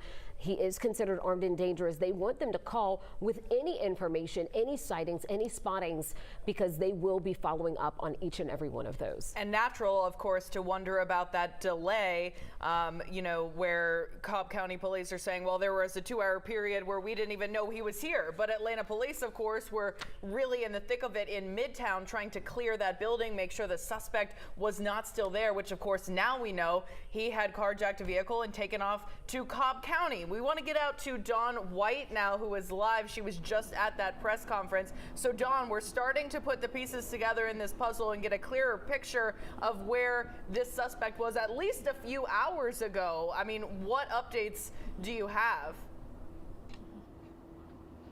Well, just minutes ago, we got an update from Cobb County Police, and they say the last known location of the suspect was at 12:30, that they actually caught him on flock license plate scanners, ditching his vehicle at a parking garage that is close to the Battery. They say that is the last sighting of him, that he is currently on the run, that he is considered armed and dangerous. So they are encouraging people who are in this area to be vigilant, look for their surroundings. If you see him, do not confront him, call 911 right away. And the vehicle that they found up here in Cobb County, they're saying that that was a vehicle that was carjacked back down in Atlanta earlier today. Don, what kind of information are Cobb County Police saying about what they're advising people to do and why they have been so engrossed in this particular part of the community there? Well, they said the reason that they believe that he may be in this area is because he was actually captured on camera ditching the vehicle in a parking garage that was close to the Battery. That was back about 6 hours ago, so he may not be in this area, but that was the last known sighting of him. They aren't calling for a lockdown in this area. They're just asking residents to be vigilant of their surroundings and that he could still be in this area right now. All right, Dawn, thank you so much. Appreciate that update. Now we know that there are multiple victims, 4 victims being treated at Grady Hospital right now. Last we heard, multiple were in critical condition. 1 was stable. Our Bobeth Yates is outside Grady Hospital right now. She's been getting consistent updates. And Bobeth, what is the latest update on the status of these victims? Well, Grady officials tell me they are actively working to save the lives of the 4 victims that were transported here. In fact, one of those victims is still in surgery. Now, at our last update, the most recent one we got from Chief Medical Officer Robert Jensen, he said the 4 victims were all women ranging from age 71 to 25 years old, and 1 was in stable condition. That 1 in stable condition was treated in the emergency room. The other 3 in critical condition. One of those 3 in critical condition still in surgery as we speak. The second victim in critical condition was released from surgery just about an hour ago, and the 3rd victim in critical condition was treated in the intervention radiology department or unit because of the injuries were impacting their blood vessels. Now take a listen to some of what we heard from officials earlier. So we called a mass casualty event. Within minutes, we had multiple trauma surgeons, multiple staff in the trauma bay itself. We cleared out any patients who were currently in the Marcus Trauma Center, and we were fully prepared. We were anticipating up to 12 patients. Fortunately, we only received 4, but we were completely prepared for it. We had all the staff that we needed. We had all the ancillary staff that we needed. We had chaplains there. We had security there. Everyone that was needed was in the place. Now, officials say even though they have lifted their mass shooter protocols, they still remain ready because they understand this shooter is still on the loose and that he's armed and dangerous. They say if something changes and more victims come in, they are prepared to take additional victims. And that staff that they had called in are still ready and waiting. In addition to that, officials are telling us they will continue to update us, and all of the victims that were in critical will be transported to their intensive care unit. They say they're not out of the woods yet, but they are definitely doing better with only one more person still in surgery. When that last surgery is completed, again, all 3 critical condition victims will be transported to their intensive care unit for additional care, and that care will be from trauma nurses and trauma surgeons. Sending it back to you guys in that studio. All right, Bobeth, and hopefully they will continue in that recovery, and hopefully the medical teams at Grady Hospital will not have to see any additional victims here as the search continues for 24-year-old Dion Patterson. Now, we've been talking about this for several hours after this shooting first took place around 12:08 earlier this afternoon. Our Tracy A. McPeer has been in Midtown for the past several hours, speaking with workers from that medical facility, and Tracy, gathering all the information and details that you can. So what can you tell us at this hour? Well, we've been at 14th Street and Spring Street for the past 5 hours, and the scene now is completely different. Earlier, the street was completely locked down. There was police tape up. There were police vehicles from multiple jurisdictions all along the road. Of course, some of those vehicles would leave when they would get a credible tip on where the suspect could be. As of now, traffic is flowing per usual. And earlier, the street behind me, the sidewalk, was completely filled with people, many of whom had just gone out to get lunch, came back to an active shooter situation. Others tell me they were going out for a run, came back and could not get into their apartment. People just waited on the sidewalk to see what would happen. And of course, they knew that it was for their safety. So patience was thankfully there, especially when they considered the injuries and the death that took place with this shooting. Of course, their situation was nowhere near that, so they stood on the sidewalk and patiently waited. Of course, some of the other people we talked to said that they were walking by the Northside facility, heard alarms go off, and then heard it was an active shooter situation. They ducked into a cafeteria and were there for hours. They were some of the latest people that we saw leave. We also spoke with a surgeon. Now, he was inside the facility. He was operating on the 12th floor, one floor above where the shooting happened. Heard something going on, but it wasn't really affecting us, so we just kind of proceeded like normal. And then we completed the operation. But by the time we came out, we heard that we couldn't leave the floor. Dr. Timothy Simons says once they realized what happened, they sheltered in place. And he tells me it took hours for police to go floor by floor and room by room to clear them to go home. I was actually in the room off to myself, and then I came up to the window, and next thing I know, they were like, put your hands up, and I was like, okay. and then I just kind of followed their directions. That could be. Yeah, they were trying to secure each floor, and so they secured the floor and tried to make sure that they accounted for anyone that was moving that they hadn't known, and then once they did that, then they escorted us out safely. Now, when we talked to Simons, he was actually walking down the street. His wife, he'd called her and asked her to come and please pick him up because his car was stuck in a garage. It's probably still sitting in the garage right now because he couldn't get to it. It was still in a lockdown situation. Many of the people we talked to were getting rides from family members, also waiting for friends to pick them up just so they could get home. Now, when you think of just the huge number of office buildings, of restaurants, of apartment buildings that are in here where people were locked in place for hours on end, also many students not being able to be picked up, schools across Atlanta on lockdown, far-reaching effect of this. Of course, our hearts are with those who are actually injured in this situation, but the effects, they do go out much further than just right there. Yeah, they absolutely do. Tracy, thank you so much. And where you are right now in Midtown looks like behind you kind of back to normal, but Cobb County is where we now know was the last confirmed sighting of that suspect. Heritage Court, I believe we have a map we'll pull up in a little bit, but Heritage Court near Truist Park. Now we want to check in with Doug Richards, who is also in Midtown Atlanta. Doug, you've also been speaking with people in that area who were there when that shooting happened. What have you been able to piece together? Well, it's worth noting that 6.5 hours after the shootings took place, Northside Medical remains a crime scene. Not as jacked up a crime scene as we had several hours ago, but still you can see the police presence outside the front of the building.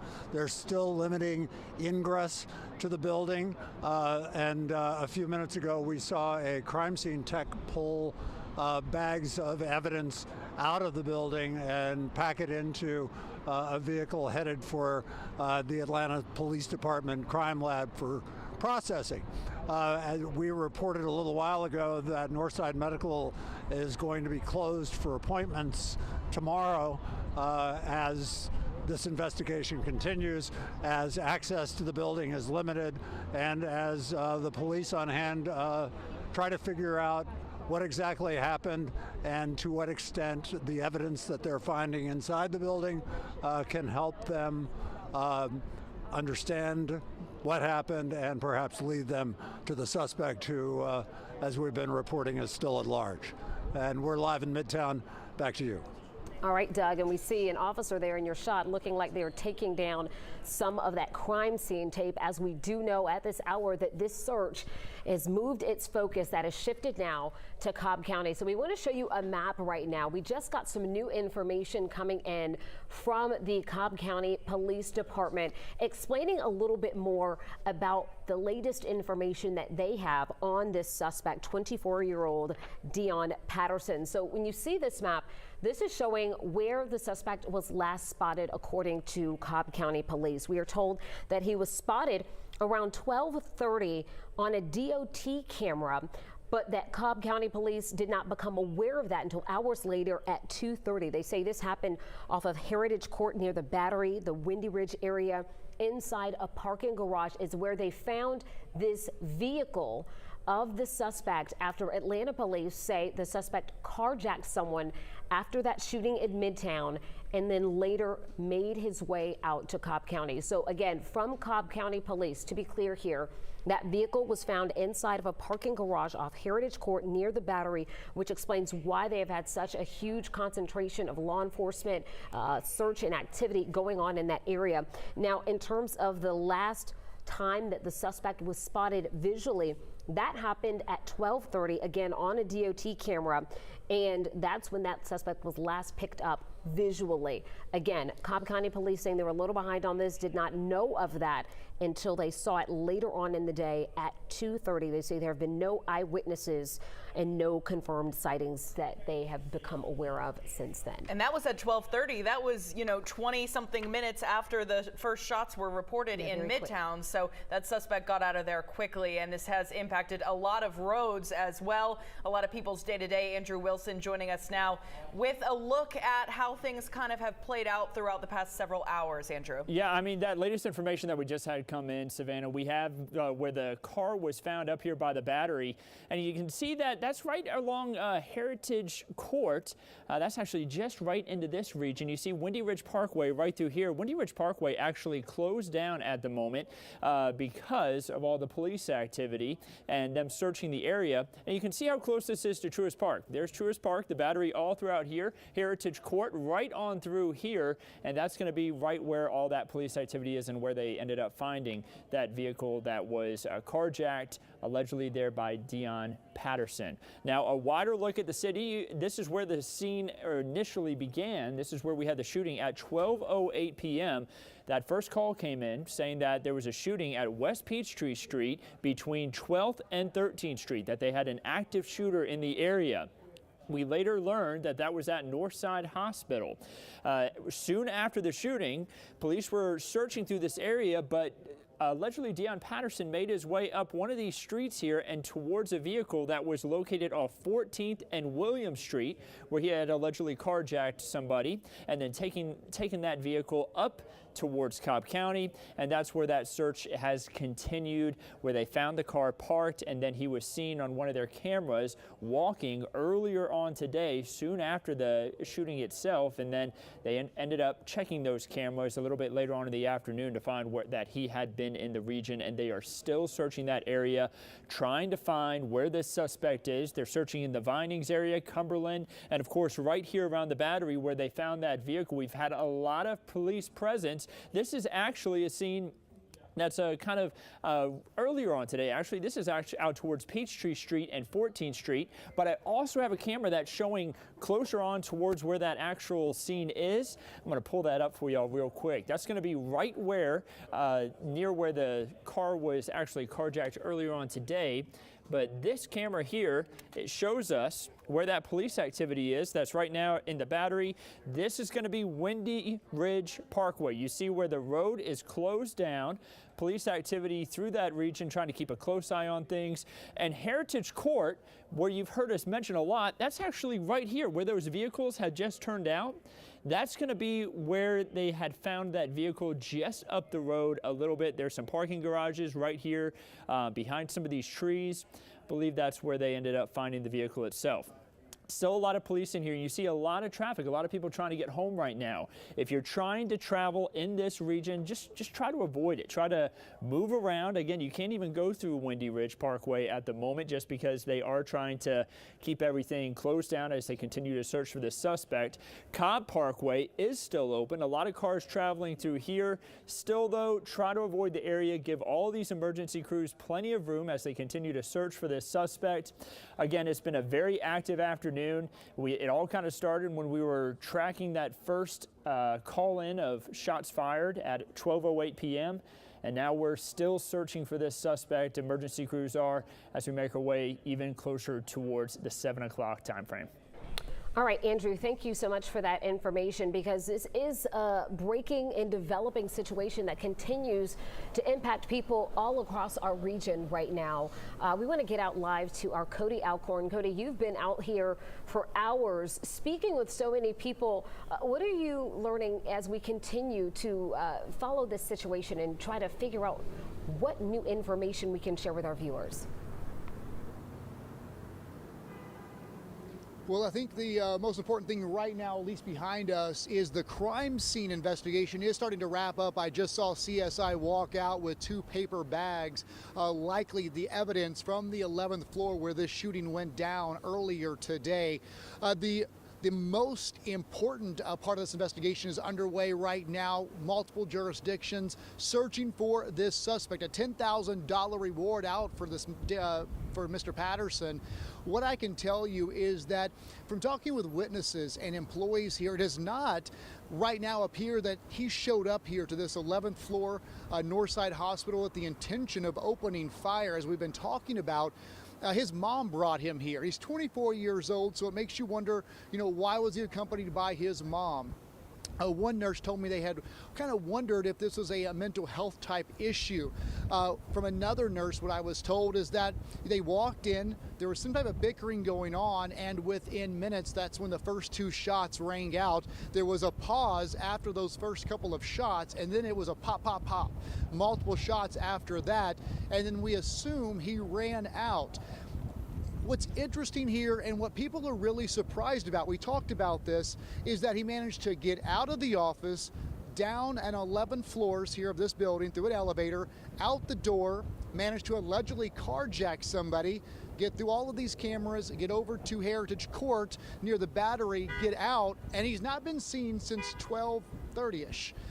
A lot of people surprised to hear that timeline, that no one has seen this guy since 12:30. That's alarming too, because he is still considered armed and dangerous. We do know his mom is being questioned. She's being cooperative, but anytime something like this happens, they are going to reach out to the family. If he has any other family in the area, they'll talk to them, and obviously they'll be a big part of this investigation, trying to find out where could he be going, where could he be staying, because again, yes, this guy is accused of killing one, seriously to critically injuring 3 others, another one stable, but they want everyone to come out of this safe, including their officers. So when they do engage with this suspect, they want to know who they're dealing with, the background, his state of mind, and again, they want to bring him in peacefully. They want to know why this happened. So there's a lot of simultaneous investigations going on, but I do know one of my sources who early on was giving me some information.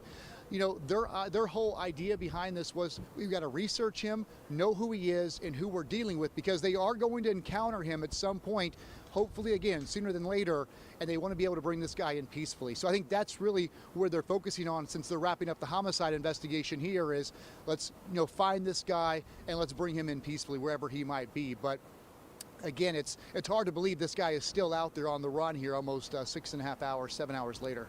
Cody, and you raise an interesting point, which we're seeing on social media, people asking why he has not been found at this point. But we do know from police that, as you mentioned, these cameras have been very helpful in their investigation. We heard that from Atlanta police, and we also heard that from Cobb County police, because that is where we got the very last sighting from Cobb County police from a DOT camera where they spotted him.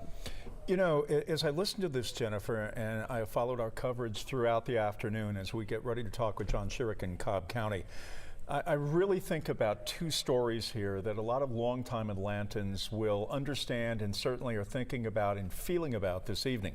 First of all, the day trader in 1999 who went in with a handgun and shot up the office, as you will recall that story. He was not found for quite a while. It happened in Buckhead at Piedmont and Lenox Road. There was an assortment of buildings, about a half a dozen of them, that all looked the same, and he went in there and was unhappy with his life, and then exacted violence upon these innocent souls in there. And he was not found for a while later until he committed suicide at a convenience store in his van, as we recall. It was covered on local TV. And certainly we go to 2005 and Brian Nichols. The correlation there is very similar in many ways when you talk about a guy that was able to get out of that building and somehow or other find his way out into Midtown, into the streets, was able to carjack a vehicle. You know, Brian Nichols was able to do that same sort of thing after exacting his violence and revenge on the court system that day so long ago. But nonetheless, these 2 stories of the past involving murder and handguns in places where people are to be found is something that a lot of people are thinking about who have lived here a long time. John Schierick covered both of those stories. And as we get to John, you know, also coming to mind is the previous Midtown shooter last year that we experienced and dealt with. So John, a lot of folks are dealing with a lot of emotions as we continue to follow this step by step. What new information do you have from Cobb County, as we now know that that is where the focus is of this investigation, this search? Well, in the context of the previous cases you were mentioning going back through the years, in all of 3 of those cases, it was the culprit, the suspect, the shooters, who had the element of surprise on everyone. They did what they did, and boom, they were gone, and they were able to slip through the developing perimeters that police were setting up before police had finished setting them up.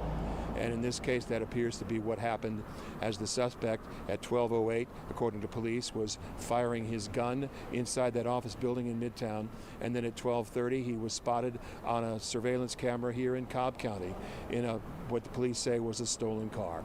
And now police continue to search this area. And as Cody was mentioning, this search is really on a 2-track basis right now. There's the physical search that's going on in the immediate area here at this apartment complex just west of where he was spotted on that security camera, and in other areas around the Battery and Truist Park. And then there is the search into his background, and police looking for everybody who's ever known him, everybody who might have been in contact with him, looking for cell phone records if they can obtain those and access those, to see who he might have been in touch with, see who might might have some clue as to whether he's called anyone, told anyone where he might be, where he's going. And then, of course, we heard Cobb County Police say a few minutes ago, there have been no other reports of people saying that they have discovered that their cars were stolen, no reports of carjackings. But then again, one can only imagine that police would be investigating the possibility of him stealing a car, maybe carjacking a car, without anybody knowing it right away. And it may be some time before whoever might be in that situation would be noticed as being missing. And then police would follow up on those leads. But that's, of course, just obvious sort of leads that police would be trying to track down to see if those might be possible getaway aspects for this suspect to pursue himself. So he could be in Nashville by now, or he could be somewhere in this immediate area, or somewhere within a short distance. So police not leaving any possibility uninvestigated as they look for him now here in Cobb County and probably beyond. John, law enforcement have to find this very curious that the last time that he was sighted on camera was, hours ago, around 12:30, and like a ghost, he has not been seen in any way, shape, or form since by anybody who is a witness, anybody, a citizen who might come in contact with him. There just have not been any sightings of him in any way. Is there anything to make from that? Is there any, in an era when we are surrounded by cameras and so much law enforcement and so many people with cameras and iPhones, this is something that is very rare when it comes to someone who has committed a crime, certainly as dastardly as this. We've heard people say that it's impossible to disappear anymore because cameras are everywhere. So the fact that he was spotted at 12:30 on that camera and police did not, or at least so far have not spotted him on any other security cameras or surveillance cameras, he was able to slip through the camera coverage if that's in fact what he did. Or maybe police will eventually pick him up on some camera footage that they're still scanning and still scrubbing through to try to locate him and see where he might have gone after they spotted him at 12:30 just east of where we are right now. Sherrick in Cobb County reporting for us. John, we'll check in with you a little bit later. And I want to mention, as we keep talking about how this suspect has seemed to have fallen off the map at this hour, Atlanta police and Cobb County police are encouraging anyone who may see him to contact 911. They say he is still considered armed and dangerous.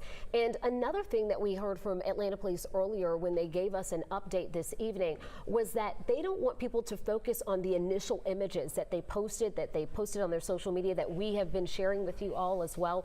He had a mask and what appeared to be a gray or whitish or a light colored hoodie on, and police say they don't want you to focus on those. They later posted another a photo that is a close-up shot of his face. They want people to focus on that. They don't want people to focus on a car that he may possibly have been in, because we know all of those things may have changed. Clothing could have changed, and there's that image again from police. Clothing Which looks very different. Vehicles may have changed. You make that succinct point that he looks very different in this photo than he did in the screen grabs from the video in Midtown this afternoon.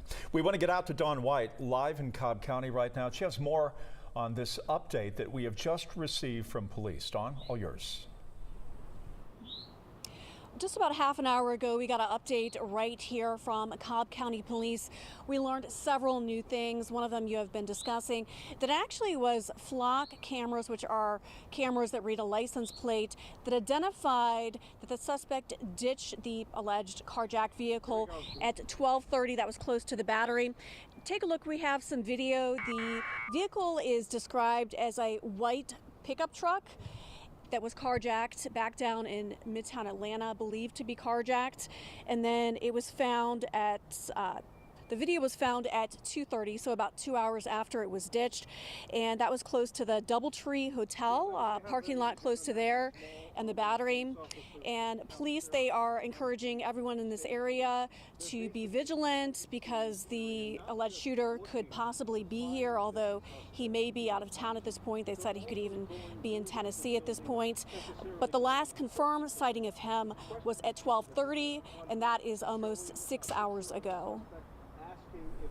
All right, Don, thank you so much for that update. We do want to show you some new images that we are getting into our newsroom at this hour. This is a picture of a digital billboard. This is along Interstate 85. And again, this just shows the seriousness, the gravity of this situation, as this billboard has been put up to warn people who may or may not know the extent of what's going on here, that there is an active shooter who is being sought out right now. Again, that billboard echoing what we've been hearing from law enforcement agencies all evening, to call 911, to not approach this person who is 24-year-old Dion Patterson. Again, do not approach him. He is considered armed and dangerous, but these billboards are now circulating throughout our communities. It's been almost 7 hours since all of this first played out in Fulton County and then transpired into Cobb County, and that's where the focus has been, from near the Battery, certainly towards Smyrna as well. And we want to go back to Midtown right now. Karis Belger is standing by for us live, and she has some information for us from Atlanta Police. Karis? Well, right now, Atlanta Police just finished clearing the scene. Things have almost returned to normal here, but just a few hours ago, it was a completely different story. The Atlanta Police Department and several other agencies had completely blocked off every road within a 2-block radius of Northside Medical Center in Midtown as they continued to investigate what exactly happened and responded to this scene. Just a few hours ago, we heard from Atlanta Police Chief Darren Shearbaum, also Atlanta Mayor Andre Dickens. They said this happened at around 12:08. There were 5 people who were shot. One of them, a woman, died. All of the people who were shot, in fact, were women. As for the motivation, that is not clear just yet, but we do understand that it has taken the effort of multiple police agencies, not just Atlanta Police, but also the GBI. Fulton County Sheriff's deputies were on scene as well. I also noticed multiple SWAT vehicles coming to this road throughout the day. Here's a little bit of what Chief Shearbaum had to tell me earlier. And this is a very active search. We are following up on credible leads that are currently active in Cobb County, as well as some that are right here in the city.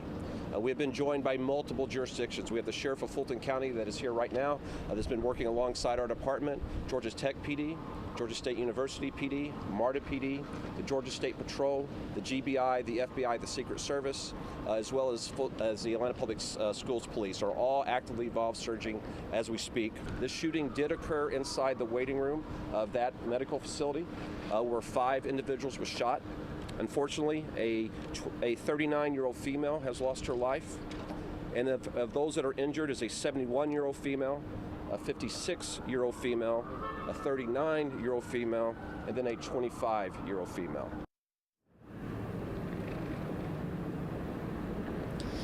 And I understand that Mayor Andre Dickens is reaching out to the families of all of the women who were shot. If he has not already, he's also been in contact with the White House, the governor, Senate delegates, multiple people, getting information and also sharing information on just what has been happening here over the last few hours. As you both mentioned earlier, this person is considered dangerous. No one should approach him. If they see him, they should call 911. We are going to continue to stay here, bring you the latest updates as we learn them.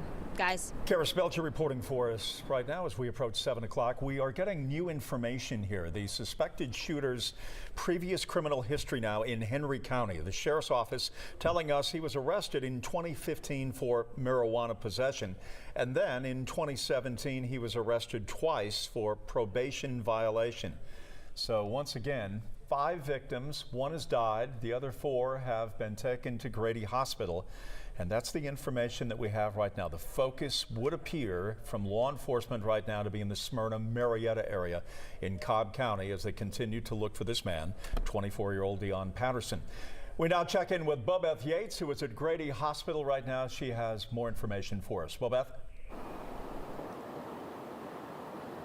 Well, officials here at Grady tell me they're actively working to save the lives of the 4 people that were brought here. In fact, one of those people were still in surgery during the last update. Now, here's what else we know about the victims. During the last update, the chief medical officer, Robert Jensen, told us 4 people were brought here in critical, 3 people in critical condition, 1 in stable condition. That 1 in stable condition was treated in the emergency room. The other 3 were quickly brought into surgery instantly. They said they had a room waiting for the individuals when they got here, and then quickly went to work. Now, those 3 in critical were from gunshot wounds. 1, again, is still in surgery during the last update. Another one had just got out of a surgery just about 5 o'clock, and the 3rd critical condition victim was treated in the intervention radiology unit because of some injuries to some blood vessels. Now, officials say all of the critical condition victims will be transported to the intensive care unit after they have all been cleared from surgery. Take a listen to what they said to me. So we called mass casualty event. Within minutes, we had multiple trauma surgeons, multiple staff in the trauma bay itself. We cleared out any patients who were currently in the Marcus Trauma Center, and we were fully prepared. We were anticipating up to 12 patients. Fortunately, we only received 4, but we were completely prepared for it. We had all the staff that we needed. We had all the ancillary staff that we needed. We had chaplains there. We had security there. Everyone that was needed was in the place. Now, officials tell me they're also proud of all of their staff here at Grady, saying they sprung into action as soon as the mass shooter protocol was put in place. During that mass shooting protocol, they not only called all the personnel, you just heard them say they got prepared, but they say they also were able to get stopped visitors from coming to the hospital. They quickly realized that they did not have to do that, and they suspended the mass shooter protocol, but they say they remain ready just in case anything else happens. They say they understand that this is a fluid situation and that active shooter is armed and dangerous still out there, so they are prepared just in case there are any other victims. But right now, only 4 people were transported here. 1 of them in stable condition, treated in the emergency room. The other 3 in critical condition. At last check, 1 of the critical condition patients was still in surgery, and we're told all 3 critical condition patients will be transported to the intensive care unit for their recovery process. But they say they're not out of the woods just yet. They say all 3 of those critical condition patients will be treated by trauma surgeons and trauma nurses to make sure that they actually start to progress in the right direction. Sending it back to you guys in the studio. All right, Bobeth, and we are certainly hoping the best for those victims over at Grady, as well as the medical professionals caring for them. As we approach the 7 o'clock hour, we want to show you again the person who police across our region are now searching for, 24-year-old Dion Patterson. This is that suspect who police believe was responsible for the shooting in Midtown. That search continuing today as we now know that there are billboards out along our highways warning people to stay away, to call 911 at any potential sighting, and also asking for people to just give them any information about potential sightings that they may see. We want to get you now out to our Cody Alcorn, who has been live for us from Midtown all afternoon. Cody. Yeah, Jennifer, you really got to keep these employees in your thoughts and prayers who are inside this 11th floor hospital behind me, Northside Hospital. A lot of them just getting home and now trying to talk about what they witnessed here. I talked to a couple of the nurses as they were leaving the room where they are being talked to by investigators with APD. And, you know, they say they saw him come in with his mom. They talked with his mom. You know, they thought it was a little odd, 24-year-old coming in there with his mother this morning, but they said, you know, there's a little bit of bickering going back and forth. And the one nurse I talked to said she was in the back of the office when she heard those initial 2 shots, a break, and followed by multiple shots. And that's when we know, she tells me, that someone ran out, said active shooter. They put a protocol in place, and that's when she ran to the front. And I think that's one thing we also should be applauding, is the fact that these nurses, they're already heroes, but they ran to the front of this office not knowing what was about to happen. When she got to the front office, she saw 3 victims. She only saw 3 of the 5 victims. She said one woman was already dead, laying on the ground. She saw another woman who had been shot in the face, the 3rd victim shot in the hip, and she said at that point all she could do is apply pressure and to help them as much as she possibly could to keep them calm until EMS could get up to that 3rd floor, get them out, and then of course get them over to Grady Hospital. At last check, we do know there are 3 victims critical at this point. 1 victim is stable. And unfortunately tonight, that 5th victim's family started to grieve the process and try to understand why did this happen. That nurse I talked to said from what she knew, 2 of those victims who were in the waiting room that she waited on were not employees. She did not know about the 3rd victim. But again, you've got to keep those employees in your thoughts and prayers. We know Northside is closed tomorrow, but this is going to take some time for them to cope with and to understand and to be able to go back into this hospital and work again. Now, that nurse I talked to, she said, actually, she wasn't supposed to be here today. Someone called in to work, so she came in to cover that shift, and then she ended up treating 2 gunshot victims after a mass shooting in her workplace. But at this hour, the homicide investigation here on the 11th floor has wrapped up as far as the on-site investigation. Now, all eyes and all focus finding this Midtown shooter. Dion Patterson on the run right now, not seen since 12:30, since that vehicle was spotted and dumped over on Heritage Court after being carjacked around this area. A $10,000 reward being offered for anyone who sees this man. Do not approach him and call 911. Also, if you're around the Heritage Court area, check your cameras. You might have him on camera. I'm live in Midtown. Cody Alcorn, 11 Alive News.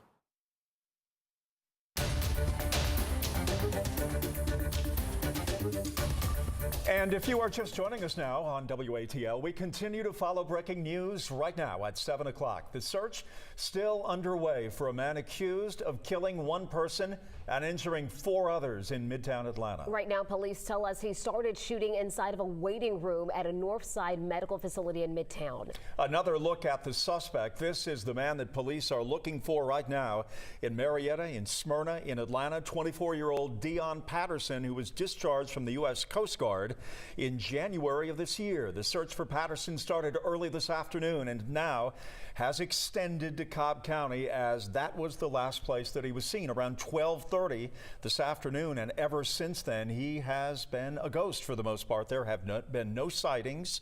There have been no tips to police that we are aware of. That's right. We know that focus has shifted now to Cobb County because that is the last place where we understand a sighting took place. That from Cobb County Police, taking place at 12:30, being spotted on a DOT camera. But Cobb County Police not recognizing that fact until 2:30. Don White was there as Cobb County gave us an update about an hour ago. Don, again, police say they did spot him, but that was quite some time ago. Well, that's right, Jennifer. And just about 45 minutes ago, we got an update right here from Cobb County Police. They say at this time, the suspect is still on the run. He has not been captured. Take a look at some video that we have. This is of a white pickup truck being towed away. That is believed to be the vehicle that the suspect carjacked in Midtown Atlanta. Cobb County Police, they found it through flock cameras around 2:30, but they believe that the video was actually taken about 2 hours earlier at 12:30. That is according to Wayne Delk, the spokesperson for the Cobb County Police Department. Around 12:30, by looking back at some of the cameras, we did spot what appeared to be a suspect in this area, which is why we have such a heavy presence. This was a couple hours after the incident, so this was around 2:30 or so that we actually discovered that the shooter was possibly in the area. So we are still searching right now. We have not had any eyewitness confirmation of the suspect. This has all been video that we have observed from our flock cameras and our real-time crime center. That's the only additional information we have right now. We do believe that he might still be in the area. So police are saying, well, they don't have a lockdown and they're not sure if the suspect may still be here in this area in Cobb County. They are encouraging people who live here, who work here, who are out here to be vigilant and aware of your surroundings, because they do believe that he is still armed and dangerous. If you see him, they say don't approach him, call 911 right away. And also, if you have Ring doorbell cameras, any security cameras, to check that, and they might have an idea of where he's heading to. All right, Don White reporting for us tonight. Don, thank you. We'll see you in a while. We have live team coverage tonight. John Sherrick also in Cobb County. John, tell us the latest from where you are as the search for the shooter has moved from Midtown Atlanta to Cobb County. Tell us exactly where you are in terms of location.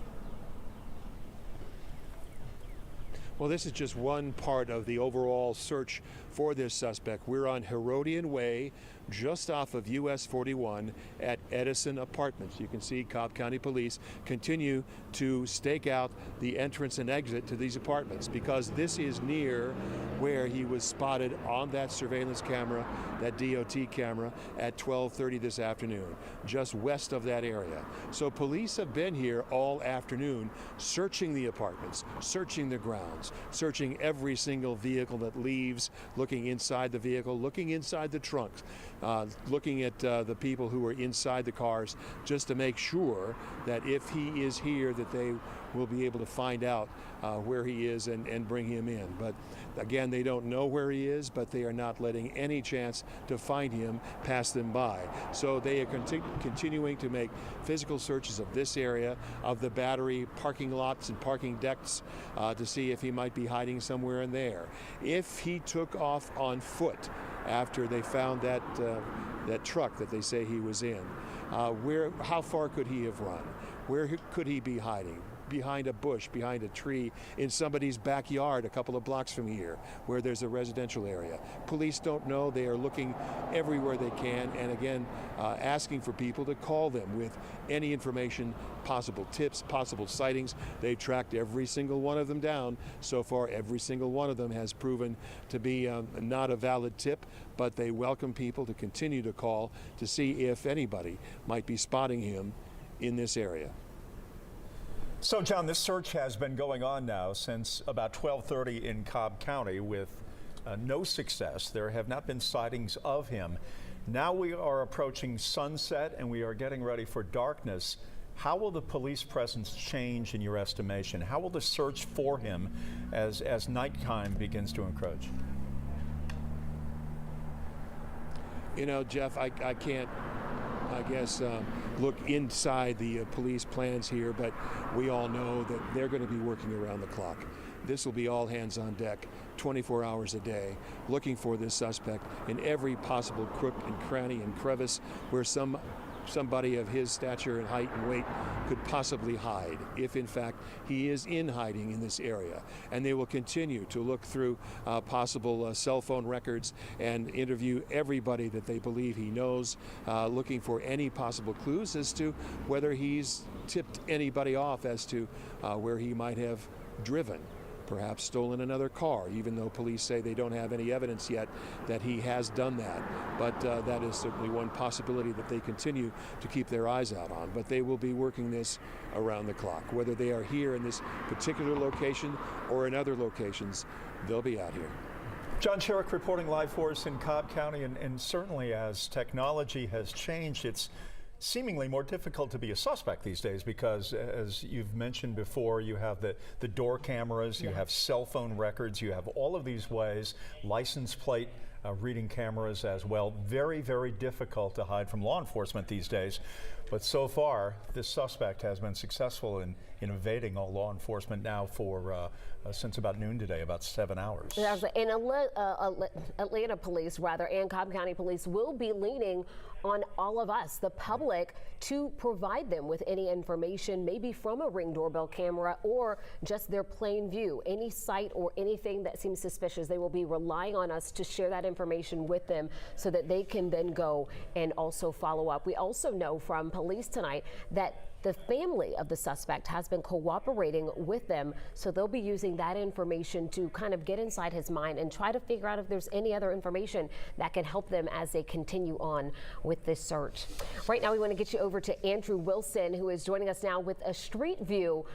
Andrew, Atlanta police are giving us some hints about where we should avoid, because we know this is a situation that has, again, moved from Midtown to Cobb County and impacting so many of us. Yeah, Jennifer and Jeff, this really is still impacting some spots up here by the Battery. Kind of a closer look down towards Windy Ridge Parkway. You can see that some of the Windy Ridge Parkway is still closed down. Also over towards the Heritage Court area.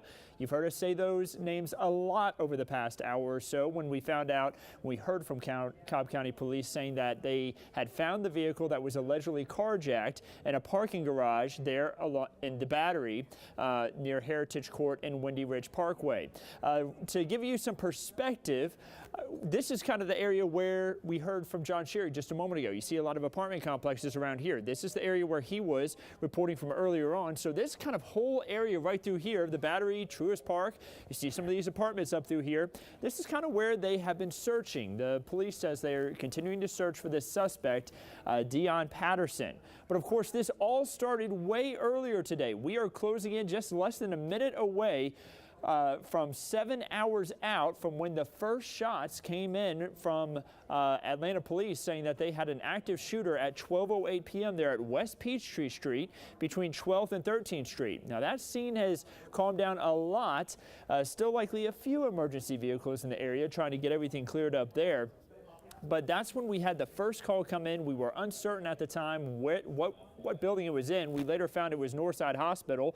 Police were then starting to search for a suspect in this region, but Dion Patterson allegedly made his way up through the streets just by a couple of blocks and found his way to carjack a vehicle there on William Street and 14th Street allegedly, and then make his way up towards Cobb County, where we currently have that search underway right there at the Heritage Court in Windy Ridge Parkway area. Now, I've been watching some of the traffic cameras in the region. You can see that they still have some areas blocked off. This is going to be right at Windy Ridge Parkway and Heritage Court. So that area right there where Heritage Court dead ends into Windy Ridge Parkway, you can see that there's still a lot of emergency vehicles out there that are checking out each car, trying to make sure that this suspect isn't hidden in one of these cars and trying to get away. And they also have people turning on Cobb Parkway here and avoiding Windy Ridge Parkway. So stay off of Windy Ridge Parkway for now. Let these emergency crews try to handle this scene, get everything calmed down, and hopefully capture this suspect soon. We're going to continue to watch this area real close. Again, it's now been 7 hours since this initially began down towards West Peachtree Street. While things are much calmer there, the search continues up towards the Battery, Vinings, and Cumberland areas. All right, Andrew, thank you so much. Just a short time ago, we were talking about the importance of the community stepping in to help law enforcement as they continue in this search for that suspect. And this photo that we're showing you on the screen is just evidence of that. They have now activated digital billboards. This one in particular comes from I-85, but we know that they're probably all around our community right now as they remain on the lookout and are engaging the public and asking them to call 911, not to approach this gentleman, and to remember that he is believed to be armed and dangerous. Again, this is 24-year-old Dion Patterson, and this billboard just shows how crucial it is that if you know anything, if you've heard anything, if you've seen anything, to go ahead and contact police. They'll get you to the folks that need to have that information, and they'll also be able to get law enforcement out there to check things out. Tracy Amickpier has been in Midtown for several hours talking with workers at that medical facility where the shooting took place in Midtown, and things have changed, Tracy. I mean, we saw a lot of law enforcement in that area. Now that has certainly dissipated. Crime tape is still up in that area, but nonetheless, it is returning a little bit back to normal, however that may be defined on a night like this. That's right, Jeff. It's dramatically changed. We've been at Spring Street and 14th Street for more than 6 hours, and right now it looks very different than it did just a few hours ago. The street behind me was completely blocked off. There was police tape blocking it. There were police vehicles from multiple agencies all along the road, completely covering it up. And anyone that you would see walking was a police officer. Everyone else was either kept out of the area or sheltering in place in a building, a restaurant, an apartment complex, any of the buildings within that area.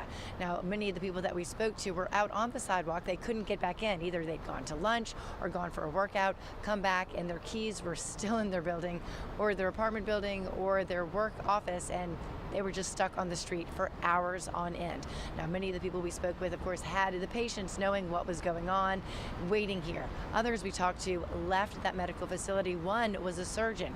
He tells me that he was actually operating on the floor above where the shooting happened as it all went down. Heard something going on, but it wasn't really affecting us, so we just kind of proceeded like normal. And then we completed the operation. But by the time we came out, we heard that we couldn't leave the floor. Dr. Timothy Simon says once they realized what happened, they sheltered in place, and he tells me it took hours for police to go floor by floor and room by room to clear the area. All right, Tracy Imikpir, thank you. Glad that surgery was able to continue, and Dr. Simon certainly had his hands full just trying to figure out how his day was playing out in Midtown Atlanta. All right.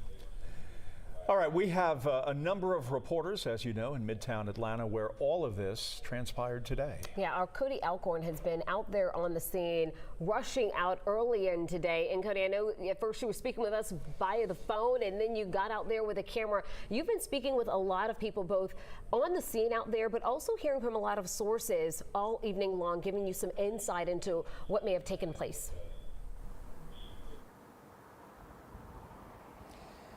Yeah, at the beginning of this, when I first got down to Midtown, I parked, and that's literally when the Fulton County SWAT team and APD SWAT team actually trapped me on 15th Street. I couldn't leave, so I just kind of got out and followed them as they started looking around that area where they believed this suspect was, Deon Patterson. Again, that was shortly after about 12 o'clock, and now we have been able to confirm he got out of town by 12:30. What we're trying to figure out is exactly what led this suspect, Deon Patterson, to open fire inside the 11th floor here behind me. But right now, again, there's a lot of questions about what triggered this 24-year-old and where he is at this time. I think the biggest question a lot of people have that I'm seeing on social media, people are asking us here, is how in the world did he carry this out, get down 11 floors, allegedly carjack a vehicle, get over to Heritage Court, get out of that vehicle, and then almost vanish. There's so many cameras around Metro Atlanta. We see it all the time with investigations. You almost wonder if he is just hunkered down somewhere over in that area, knowing that they are hot on his trail. Again, right now, a $10,000 reward out for this man. Cody, you've covered a lot of crime in your career, and this is one of those rare occurrences where someone commits murder like this, you know, with 5 shot, 1 dead, 3 critical, all women, and is able to get away. It's an instance you simply don't hear much of. No, and the other thing too that is interesting here is from all accounts I've talked to, from the nurse that was in the back that heard the gunshots, a nurse that talked to me after being interviewed by APD, who actually talked to the suspect's mom for a brief second, is that it did not appear that he just came up and immediately started opening fire, that he came here to do this. They said he came here with his mom. For some reason, they believe maybe a mental health situation, and that at some point things escalated, and that is when shots were fired. As that one nurse told me, it was 2 initial shots, pop, pop. It made her stop what she was doing, and then she came kind of realizing all of a sudden, wait, were those gunshots? And then she heard just a rapid fire, pop, pop, pop. And that's when they realized there had been a shooting, and they announced active shooter on that 11th floor, and their protocols went into place. So it is rare. It's not as if this person appears to have targeted any specific person. It's just what it seems to be so far is that these 5 women were, as you say, they were in the right place just at the wrong time, obviously here to get some type of treatment, but just at the wrong time on the wrong day. Yeah, and seemingly had no, hadn't choreographed an escape plan. I mean, he was just, carjacking that truck that we saw on the back of the trailer, and he was off and has not been seen since 12:30.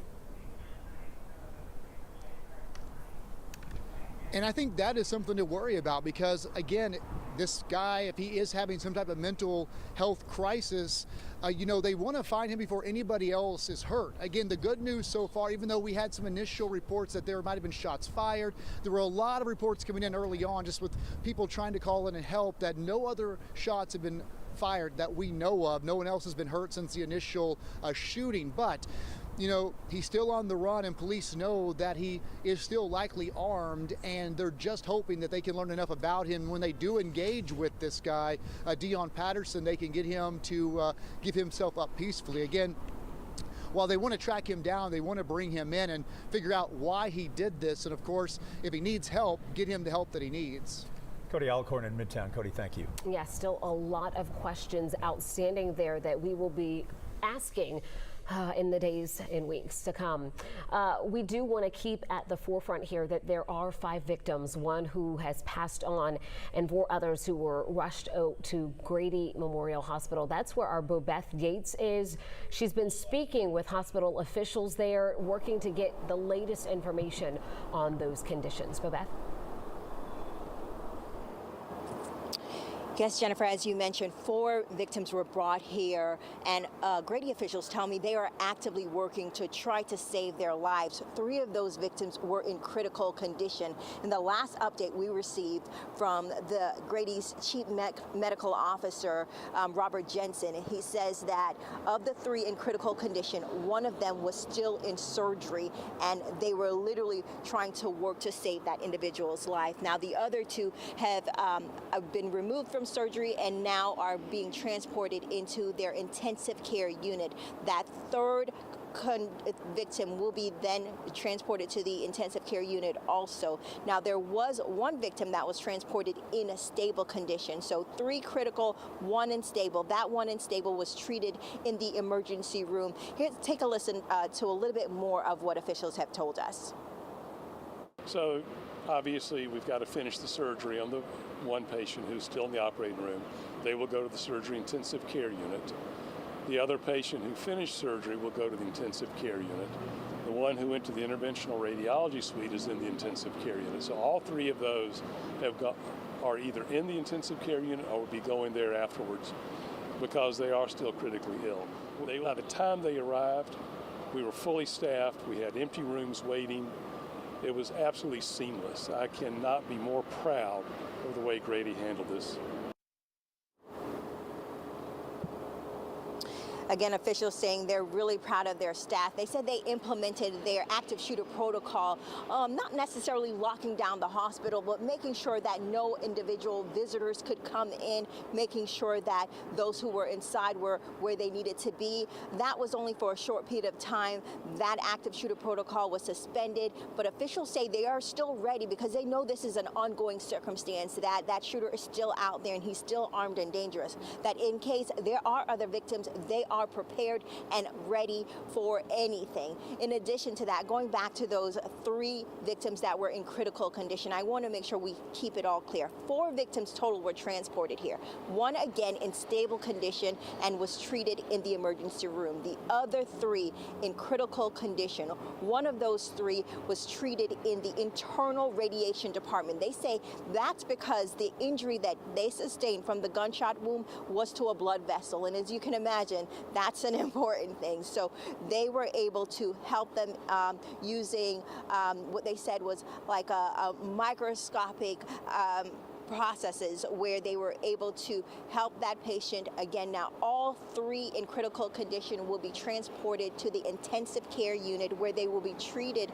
and cared for by trauma personnel, trauma nurses and trauma surgeons and doctors that are ready and waiting. But they say those 3 in critical condition, despite the fact that they're going to be moved to the intensive care, they're not out of the woods yet. They say that is still a pretty dangerous condition to be in, and they're trying to make sure that they actually, make it past their injuries without any more damage. Now, officials tell us they will continue to update us on that last victim that was still in surgery and make sure that if those family members or anyone is needing information, they'll be able to provide it to us. We also were told that there are some family members inside Grady right now getting updates on their family members who have sustained some injuries. And of course, we'll continue to be out here and bring you those updates as we get them. All right, Bobeth, thank you so much. As Bobeth mentioned during her reporting, this continues to be an active situation. So let's show you this map of the suspect's last known location. This information coming from Cobb County Police about 24-year-old Dion Patterson.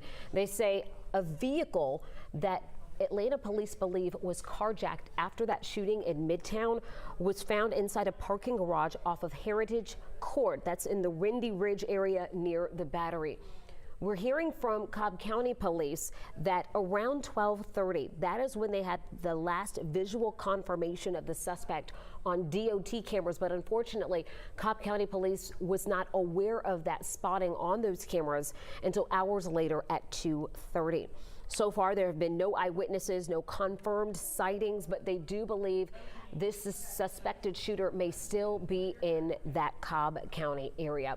And just minutes ago, as the situation continues to unfold, we are getting new information from Dr. Lisa Herring, the superintendent of Atlanta Public Schools. She tweeted out this message thanking the staff members, the families, everyone involved for their patience during the lockdowns that impacted several schools in the Midtown area. We were reporting that information for you in real time with those schools being on lockdown as police continued their search in that area. But of course, it has now moved that focus to Cobb County. In the last few minutes into our newsroom, we have learned tonight the final exam schedule for Georgia Tech students is running as scheduled. This afternoon, some students had to miss their exams because of the shelter-in-place order for the Midtown area. The Institute urges any students who missed exams to reach out to their instructors to reschedule. If you're in the Midtown area or any of the Cobb County areas being searched right now and you have a Ring camera on your door, law enforcement really wants to hear from you. That's where they want to be able to check the footage. So you need to check it out to see if you might have something that could help them in the apprehension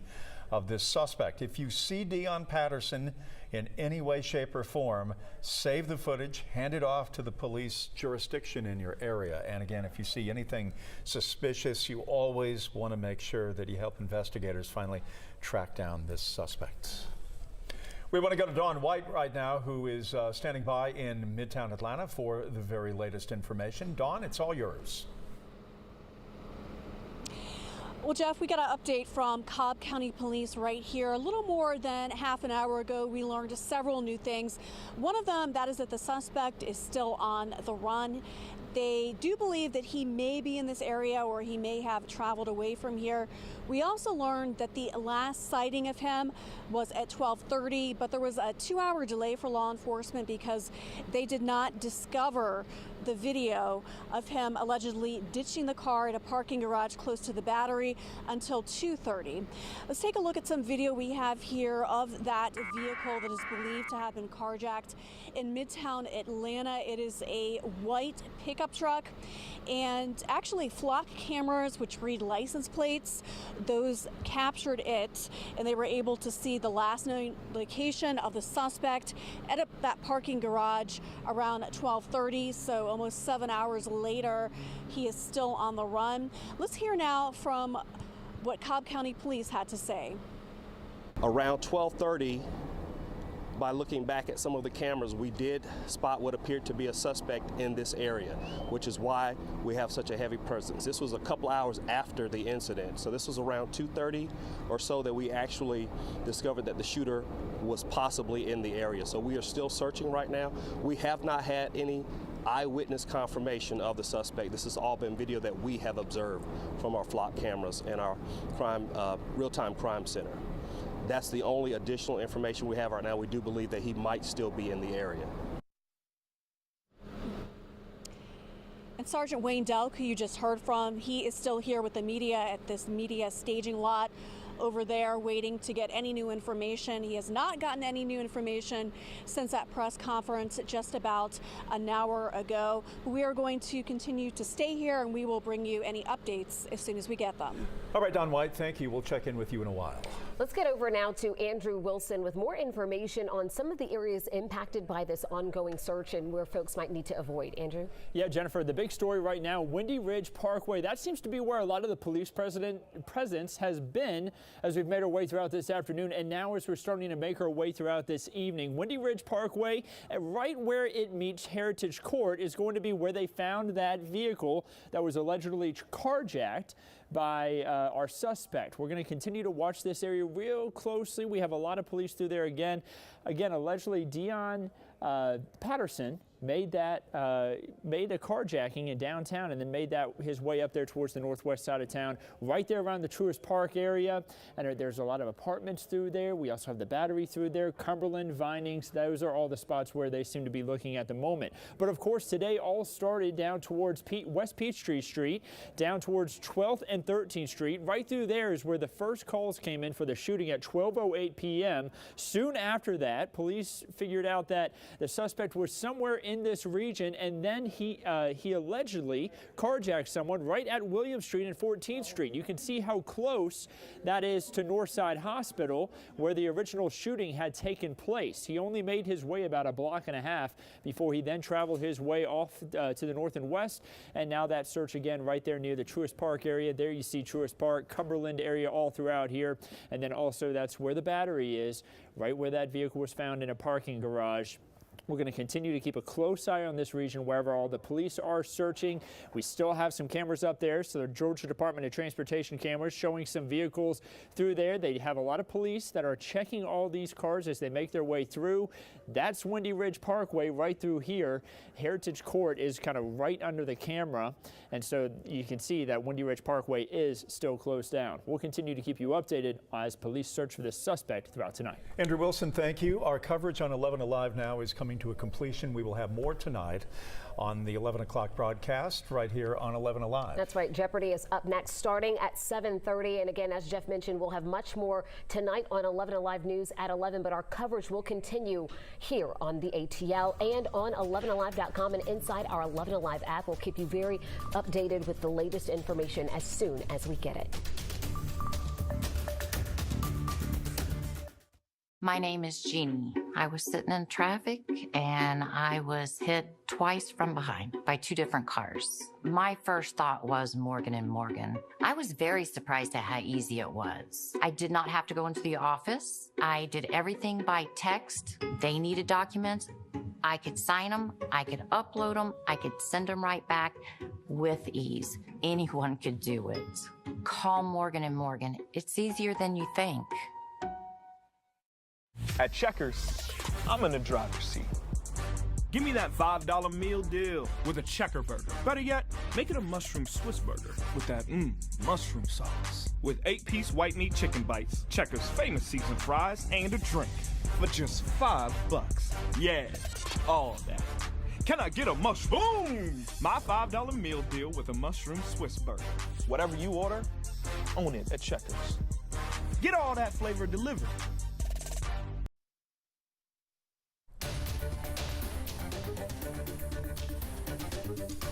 And we continue to follow breaking news right now at 7 o'clock on WATL. The search still underway for a man accused of killing one and injuring 4 others in Midtown Atlanta. Police tell us that the man started shooting inside of a waiting room at a Northside Hospital medical facility in Midtown. Another look at the suspect. This is the man that police are looking for. He is 24-year-old Dion Patterson, formerly in the U.S. Coast Guard. He was released from his service in January, and now this search for Patterson started early this afternoon. He has been last seen in Cobb County, and the search now focused on Smyrna and Marietta at this hour. Yeah, and that is where we find our Dawn White. She was there for a briefing. Thank you, Johnny Gilbert, and welcome everyone to Jeopardy! Our champion Kevin Bell is on a bit of a streak with 3 wins and finds himself in good company as only 15 players have won at least 3 games this season.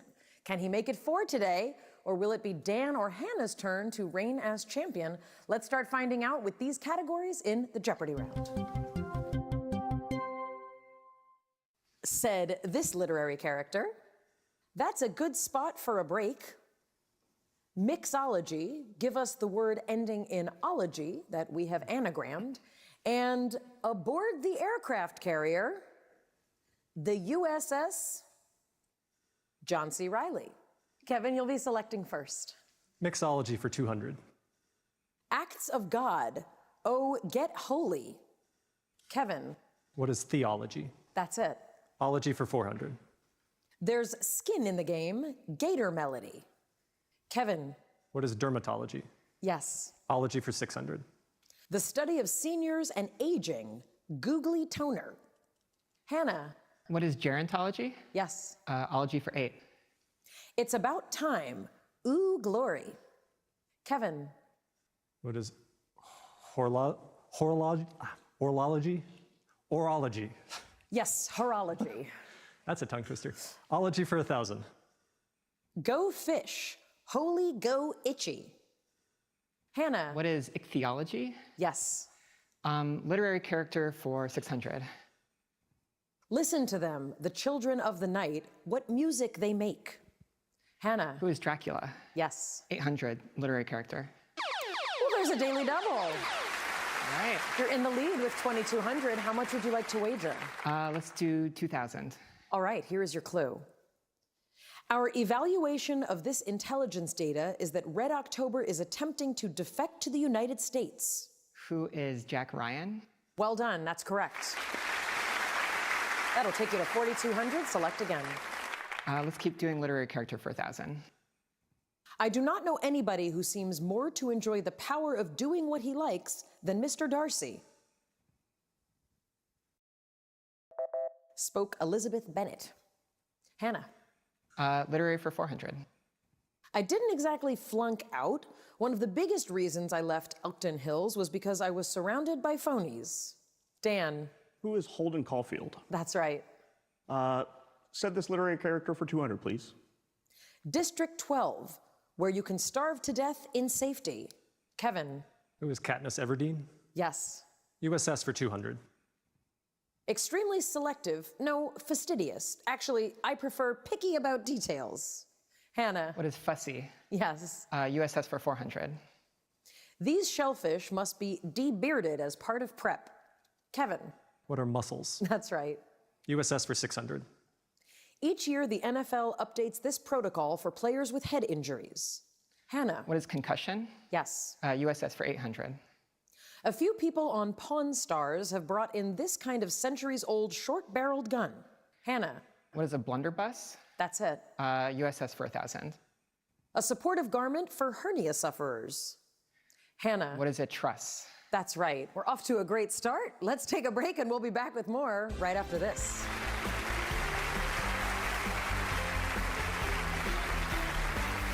How did I become Atlanta's traffic expert? I was at the right place at the right time. I always tell everybody that I did 25 years of radio. I went bald and gained weight, and then they put me on TV. Doing this for as long as I've done now, for almost 35 years, you want to be good at it. I'm a traffic guy. I want you to trust me that I'm going to get you around it, and I'm going to get you to work or wherever you need to be on time. If I helped one person in the morning, I did a good job. I love it. I love this job.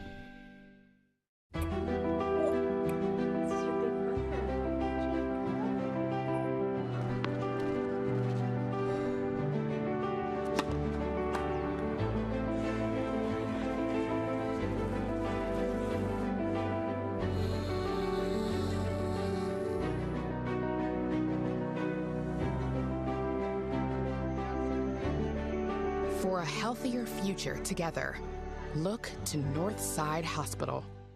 Ashley's having a huge sale. Right now, you can get up to 50% off floor models. Plus, get 60 months, no interest, with no minimum and no down payment. These deals... And then a 25-year-old female.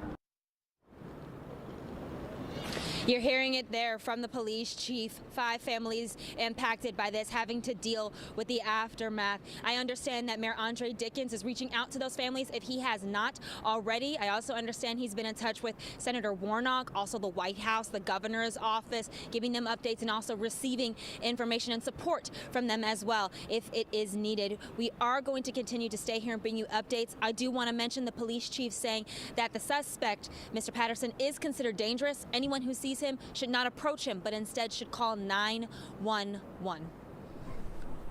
All right, Karis, thank you so much for that information. Again, we are expecting an update from Atlanta Police to come in a little under half an hour, and we'll, of course, be bringing you that information as soon as we get it, updating you with the very latest details from Atlanta Police as this situation continues to unfold. You know, we really haven't had a lot of information in this over the hours. I mean, the story has remained pretty much the same of what we know in terms of those who were shot, one death, the others in critical condition. We know that his mother was in attendance. We know that he carjacked a vehicle. We know that he was last seen around 12:30 in Cobb County, but we don't know anything above and beyond that. And here we are at 7:36, and the last information that we had about 24-year-old Dion Patterson was at 12:30, and since then, poof, it has been a ghost. There has been nothing, no sightings, no information that we are aware of. Maybe Atlanta Police, coming up at the top of the hour, will be able to shed some light on that maybe there are some sightings of the suspect. But as far as what we know, it's 7:36 right now. Nothing really has changed. That's right. And as you mentioned, nothing has been confirmed at this hour, as police in Cobb County tell us they have been following up on every lead that they have received. And they're encouraging people to continue calling into them with any information that may be helpful. But at this point, none of those leads have materialized in finding this suspect or any additional information that they're able to share with us, at least, about where he might be or what might be going on with the situation at this hour. And we don't know a lot about Dion Patterson. We know that he was born in October of 1998. We know he served in the Coast Guard until January. When he was discharged, he has a police record in Henry County. Yes. It's for marijuana possession and then for probation violation. But that's about all we know about him. We don't know his mental state. We don't know what the circumstances were of his medical visit today. We simply don't know that information. We don't. We do know that his mother was there, as you mentioned, but we also are, our understanding is that the family is working with police. So hopefully that will provide them with some information, some intel into where his mind might be, some potential locations that he may have interest in traveling to as they continue to search for him. Because as we've mentioned, police say they have made no sightings up until this point since that last sighting at 12:30. All right, we will take a break right now, and we will continue here on WATL. Stay with us. 11 Alive's Voices for Equality, sponsored by Georgia Power. When it comes to good things, we always want more. Want more. Even as a child, Miss Moore was no different. She loved more. More? So when she was injured, she called Morgan & Morgan. With more lawyers, more offices, and more than $15 billion recovered, she didn't have to ask for more anymore. When you're injured, you deserve more. Morgan & Morgan, America's largest injury law firm. Would you buy a life insurance policy if you knew your rate increased every 5 years? What if $9.95 a month bought you less than $1,000 in protection? Sadly, many policies that seniors buy today fail to mention this in their advertisements. You could buy a policy that might not give you enough coverage when you need it most. Call now to receive free information on the Senior Care Plan from Senior Life Insurance Company. The Senior Care Plan guarantees your rates cannot increase. Your benefit will never decrease. There is no medical exam, and you will have lifetime coverage. You could qualify for up to $30,000 in whole life protection, and rates start as low as $5.90 a month. With the Senior Care Plan, your coverage can start immediately, unlike other policies that don't give you full coverage for 2 years. Call now for free information on the Senior Care Plan from Senior Life. By calling now, you lock in the lowest rate possible. You have no obligation. Call now. Ready? It's happening right now at Rooms to Go. Pick from 100 beautiful rooms, each under $1,500. Picture it, your style, your budget, and interest-free financing. Save on rooms like this for $30 or less per month, $25 or less per month, $20 or less per month, interest-free for 50 months. 100 stylish options, each under $1,500. Furnish your home to perfection, now at Rooms to Go. To win multiple NASCAR championships, you gotta have the best support, including my arch support specialist at the Good Feet store. Are those arch supports still working for you, Joey? Yeah, they're working great. How's that back and knee pain doing? It's all gone. And my balance is better. Nice. And really nice. Oh, well, this bad boy has over 700 horsepower from a fuel-injected 350 pushrod V8. Yes! Have you ever changed tires? See how we can help you, too, with a free fitting. At the Good Feet store. At Checkers, I'm in the driver's seat. Give me that $5 meal deal with a checker burger. Better yet, make it a mushroom Swiss burger with that mushroom sauce. With 8-piece white meat chicken bites, Checkers' famous seasoned fries, and a drink for just $5. Yeah, all that. Can I get a mushroom? My $5 meal deal with a mushroom Swiss burger. Whatever you order, own it at Checkers. Get all that flavor delivered.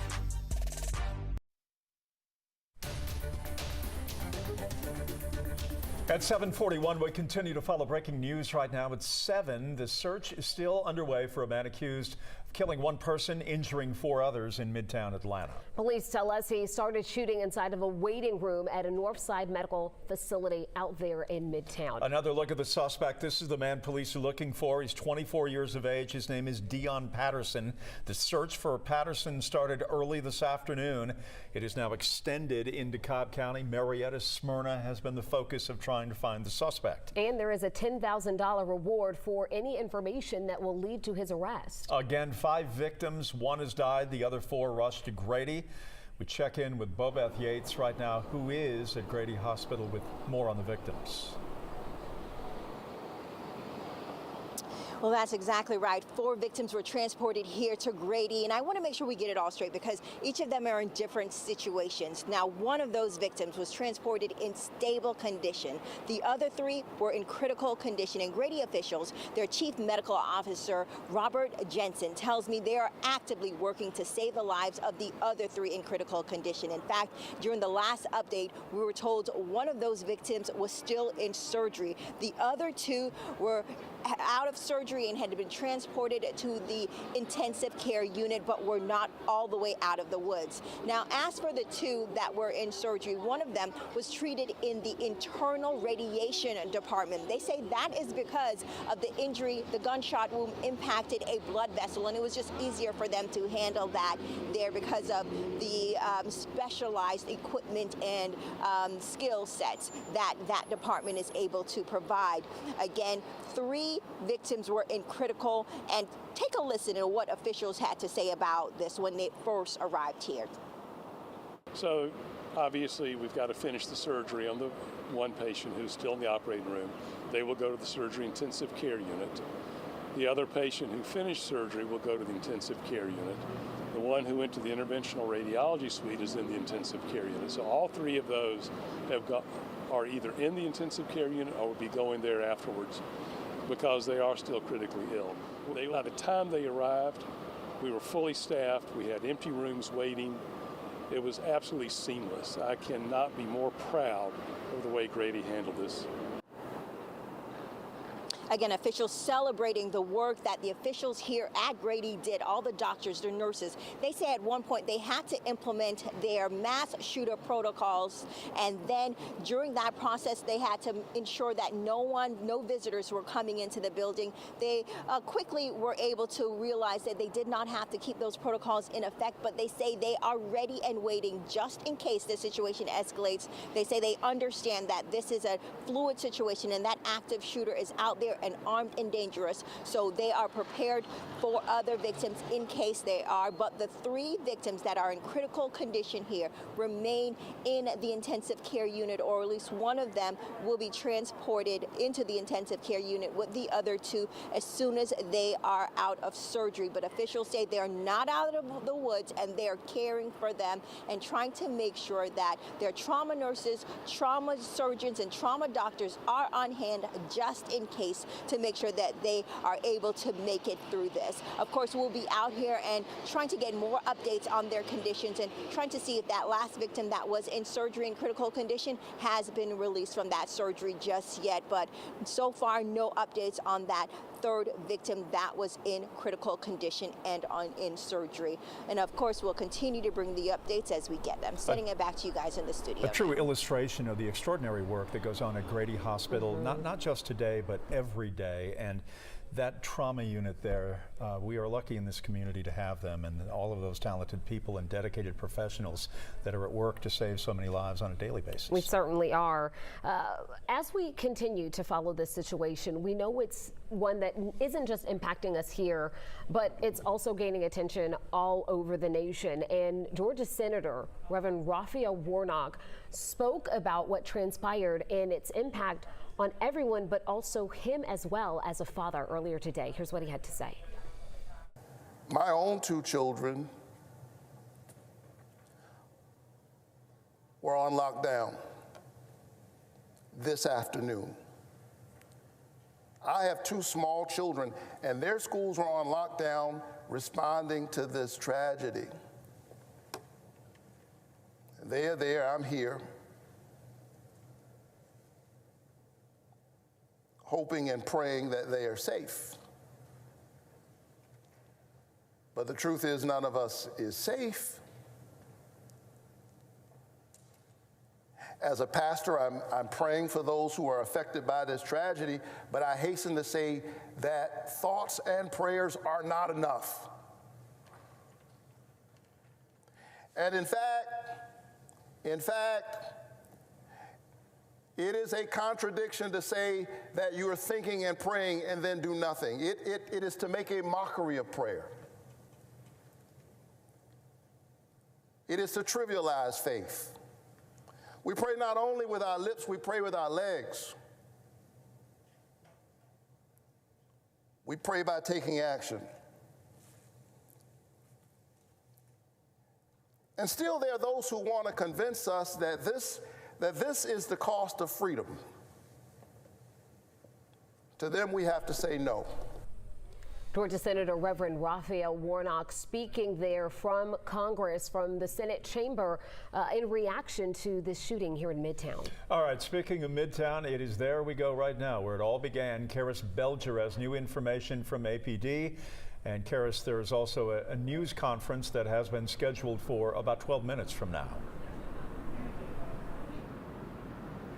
That's right, and as we're waiting for that update from Atlanta Police, here's what we heard from Atlanta Police Chief Darren Shearbaum earlier today. He explained that this happened on the 11th floor in the waiting room of the Northside Medical Facility here in Midtown. It was said earlier today, 5 people shot, 1 woman is dead. Shearbaum did mention that prior to today, the suspect had minimal interaction with law enforcement. We do understand that he has urged the public that if they see him, they are not to approach. Do call 911 instead. Earlier today, the streets around the medical center were completely blocked off, at least 2 blocks back. Earlier, I saw SWAT teams from multiple agencies, not just Atlanta Police. I also saw the Fulton County Sheriff, Georgia State Patrol, Georgia Tech Police, even MARTA Police, to name a few. Multiple agencies converging in this area because it was really a all-hands-on-deck situation. People were discouraged from leaving the buildings they were in. That means there were employees in nearby nearby office buildings and people in nearby apartments who could not leave as police were trying to track down the suspect. And here's a little bit of what Chief Shearbaum told us about the situation as it unfolded earlier this afternoon. And this is a very active search. We are following up on credible leads that are currently active in Cobb County, as well as some that are right here in the city.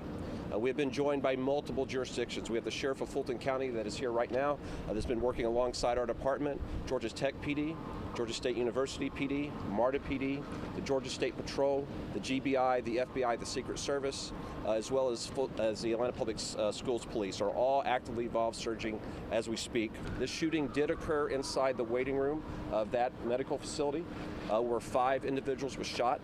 Unfortunately, a 39-year-old female has lost her life, and of those that are injured is a 71-year-old female, a 56-year-old female, a 39-year-old female, and then a 25-year-old female.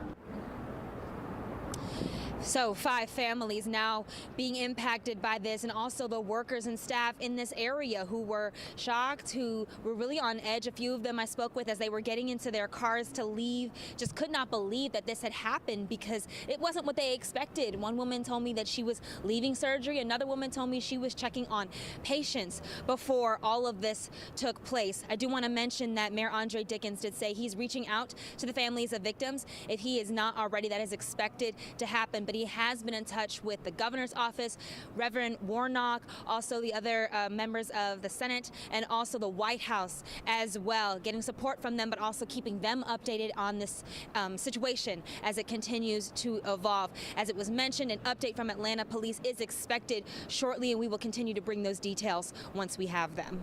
Yeah, Karis, you make a point that a medical center is a place of healing. It is a place of feeling better, getting better, not only physically but psychologically as well. So for such a heinous act to happen today is just so dispiriting. It certainly is. And as we continue to follow this, we are expecting new information from Atlanta Police. That news update is set to begin at 8 o'clock. So we'll, of course, be tracking that very latest information from Atlanta Police. Meanwhile, you can get caught up if you are just joining us or just learning about this situation by joining us on our website, 11alive.com, and being inside of our 11 Alive News app. That information is free and at your fingertips. You can scan that QR code there on your screen, and it'll take you to where you need to know to download that app. We're going to take a break and be right back with very latest information in just a few moments. New post. Title, Getaway to LJ. Short drive, then start exploring all the vineyards and breweries. The views are stunning. Perfect for a picnic and memories that will last a lifetime. There's only one place to stay. Pick LJ. I love this city. The fact that I was born and raised here in Metro Atlanta, I went to the University of Georgia, and I've lived in Georgia my entire life. I feel like that kind of gives me an edge in weather forecasting. When you're talking about all the different types of weather that we can have here, I've experienced them all. I've seen ice storms here. I've experienced tornadoes here. We've had the aftermath of hurricane impacts here. Whenever we have big weather events, what we say will make a difference on whether or not people and their family are safe. I got hurt in a car wreck. Why should I call the Ken Nugent law firm? We're going to fight to get you every dollar you deserve. A client of ours had a bad head injury. We got them $740,000. The Ken Nugent law firm handles them all. 1-800-CALL-KEN.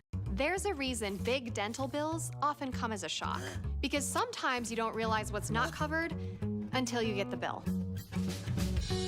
That's why affordable dental insurance from Physicians Mutual is important. It can give you benefits that go beyond what you get from more limited coverage plans. Because no one likes a big dental bill, especially if you're retired or on a fixed income. For a free information kit, call or go online now. This isn't some discount plan or preventive-only coverage. This is real dental insurance that helps cover over 350 procedures, like cleanings, fillings, crowns, bridges, root canals, even dentures, at any dentist you want. Dental insurance from Physicians Mutual Insurance Company helps cover preventive care, basic work, and major procedures, with no deductibles and no annual maximum. For your free information kit with all the details, call now or visit sendinfokit.com. Physicians Mutual, Physicians Mutual. I would think that being a paying customer, that the insurance company would want to take care of me. Unfortunately, that wasn't the case. Their first response is, I'm sorry, we can't cover that. the other person's insurance company started looking into mine and my husband's assets. It scared us, and we needed protection. I really didn't know what I could do, but what I did hear was a lot of good things about this company, Morgan & Morgan. I do liken it to picking the biggest dog in the yard. It's easy to call Morgan & Morgan, and they know how to deal with insurance companies. Breaking news right now. A lot of people here have lost everything. This whole thing was engulfed in flames instantly. There is a confirmed large, extremely dangerous tornado. Definitely be in your tornado safe position. If you don't have a basement, the lowest point of your home. 11 Alive uncovered law enforcement agencies clearing cases without even making an arrest. This is not okay. I want him to be arrested. I want him to be put away for that. Did you know you can watch every local 11 Alive newscast live or on demand? That's 11 Alive Plus. Add it to your Roku or Fire TV today and watch us on your schedule. We continue to follow breaking news at this hour, and we want to get you to some information that we are just hearing. This is the live look in Cobb County, where we understand this suspect has been taken into custody. You see a large number of Cobb County police vehicles there, a trooper and some other law enforcement. But we are understanding at this hour that 24-year-old Dion Patterson, the suspect in the Midtown shooting, has been taken into custody. He has been on the run for almost 8 hours. It began in Midtown Atlanta a little after noon. And by the time that he was done firing, 5 had been shot, 1 dead, 3 critical, all women. And he was able to flee and then carjack a small truck where he made his way north along I-85 into 75 into Cobb County. And that's where the focus has been most of the afternoon into the evening in that Smyrna, Marietta area, not far from the Battery. And that is eventually where he was captured tonight. We will have more details coming up in the next 3.5 minutes or so from Atlanta Police as they are holding a news conference to give us more information about how this all came down and what we are looking at now in terms of the suspect. That's right. Our Cody Alcorn is at Atlanta Police headquarters awaiting new information from Atlanta Police on this potential suspect in custody information that we're receiving from the ground. That news conference is set to begin at 8 o'clock. We will take you there as soon as it begins, whatever time that may be.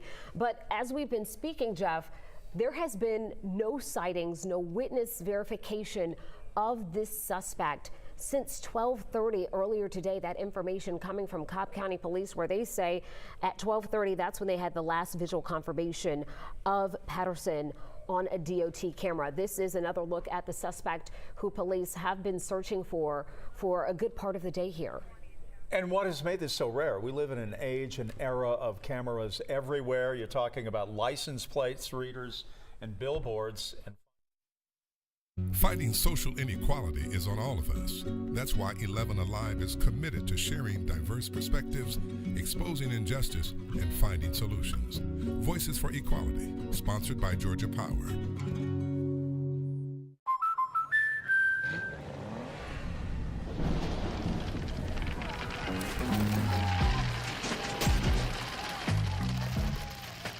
Talking about that good life.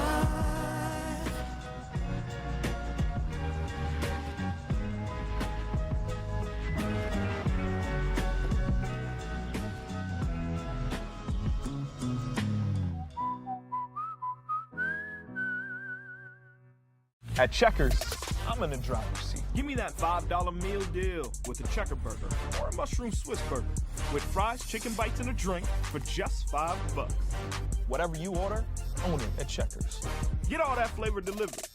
This right here is confidence in a bottle. Not only does it change you on the outside, but something in the inside, knowing that you're looking better. It makes me feel so much more confident than I've ever felt in my life. They are some of the hottest videos on social media. Those videos claiming to instantly get rid of bags under your eyes. Well, today we're going to see one for ourselves and let you be the judge. It's called Plexiderm, and lifestyle expert Annette Figueroa is here to tell us why she says This one is for real. This one is for real, and I'm so excited. We even have a video, and you'll notice the model has bags underneath his eyes and some sagging, and all he uses is a small amount on a clean, dry face, and that's how easy it is. All right, what's the active ingredient? Okay, so it's silicates that are minerals found in shale rock, and what it does is it tightens and lifts the appearance of bags underneath your eyes in as little as 10 minutes, no prescriptions, and very little effort. Even watching the video, this is a real, it's a model, but it's a real guy with real bags underneath his eyes. My real true opinion is holy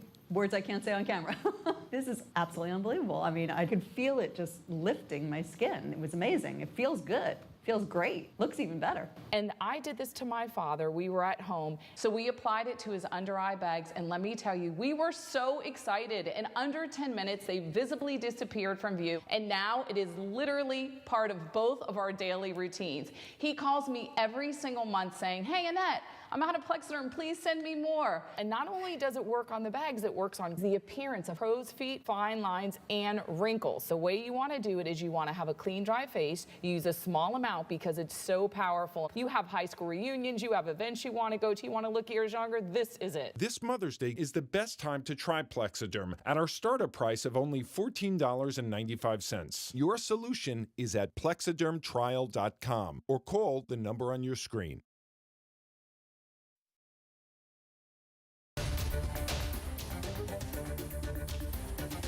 And we continue to follow breaking news right now on 11 Alive and WATL at 8 p.m. The search for a suspect in a deadly mass shooting in Midtown now is over. That's the information we are getting into our newsroom at this hour. Police say one woman is dead. 4 other women were injured in the shooting in Midtown.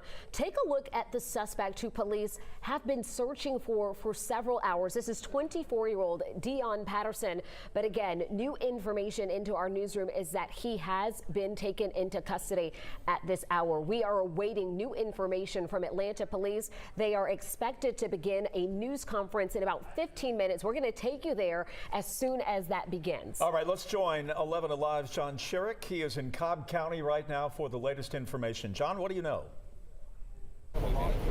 The suspect is down there. Cobb County Police telling residents here and telling us that they've captured the suspect at this condominium complex, Watered Place condos, just down the street from the apartment complex where they were searching off Herodian Road and US 41, not far from the Battery and Truist Park. At about 15 minutes ago, 20 minutes ago, police cars came racing into this apartment complex, this condominium complex, down into the rear of the complex, down a hill where there is a pool and tennis courts. I understand there is a creek back in there. And that's where they surrounded him and captured him, apparently without incident. We're told here at the scene that he is alive and handcuffed, and that's all we're being told here. Residents just now beginning to gather to try to figure out what's been happening in their backyards, but that's what's been happening. Police telling us here at the scene that they've captured the suspect. He is alive, he is handcuffed, and they'll be transporting him at some point to Atlanta Police. Jeff. All right, John Sherrick reporting for us from Cobb County. As we are taking a look at that shot right now, we are seeing the apartment complex where the suspect was arrested. You can see right now a myriad of law enforcement from Cobb County vehicles, SUVs right now. We don't have any information right now as to how he was apprehended or where he was at the moment when police were finally able to find him. Yeah. But the expectation is that we will know that coming up in the next 11 minutes or so when Atlanta police have now scheduled a news conference to shed some light on how Dion Patterson was captured almost 8 hours after all of this carnage began in Midtown Atlanta. We want to get you now to Andrew Wilson, tracking and giving us a bit of a better perspective on where all of this has been unfolding. Andrew? Yeah, Jennifer, you know, we just had that news come in that the suspect was captured, and it really wasn't too far away from where they had found that vehicle that was allegedly carjacked by him. That vehicle found right there near Heritage Court and Windy Ridge Parkway. Those streets have been closed down for a majority of this afternoon after they found that that vehicle. And then it looks like the suspect made his way off towards, a little bit towards the northwest and away from the Battery in Truist Park there. And that's where the suspect was captured. Right actually in this area is where that suspect was captured, just on Harridan Way. That's where we heard from John Shearick here just a moment ago. But of course, this all started about 8 hours ago now. We're nearing that 8-hour time frame when Atlanta police had to report to a call of shots fired at 12:08 p.m. That was at West Peachtree Street between 12th and 13th Street. At that time, we did not know where the shooting had occurred, but we later found out that was at Northside Hospital, and then we ended up having those 5 people shot, 4 of them injured, 1 of them unfortunately passing away. And you see some of those scenes there of Cobb Police still pulling up to the scene there in the bottom left corner of your screen.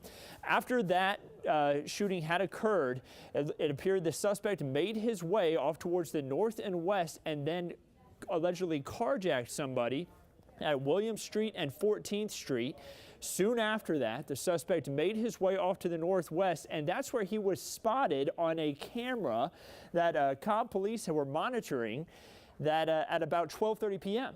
Right here along Windy Ridge Parkway and Heritage Court. Remember, the shooting was called in at 12:08, and around 12:30, they spotted him on the camera. As well was the time period when they spotted him on the camera. They did not actually see that he was in that area until about 2:30, so about 2 hours after he was already in that region. And that's why we've seen such a large police presence around the Vinings, Cumberland area, stretching throughout the Battery, because they had seen him there last whenever they looked at that footage around 2:30. But again, that footage was showing from back around the 12:30 time frame. And then just recently, you're seeing some of those scenes there on the screen as well, where they have just captured that suspect, and it looks like they're getting ready to pull away with that suspect as well. And again, we're going to be hearing from police here pretty soon, giving us an update around 8:15, so we're less than 10 minutes away, giving us an update on the capture of this suspect and also some of the information regarding the capture of him. So after that capture, they've kind of set everything up there around the Waterford Place condominiums. We're going to continue to keep a close eye on this and keep you updated on it throughout tonight. Jennifer and Jeff. All right, Andrew, thank you so much. We do want to take you to a tweet just sent out from the Cobb County Police Department confirming that 24-year-old Dion Patterson has been apprehended, has been taken into custody. And as we have been mentioning, Atlanta police will be providing an update in about 10 minutes. And that is where we are hoping to get more information about how this all unfolded. And we are going to hear from Cody Alcorn right now. We join him now from downtown Atlanta, outside Atlanta Police Headquarters. Cody, this has been a very curious case from the beginning. After all of the violence in Midtown, it then transpons up to Marietta and Smyrna, and finally at around 8 o'clock tonight, they are able to capture him, apparently alive. And this has certainly had a look of which we have not seen in many years here at Atlanta. And it's about to get crazier when you hear what I'm about to tell you on what I've been told as far as how he was captured. But first, I do want to let you know this news conference is going to be pushed back a little bit. It was scheduled for 8, but then we got news on the way down here. He was captured in Cobb County. So they're going to have a joint news conference with Cobb County Police and APD. They're on their way back with that suspect right now here to APD headquarters. So we're expecting around maybe 8:20, 8:30. We're going to get let inside around 8:10. But this is what I just got from a source with close connections to this. They say they caught this guy walking around an apartment complex, had on the same outfit that we saw those pictures of, also still armed with a weapon. They said he acted candidly as if nothing had happened today before being caught.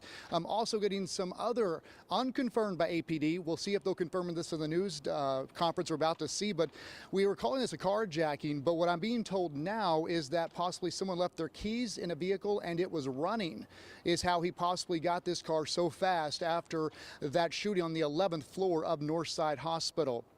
So again, what I'm being told as far as this capture, which we'll get that information coming up during this news conference, but unconfirmed, is that he was walking around in the same outfit. We saw that picture of him from the elevator from Northside, and that it was pretty candidly just walking around as if nothing had happened. So it's going to go back to see why he was taken to the hospital this morning in the first place. Was there some type of a mental issue that his mother decided to take him to Northside to get some help today, and then something triggered this suspect, Dion Patterson, causing him to opened fire, shooting those 5 innocent women, killing one of them, leaving 3 in critical condition. But again, we have moved from Northside Hospital. I was just there in the last 30 minutes. We're now here outside APD.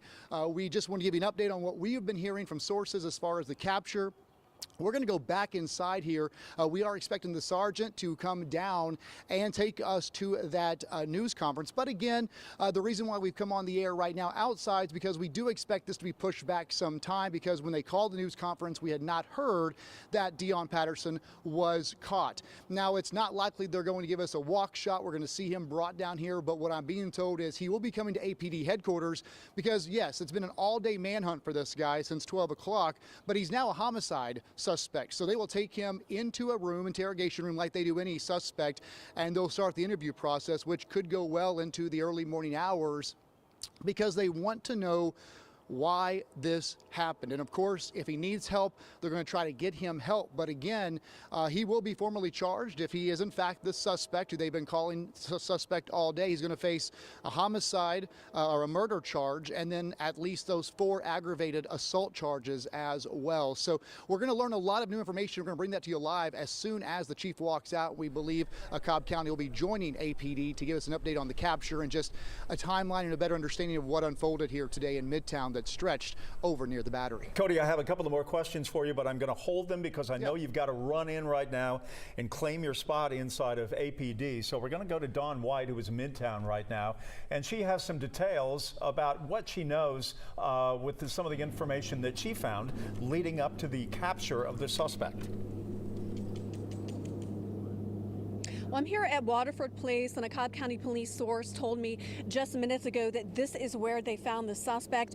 That source told me that the search ended down there, this area down there where the pool is and the clubhouse.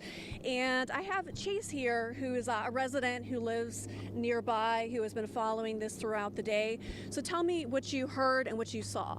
We definitely heard all the helicopter commotion, the police cars going back and forth all day from the other apartments to the Battery, and then recently we just heard all the commotion kick up the last 10 minutes, and they took off over here. So we took our little dogs out to go scout, see what's going on, and they, I believe they have the suspect now. The police officers were high-fiving each other just a second ago, and they're just now making their way out right now. So I think it was a great job, Cobb County Police Department.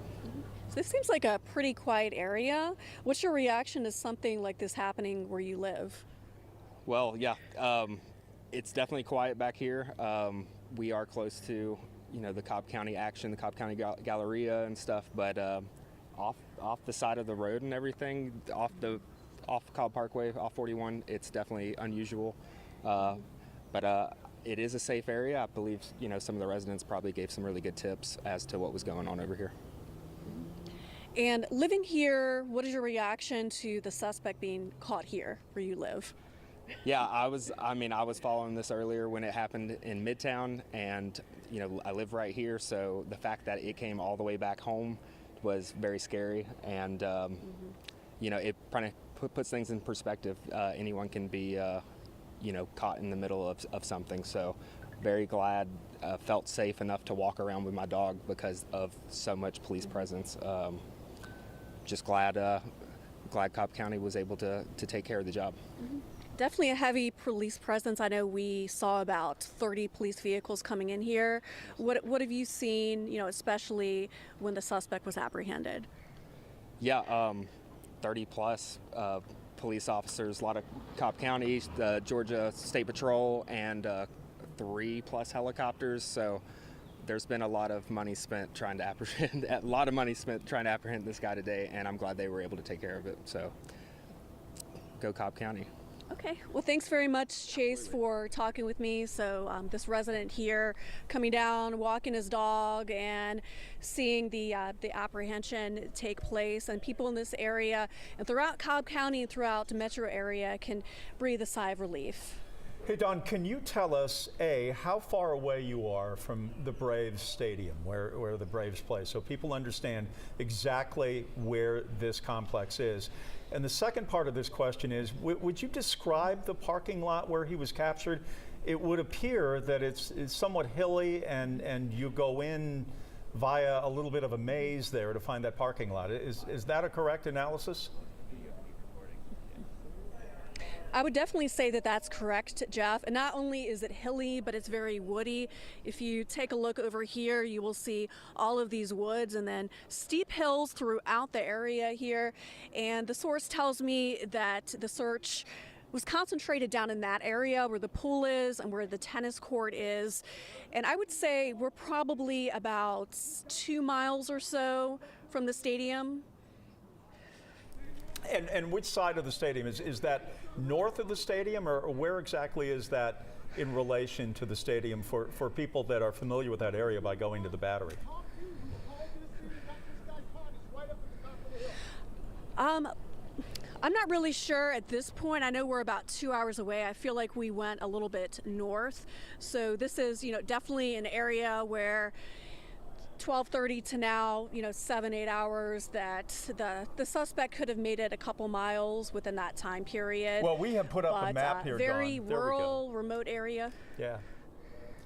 Don White, thank you. We are looking at the map right now, and you can see it is not far away from I-75 there in Cobb County. So I think that really gives you an overview. That's an answer to my question as far as where this condominium complex is in the proximity to the Battery. And if you're familiar with this area out in Cobb County and Midtown, you can get a sense of exactly how far the suspect had to have allegedly traveled in order to get from the location of this initial shooting out to these various locations in Cobb County. If you're looking at this map on your screen, it marks where the car was found in a parking garage near the Battery, that on Heritage Court near the Windy Ridge area. And then down further away from that is where we understand that suspect was captured, this taking place at the Waterford Place condos. We know our Andrew Wilson has been tracking a little bit more of these details on the location. So Andrew, what can you share with us? Yeah, Jennifer, I mean, you can really see how close this is. Truist Park right here. So the suspect may have been just kind of hanging out right in this area as we've made our way throughout today. Remember, the last time that he was seen was at 12:30 along Heritage Court, which is kind of right under where you're seeing this police car icon, and then Windy Ridge Parkway. They've had Windy Ridge Parkway closed down all afternoon, and then the suspect likely kind of made his way somewhere through here and somehow made his way up Harridan Avenue, or Harridan Way, excuse me. That's right where John Sherrick has been all day reporting on the police activity in that area, and they had police officers that were actually checking vehicles. We saw in his live shots earlier today showing police officers checking vehicles as they went in and out of some of these apartment complexes. Now, Waterford Place Condominiums is located right here under this police car. This is where they captured the suspect. So he was just kind of hanging out in the roads right out back through here whenever police ended up coming across him. So you can see how close this was. Truist Park, the Battery, this whole area, he kind of just made his way either up this way or kind of made his way back through here. He may have even cut through the woods right there, but police were right on him this whole time. These cameras seem to have played a big role in making sure this suspect was caught. First of all, by showing police where that vehicle was seen last, right there around 12:30, even though police didn't get to seeing that footage until 2:30. And then all afternoon, the suspect was hanging out in this area and police were able to find him just a couple miles away, possibly even, maybe even just a mile or two away from Truist Park in the Battery, right where he was seen last at 12:30. And here we are, even about 8 hours after the shooting, and that's when we finally had this suspect apprehended. All right, Andrew Wilson, thank you. If you are just joining us again, the suspect has been caught. He has been apprehended by Cobb County. It began around noon today in Midtown, 11th floor, 5 shot, 1 dead, 3 critical, all women, and a massive manhunt. He was able to flee from the 11th floor and find a vehicle. According to our Cody Alcorn, he found that truck with the keys in it outside that was running. It wasn't really a carjacking as much as it was a case of a guy just having an opportunity to get into a vehicle, a truck, and take off down the freeway, which isn't that very, very far from where he was at the point of the shootings this afternoon. Let's talk about the victims here. Police tell us a 39-year-old woman was killed in this shooting, and we understand all of the other victims are women as well. Police telling us they are 71, 56, 39, and 25 years old. We understand all of those victims who survived were taken to Grady Hospital for treatment, where we understand at least 3 of them were in some sort of serious or critical condition as the crews at Grady Memorial Hospital continue to treat them at this hour. As far as the motive, we don't know anything about this. We know his mother was in attendance. She was not one of those who was shot. But other than that, we simply do not know why Dion Patterson decided to open fire in Midtown Atlanta around the lunch hour today. We do know from Cody Alcorn as well, who told us that his source had told him that this suspect was apprehended, was captured around 8 o'clock in the parking lot of the condominium complex not far from the Battery. And the suspect was wandering around in the same hoodie, the same outfit that we have seen him in the screen grabs from the surveillance video. And also still armed. And still armed. He was clutching a weapon, a pistol, and behaved as though nothing had happened, as though he was not coherent to what had transpired during the course of the afternoon. But that's where we stand right now. It's 19 minutes after 8 o'clock. We are expecting a news conference from the Atlanta Police Department headquarters. Cody Alcorn is there for us tonight, and we expect that momentarily, where APD will have all of the details for us tonight about how he was captured and how everything played out today. And this is a view from our 11 Alive Sky Tracker over that condominium complex off of Heritage, where this continues to unfold, because even after the suspect has been taken into custody, there's still additional work to do out there. We are expecting that joint news conference from Atlanta and Cobb County Police to begin maybe in the next 10 minutes or so. As Jeff mentioned, our Cody Alcorn is there waiting for that to begin. We're going to break into our coverage and get you that information from police, those updates, as soon as we get them. But we believe this, let's take it right now, or we're seeing right now, is that the suspect? Right now.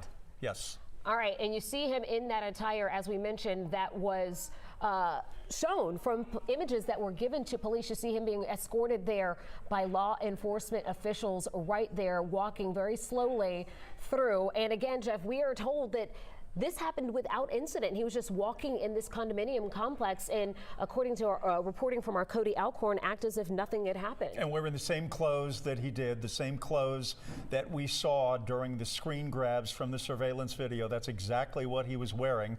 And he is walking. I mean, it is a very low-key kind of operation in terms of what we are seeing right now, as opposed to the expectation of not knowing what to expect from a suspect who has allegedly committed these crimes. And there's so many questions that remain that are going to be answered hopefully in the next few days and hours as we await new information from Atlanta Police. You see that is an Atlanta Police vehicle there on the scene. We understand that he will be transported to Atlanta Police headquarters, where that questioning will resume. We really don't know a lot about him. We know that he was born in October of 1998. We know he served in the U.S. Coast Guard, and he left the Coast Guard in January of this year. But above and beyond that, we know there was a criminal record in Henry County.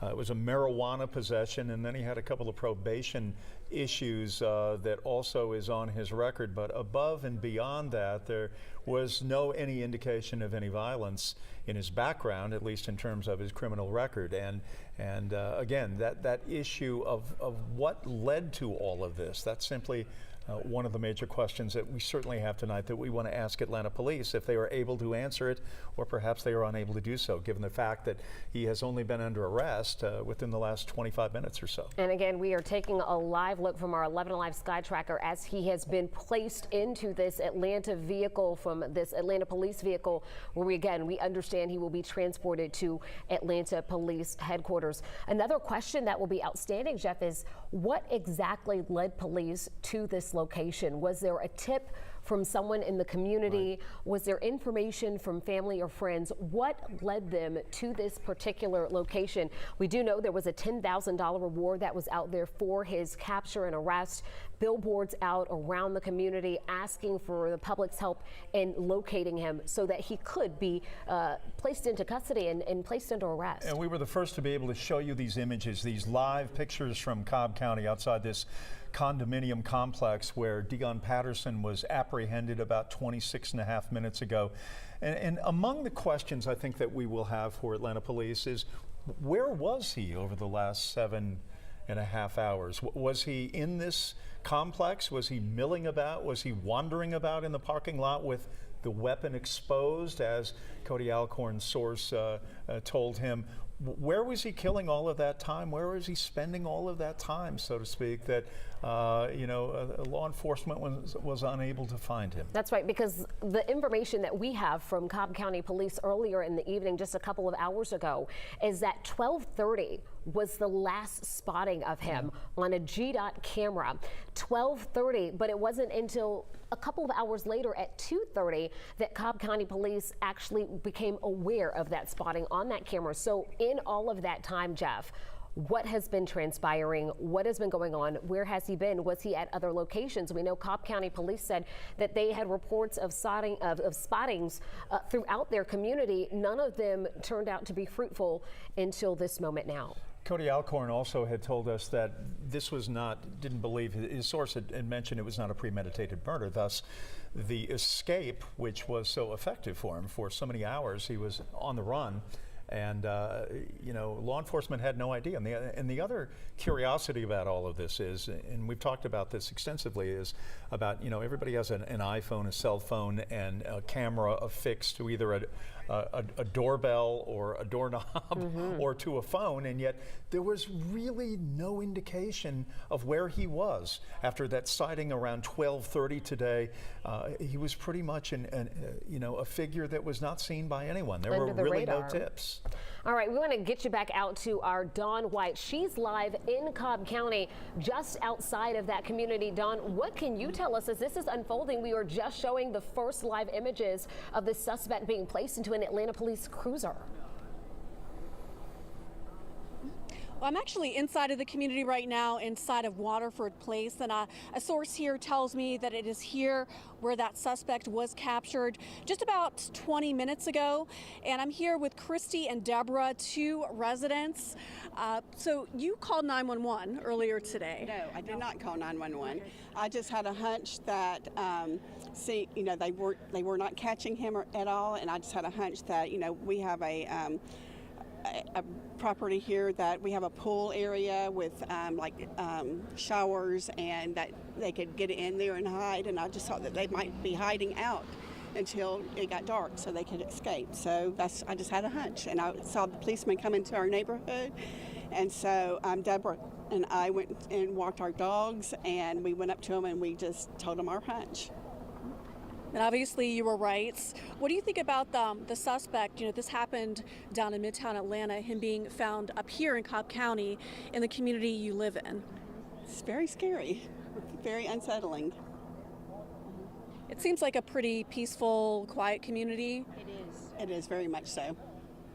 Yeah. So what did you see and hear as? Well, earlier today, my corporate office is in Midtown, so I was getting calls from my corporate office, hey, we're on lockdown, there's a shooting, and etc. And so I was very concerned for everybody there, and I wasn't there today, obviously. And so I went about my business, and then one of my coworkers called me and said, Deborah, they're in your neighborhood. And I'm like, what? He's in my neighborhood? What are you talking about? So we get here and all of that, and then Christy called me, and she's like, there's police officers up here. Maybe we should tell them my hunch. And I'm like, that's a good idea. So we walk up there with the dogs, and we tell them, and all of us, he's like, thank you. And we start walking back, and then he starts running, and get your dogs, get on the grass, get on the grass. And we were like, oh my God. And here they all come flying down, and right where Christy suspected they might be. Our heroine. So kind of describe what the scene was like. I know there were about 30 police vehicles here earlier. What did you see? What did you hear? Well, we had two here, and then when we stood here on this grass area, they just came here straight down just shooting down there. Adrenaline rushing, of course, and we rushed back to my condo and went out on my balcony. Then my other neighbors, because we have wonderful neighbors here. This community is fantastic. This neighbor Daniela, I mean, just amazing. All watch out for each other. So we were out on my balcony, and there they all were in my back door, lined up, and then we saw the canines and heard them, get down on the ground, and we were just relieved. So it was just great relief that they caught him and nobody else was hurt. Thank God. Well, thanks very much for sharing your story and for joining me today. So a very harrowing experience literally happening at home for these two women here. One who had a hunch that the suspect may be hiding in this area. It's very woody, very hilly. And we'll send it back to you. All right, Dawn, thank you. You are looking live now overhead from Sky Tracker.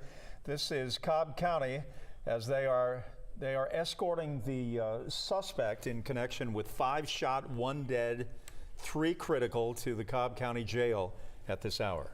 Yeah, this has been an incredible last, 40 or so minutes as we have watched this unfold. You saw these images first on 11 Alive from our 11 Alive Sky Tracker of that suspect being walked to this Atlanta police cruiser that is now riding lights and sirens, we understand, toward Atlanta Police Headquarters. Now, we also understand that Atlanta Police and Cobb County Police are expected to hold a news conference, a joint news conference, and that could begin at any moment. We will, of course, get you to that as soon as it begins. Our Cody Alcorn is standing by there. But this has just been an incredible set of events. We understand from our reporters that this suspect was just wandering around this condominium community. Well, we sort of saw in the arrest as we saw Cobb County Police walking him to a vehicle to be transported to the jail. It was very docile, very slow, passive, not what you would expect given the magnitude of the crimes of which he is alleged to have committed. Well, that's what we are also hearing from our Cody Alcorn. His sources telling him that it seemed as if the suspect was acting as if nothing had happened when this contact with law enforcement first began, that he was walking in that complex wearing the same clothing that we saw in those initial images released by Atlanta police following the shooting in Midtown, and still armed out there.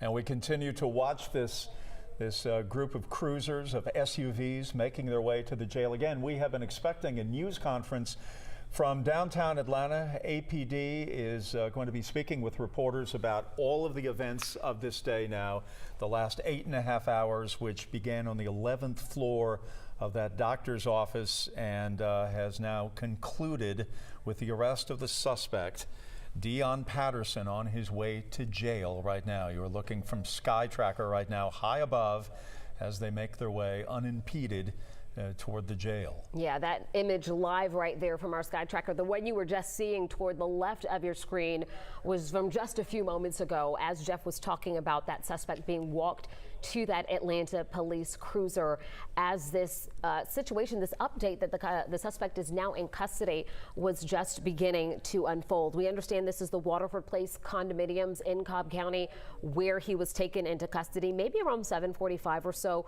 We're told from people who live out there that police were racing into that community and he was captured, we understand, without incident. Again, he is alive, taken in handcuffs. And right now, this is a live look from Atlanta Police Headquarters as we await for that news conference, that joint news conference with Atlanta Police and Cobb County Police to begin to hopefully get some answers that a lot of people have been asking since 12 this afternoon. You know, we were talking a little bit about what he might have been doing for about 7 hours before he was apprehended and how he could evade law enforcement to such a degree that he did. But you know what? I think Dawn White's live broadcast from that condominium parking lot really gives an overview of maybe how this all happened. A very heavily wooded area, and it's sort of layered. It's hilly, and you have to go through a series of spirals to get in or out of that condo complex in terms of where the parking lot is. So,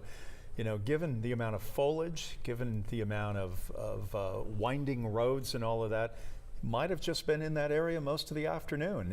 If they captured him, as Cody Alcorn's sources have told him, where he was just sort of wandering around aimlessly. He was, you know, in the same clothes from earlier in the day, and he also had his weapon on him. So that may be an answer to that. That'll be one of the questions certainly that is asked tonight of Atlanta police in the minutes ahead about where he was, and the answer may be just at that condominium complex, which is, you know, you can do a lot of hiding out in that place by the topography alone. It certainly is. And, you know, we started this with police saying the shooting took place in Midtown around 12:08 this afternoon. Cobb County Police saying around 12:30, this suspect was spotted on a GDOT camera. Right. And again, saying there had been no sightings, no new information since that time. So for that period of time is how long this person has been out there with all manner of law enforcement searching for him in our region. And when the search began in Cobb County, I immediately thought about 5 buses of Forsyth County children that were in that area. Earlier today, I was out at the Battery. I was out at the Brave Stadium doing an interview for a story that we're going to do with Marquise Grissom, who the Atlanta native who played on the 1995 World Championship team, and then headed over to Dale Murphy's restaurant there at the Battery and watching these events unfold, never thinking that this suspect would make his way toward Cobb County. And within about an hour, that was the case. And, you know, there were so many children that were in this area on a school bus tour from Forsyth County, dozens upon dozens upon dozens who might have been in harm's way. And thank goodness that was not an issue. But just some of the elements, some of the moving parts that were in Cobb County this afternoon as this began to unfold. If you were just joining us, a live look on the right of your screen from our 11 Alive Sky Tracker. This is the Atlanta police cruiser that we believe is carrying 24-year-old Dion Patterson, who has now been taken into custody, accused of these shootings in Midtown. And we believe he is on his way at this hour to Atlanta Police Headquarters. On the left side of your screen, a view from our 11 Live Sky Tracker just moments ago. A very quiet arrest, just very docile, very gentle, passive. Calm as Atlanta Police took him into custody. Again, at this hour, we are waiting on that joint news conference still from Atlanta Police and Cobb County Police. That's that shot that you've seen earlier with the microphones on the podium. That has yet to begin. We will, of course, take you there as soon as it happens. But, you know, something else that we understand, after the shooting, police say that initially they said there was some sort of carjacking. We're hearing from one of our reporters that instead it may have been a vehicle that was left running that was easily accessible by the suspect. Exactly, who was then able to take that vehicle out to Cobb County. That vehicle found in a parking garage off Heritage Court near the Battery, near the Windy Ridge area. And again, we have been finding him here now, again, not far from this general vicinity of the Battery, of Heritage Court, of where this happened at the Waterford Place condos, all of this happening in a very small, tight-knit area. And if you take a look at this map here, it shows you everything where this happened. And it's kind of difficult because we are in the city of Atlanta and then we moved to Cobb County. But on the right side of your screen there, you see where that shooting took place, where this all began, where the vehicle was taken. And then on the left side of your screen, we see where the camera spotted the car and where the suspect was eventually captured. So that gives you a little bit more of an overview of where all of the moving parts have been taking place in the metro Atlanta area here. I'm just struck by an early afternoon that began so violently, ends so peacefully. And the images that we are witnessing here that you saw first on 11 Alive about 40 minutes ago is in deep contrast to what transpired a little after 12 o'clock in Midtown Atlanta on the 11th floor of that building. And it's something we're grateful for. We are grateful that it has come to this sort of resolution. We didn't want any more unfortunate events to take place as a result of what we have already seen. So that is some good news. Again, we are awaiting that news conference. That is a live look on both sides of your screen of that Atlanta police cruiser that we believe is carrying the suspect, 24-year-old Dion Patterson, and then also a live look inside Atlanta Police Headquarters as we expect that news conference, that joint news conference, to begin at any moment. We are possibly a couple of minutes away from this news conference at APD, and I think also one of the curious aspects of this is we had been talking about how this search for Patterson would begin to shift as the sunset of what it would look like in Cobb County and Marietta and Smyrna tonight as they continue to search for this suspect, and we're not having any success for so many hours.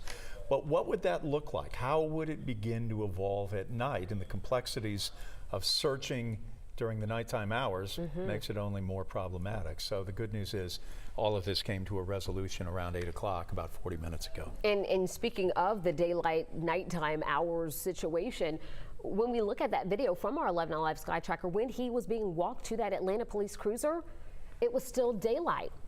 It wasn't high noon, but it was still some natural light out there, and we have lost our video signal. We'll try to get that back as as our 11 Alive Sky Tracker continues to track that cruiser to Atlanta police. But I think it would have been very alarming for a lot of people going to bed tonight, knowing that this individual was still loose, potentially somewhere in their community in Cobb County. But you see there, as he's being taken into custody, there's still light from the day.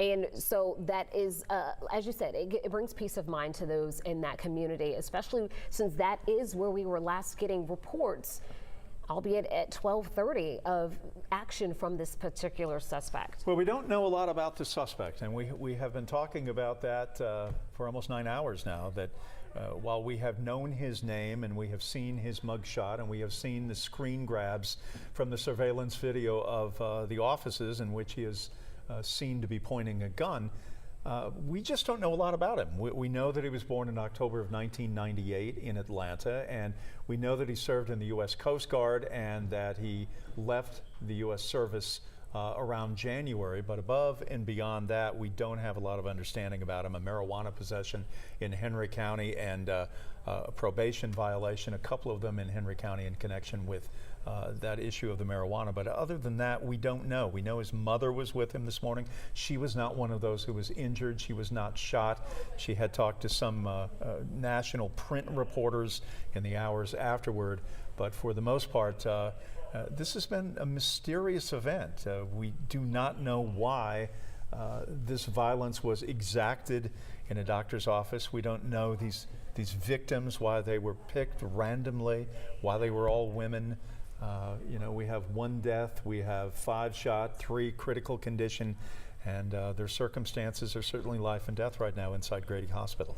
And as we continue to think about what may have taken place here, we have heard various points of speculation, if you will, from folks online, from people providing tips. So we do not have those answers, and hopefully we can get some of that information tonight when this news conference begins.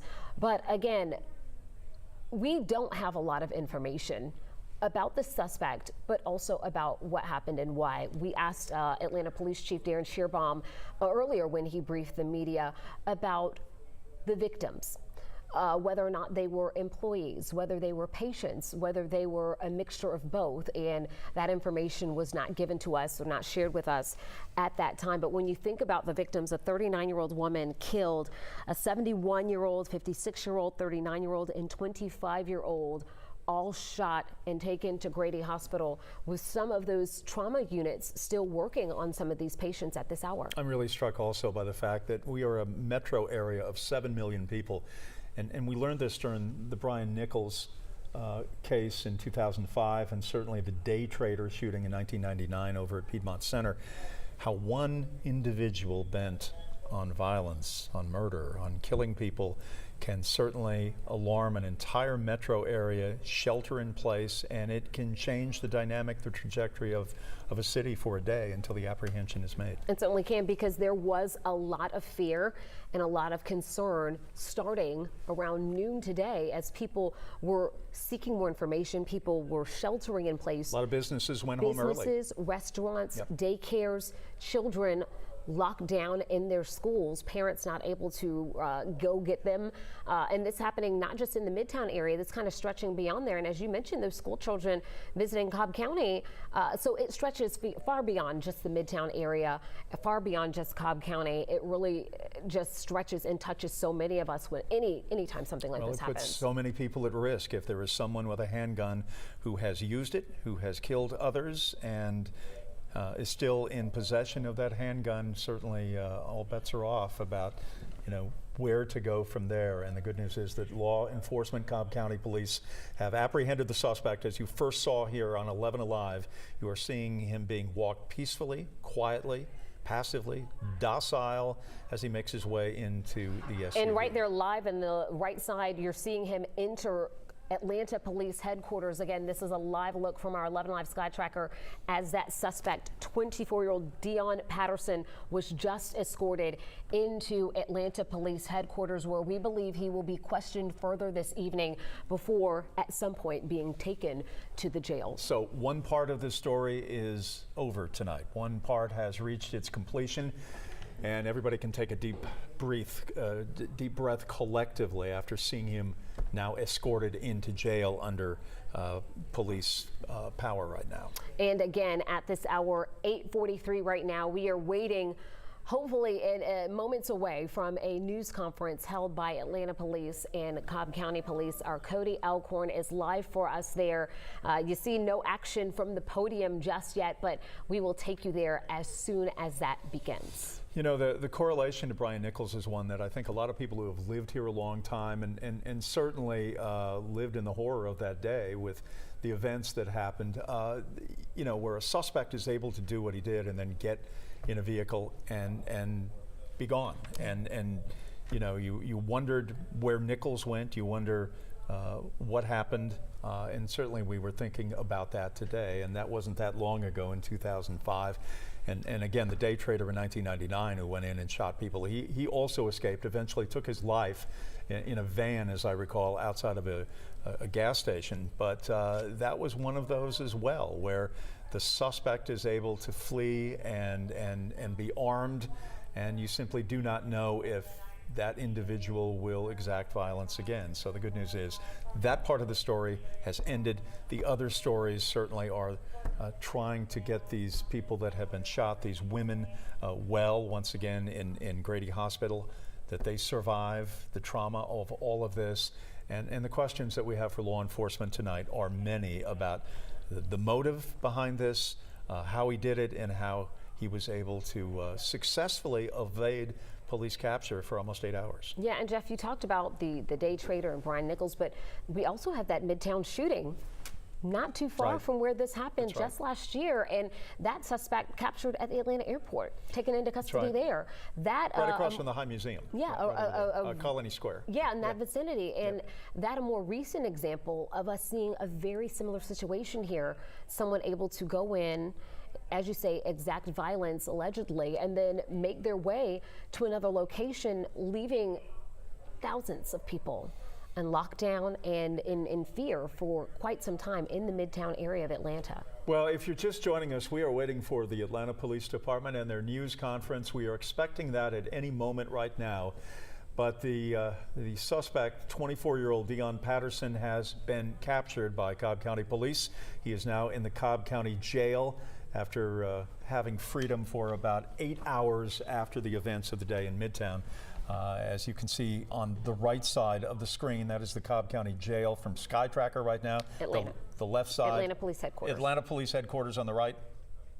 No, Cobb County's on the right, is it not? I believe that's the jail on the right and APD's on the left. That is Atlanta Police Headquarters on both sides of your screen. This is the live Sky Tracker view above APD Headquarters, and then what we just left is and what you see now is the podium inside headquarters as we wait on those officials to begin this news conference. We have about a minute 45 before the news conference is scheduled to begin. We are told right now by city officials in downtown Atlanta. We will hear from the chief. I have seen in the last few minutes that Mayor Dickens also has mentioned this news conference. He has also mentioned the apprehension of the suspect, so we may see him in attendance as well tonight. And this is again a look from our 11 Live Sky Tracker as that suspect was being escorted into Atlanta Police Headquarters there after being transported all the way from Cobb County, where he was taken into custody at the Waterford Place condos around 7:45, when we understand police went racing into that community. The suspect captured without incident. You see him there walking under his own power. We understand taken into custody, handcuffed out there, walking around that walking around that condominium complex just prior to being taken into custody. We understand, and as you see right here, wearing the same attire that we are told he was wearing from those images that we first saw released from Atlanta police earlier in the day after that shooting happened. So we are just moments away from going to downtown Atlanta. Cody Alcorn is our reporter who is in attendance for the news conference, and now we are seeing Mayor Dickens, just as we speculated a moment ago. We see the police chief as well in attendance, and the news conference is set to begin. Let's take it right here, right now. Good evening. I thank the Atlanta Police Department for their response today, and I'd also like to thank our law enforcement partners from across this region. As you see standing behind me and with me today are the police chief of Cobb County, as well as the Fulton County Sheriff, as well as our APD police chief, as well as our fire rescue chief, Chief Smith. I want to thank also our local college police offices and also our Atlanta Public Schools police office, as well as neighboring jurisdictions, the state of Georgia, and the federal government that has all chipped in on this support today. We also had strong coordination with our fire and rescue and emergency medical personnel. And last but not least, we must thank our E911 operators who spent the day fielding calls as we tracked this suspect. I am pleased to share with you that thanks to our strong partnership with Cobb County Police Department, law enforcement have taken the suspect into custody. Thanks to the highly trained police officers across our region, we are able to bring this suspect into custody without further harm. He will be charged and stand trial for his crimes. Not only did law enforcement bring this man into custody, they also kept our community safe during an enormously tense afternoon and evening. I want to thank our citizens for keeping calm, staying in place, and for providing critical information to law enforcement throughout the day. Now I'm going to turn it over to law enforcement to share an update, and I'll return to share a few additional remarks later. Now I'll turn it over to APD Police Chief Darren Shearbaum. Thank you, Mayor. I want to thank the members of the press for being here this evening. You all have played an important role today as we kept citizens both in Atlanta and Cobb County informed, asked for their assistance as we sought the apprehension of this very dangerous perpetrator. And thank you for returning tonight to again update those of our various communities. The mayor spoke today of a capable, competent, and brave response by the first responder network that served not only this city but this region. And I just want the men and women of the Atlanta Police Department to know, those that are in our 911 center, our first responding officers, our tactical teams, our investigators, how proud, yet again, I am of you, of the work that you have done today on behalf of this city. And in the most dire of circumstances, you have shown what you do daily for the men and women that call this city home and those that visit here. But if you look closely on the earliest views from the crime scene, you saw not only the Atlanta Police Department responding, you saw a network of officers representing multiple agencies who have trained for this various outcome, Mr. Mayor, over and over again, that a day that this tragedy should befall this city, that we would be ready. And I stand here today to tell you that the first responder network was there today for their city. The Sheriff of Fulton County, Sheriff Labatt, the Georgia State Patrol, the MARTA Police Department, Georgia Tech Police Department, Georgia State University, marshals, they were all on scene quickly, executing their active shooter protocol to stop this situation. And then very shortly we were joined by the GBI, the FBI, the Secret Service, as well as United States Marshal Service as we sought to bring this person into custody. And that investigation soon showed us that this perpetrator had left the city and remained a threat elsewhere. And Sheriff Van Hooser, I just want you to know that we are a grateful city tonight for your partnership and the efforts of your law enforcement agency to take this individual into custody. And then this morning, we celebrated the bravery of Atlanta Fire Rescue, not far from here, as for their annual commemoration of Firefighters Day.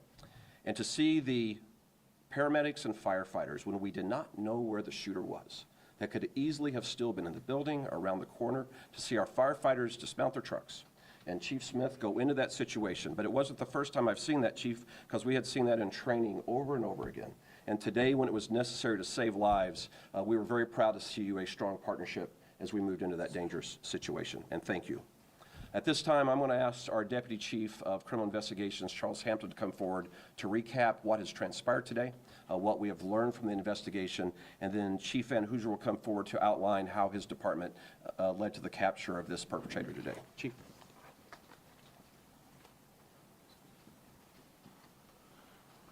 Good evening. What we do know, we know that shortly before noon, the subject entered into 1110 West Peachtree Street and went to a medical center inside the building. It was shortly thereafter that he shot our first victim, and then the first 911 call came after that. He spent about maybe 2 minutes inside the building where he then exited on foot. And what we were able to pick up on the camera network system is that he went to a Shell gas station where he commandeered a vehicle. That pickup truck was left running unattended, and he took that vehicle. We were able to, again, use video to obtain a tag and immediately place that tag into our LPR system, our license plate reader system. And so at that time, we had to really do some work to figure out where he was at. There was a series of search warrants drafted both here in Atlanta and Cobb County because we were getting information of residents and other locations that he may go to. So that was done as well. And then roughly around 12:30, we received an alert from the LPR system that he was in Cobb County. And so that, again, we were on the phone immediately with Cobb to let them know that this individual was somewhere in their jurisdiction. And as Chief said, we'll then let Chief Van Hooser just kind of talk about what happened in his jurisdiction. But I would tell you that although we may not have known exactly where he was, as soon as we were alerted that he was out of our area of responsibility, we contacted that local jurisdiction and that coordination took place. Chief.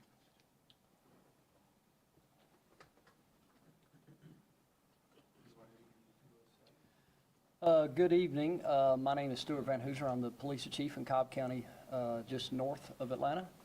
And first of all, I want to very much express our collective condolences to the families involved, and know that me personally, and I'm sure collectively from all of those who were involved in today's incident, that our prayers and thoughts are with the families that have been affected by this. Of course, we saw what was going on the news. We had heard through our networks of what was going on in Atlanta. When we discovered that the individual had last been identified on a flock LPR camera in our jurisdiction, of course, we sent officers to that area and set up, not so much a perimeter, but we began to look for the vehicle. And I will be honest with you, first of all, let me apologize in advance. I have not prepared a statement. I have not had time to prepare a statement. So what I'm giving you guys is not planned, and I will probably make a few mistakes, and I'll probably forget to thank some people. But what I can tell you is this: these are massively complex investigations, and information comes in so quickly, and it is so confusing and so contradicting that we find that we are often trying to go 3 or 4 different places very quickly, each seeming to be the suspect. And so that was what was happening today. We had, it was a fairly chaotic scene. We were being called to various locations in that area about what appeared to be legitimate sightings of this individual. And there was some fear, of course, in the citizens in that area, of course. So our officers were responding to those calls, and I will say this: if you rewind the hand of time 4 years, we probably would not be where we are today right now. Technology played a huge role, but technology doesn't do any good without people who are determined to capture an individual that would do something like this. And today we saw where those two things came together in an amazing way. Nobody went home today. Everybody stayed. We have a fairly new real-time crime center by a local company named Fusus. Flock is a fairly new company. It's a local company as well. We have partnered with both of those companies, and they have brought us some amazing tools, as has the other jurisdictions in the Atlanta area. Those tools are what really got us the clues that we needed to make this successful, and the people that were getting those clues from that technology made this happen. So we had a lot of clues, enough clues from both our real-time crime center and Flock to have a pretty good instinct on the calls that were coming in. We had checked a building that we knew that he had gone into, and we had cleared that building, and we knew that, that he was not in that building. That building was unoccupied. It was being built. It was very close to Truist Park and the Battery, which of course was very concerning to us, as that's many people would be in that location. So we were concerned about the safety of our community in general, but particularly that one. So the operators in our real-time crime center were fielding many of these calls and looking at them and trying to determine which ones seemed legitimate, which ones did not. And most of that is a little bit of gut, but it was also based on some of the things that we were seeing on the map and what made sense to the real-time operators. One real-time operator in particular saw a 911 call come in, literally said, "I think this is going to be him." And it was mostly instinct, but a lot of it did have to do with where this call was coming in and where this individual was supposed to be. That real-time operator communicated with the 911 operator that was in the command center with us, and we prioritized that call on the radio, and we had some officers, both undercover and uniformed officers. I believe, if I have my facts correct, that an undercover officer was the one that originally saw and confronted this individual and was able to then have backup from uniformed officers that came in and took him into custody without incident. I would forget, and I will forget, some of the people and organizations to thank, but I can reiterate what Mayor Dickens and Chief Shearbaum said, and there's no reason to really go back into all of it, but I can tell you that it does not work without a cooperative community, a community that backs up the police, that allows the police to take risks and try to take violent people into custody. We have a very, very supportive community in Cobb County, a very supportive elected official group, and very supportive leadership, and that's very, very important for us. We had great community members who were calling us and giving us information. We have a 911 center who has shared their data with us. We have a DOT that gave us information and access to cameras that we did not have previously, and those cameras proved extremely helpful today. That is where we got the precise location of the building that he walked into. So the amazing cooperation between many that you would not really consider a public safety agency, like the Department of Transportation, and all the public safety agencies in Cobb County, the cities. GSP helped us with Overwatch and with a helicopter. It's just you can't really thank people without missing someone. But hats off to everybody who was involved in this and all of the foundation of the technology that was laid. And lastly, I'll have to say that the communication between agencies in Metro Atlanta has probably never been this good, particularly from the Atlanta Police Department. Incredible outreach with Chief Shearbaum and the whole team here. And we were here just last week learning things from the Atlanta Police Department. So thank you to everyone who was involved in this. We're, of course, honored to have been a part of it, and thank everyone who was involved. Thank you. Thank you very much, Chief. Thank you, Chief. And thank you again to all of our partners here in law enforcement for their cooperation and professional work today. As you can see, this is a group project. This took multiple jurisdictions working together, highly trained officers who not only found this suspect, but brought him into custody to stand trial. So thanks to the professional and trained law enforcement in our region, this is an instance where justice is the case of the day. But that doesn't change the fact that one woman died, and there are 4 more in the hospital just a few blocks away from here, fighting for their lives. And I want to thank Grady Hospital, the care that they've given immediately to those 4 individuals. Those 4 women are now on the mend, and that's because of the outstanding work by our trauma center and those medical professionals at Grady. So we need to talk about the shooting that happened today. This was a horrible act of gun violence, but equally horrifying is that we know that this is not unique in our country. In 2023 alone, there have been nearly 200 reported instances of mass shootings in America. We have taken extraordinary measures in Atlanta to bring down violent crime in this city. We've enhanced our policing. We've invested in non-policing activities that make our city safer. We've invested in the root causes of crime at the same time that we're cracking down on repeat offenders who commit violence in our community. Those measures have produced great results. Before today, we were down 26% in violent crimes across our city. And those are not just stats. Those are real people who are not going to be victims of violence. But we know there is more that needs to be done. But what more can we do as a city? What more can we do as a community, as a state, or as a nation? We have a national epidemic on gun violence in America, and we have a serious problem with how we are treating mental health in this nation. One thing we know is that it doesn't have to be this way. Other nations have challenges with mental health, but they don't seem to have nearly the level of gun violence that we do in America. So it's the guns that we're talking about. We live in a state and in a nation where people have easy and wide access to firearms that are used to kill other fellow Americans.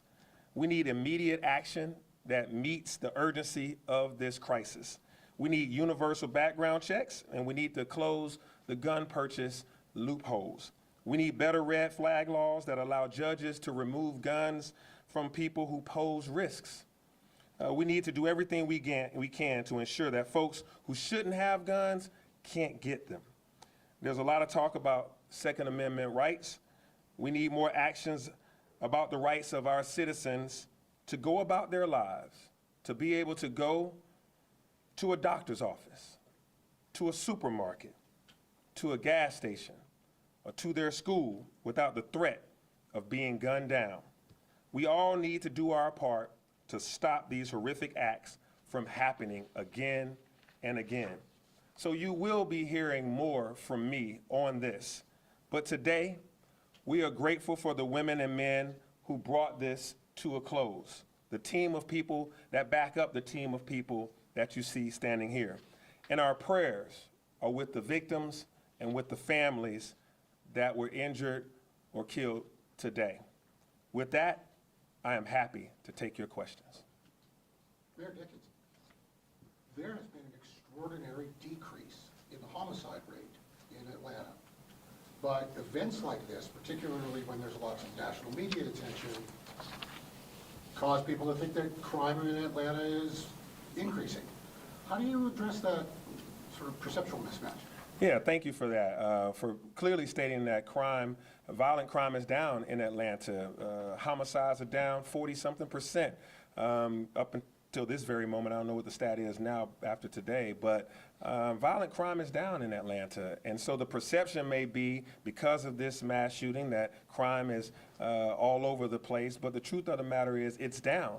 And so reality is reality. The numbers show that it's down, but we still can't rest on that. We have to do policing activities, more police training, more police patrolling, but we also have to do non-policing activities like making sure people have good jobs, making sure that individuals, our youth, have youth opportunities, after-school programs, summer employment, making sure that we invest in our young people, but also do anti-violence training, de-escalation training, helping people to resolve conflicts, and to get rid of, the gang leaders, illegal guns, as well as illegal drug sales. And so all of that is a part of our ongoing collaboration with the City of Atlanta, APD, as well as our federal partners, our state and local partners, Georgia State Patrol, as well as our Fulton County Sheriff, Cobb County, as well as our DA. So all of us are working together on those things to fight gangs, guns, and drugs, but also those things that are just related to making sure people are healthy and have opportunities. Mayor Dickens, just one quick question. I know that there's been members of your city's SWAT team that have been proactive and gone out to some of these businesses and helped train employees. But in light of the world we're living in now, is there any talk among yourself, city leaders, about possibly trying to form a partnership with the Atlanta business community and your police department to work on drills and things like that? Because obviously this is the world we're living in. Yeah, we unfortunately, just like we have fire drills and tornado drills, active shooting drills are becoming a necessity. As a matter of fact, and Chief Van Housen can talk about this, I think there was an active shooter training drill going on near Battery Park by a business in that area today as we were closing in on this suspect together. So it is very important that businesses take this serious. My cabinet, our leadership, we've had active shooter training of what to do, how to get out of the situation, and how to maintain a level head in the instance.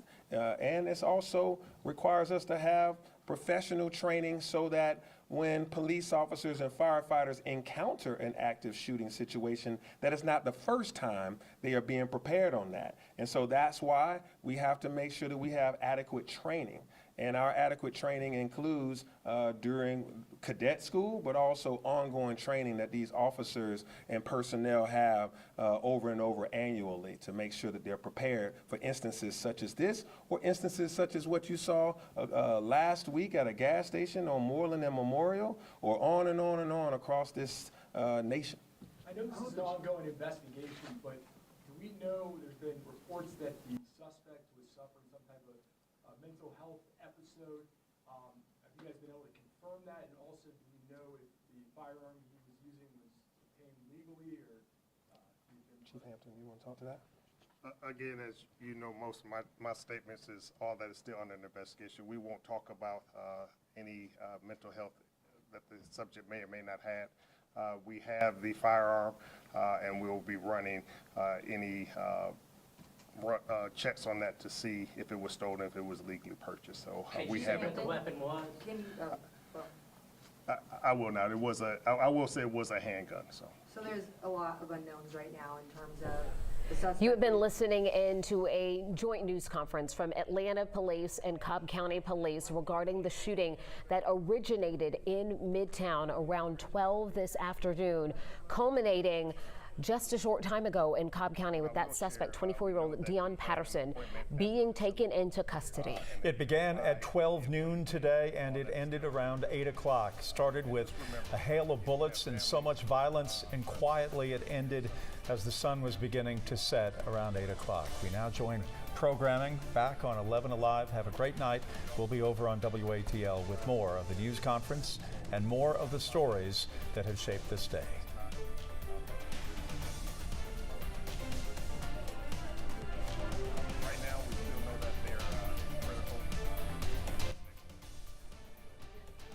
All right, thank you so much for continuing to stay with us here on the ATL. We're going to take you back to that joint news conference happening right now. Talk to the police about what was going on. Yes, we spoke with the family. They have been cooperative with our investigation, have been extremely helpful. What did they say to you? Again, all that is still under investigation, and so I'm not going to go into exactly what they said. Was the suspect's mother on location at any point today? Yes. Sometimes in these situations, family members can help investigators. Were they instrumental in helping at all in this? Extremely. Again, they provided key information to help us further our investigation and again, to lead in a successful conclusion. Could they help you with how he received the gun or how they got the gun? And again, that's still under investigation, and won't release any of that information at this time. Mayor Dickens, question for you. For many people in Atlanta who we talked to, this has kind of put a fear in their hearts. What does tomorrow look like? What does moving forward for the city look like? Yeah, so right now, we've had a successful end to a traumatic day. And today is a day that we can go home and rest easy, that the individual that caused harm in our community is under arrest thanks to this great partnership with Cobb County, Fulton County, City of Atlanta, Georgia State Patrol, and all of these great partners. So I hope that the city, the region rests easy, that he's in custody, but I also hope that we stay vigilant to continue to look at a future where individuals that shouldn't have a gun in possession won't have one, and also that individuals will be brought to justice, and also that we deal with these things that are mental health or easy access to guns. And so tonight, I hope that we rest easier knowing that he is in custody, and this all happened all in one day, from being around noon, and then before the sun was set, he was in handcuffs with Cobb County, and he'll be brought to Fulton County to stand trial. And he's alive to be able to stand trial, and that shows the professionalism and the great training of all law enforcement in this region. Thank you all. Oh, yeah, good. Yes, Madam DA is here, who will be the one that will make sure that this individual stands trial in accordance with the statutes of our laws. Thank you, Madam DA, for being here. Did you want to make any comments? Well, thank you, Madam DA, and thank you all partners, Cobb County, Fulton County Sheriff, of course, Atlanta Police Department, Chief Shearbaum, and Atlanta Fire Rescue Department. Thank you all. Oh, and of course, Grady.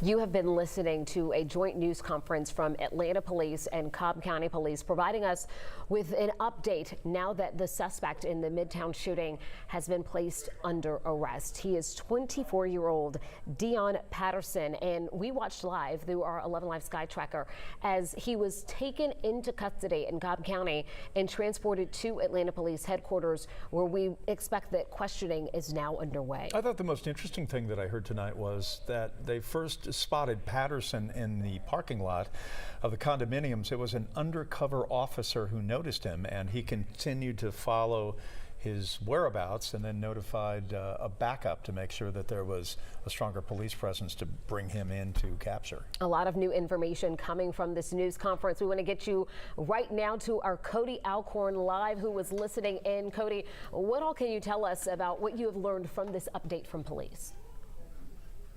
Well, Deputy Chief Hampton really didn't go into a lot of details, saying it's still under investigation, but he said that Dion Patterson was only in that building for 2 minutes, which, you know, we talked to the nurses who were there, some of that were in the back, and they said, you know, they saw Patterson walk in with his mom.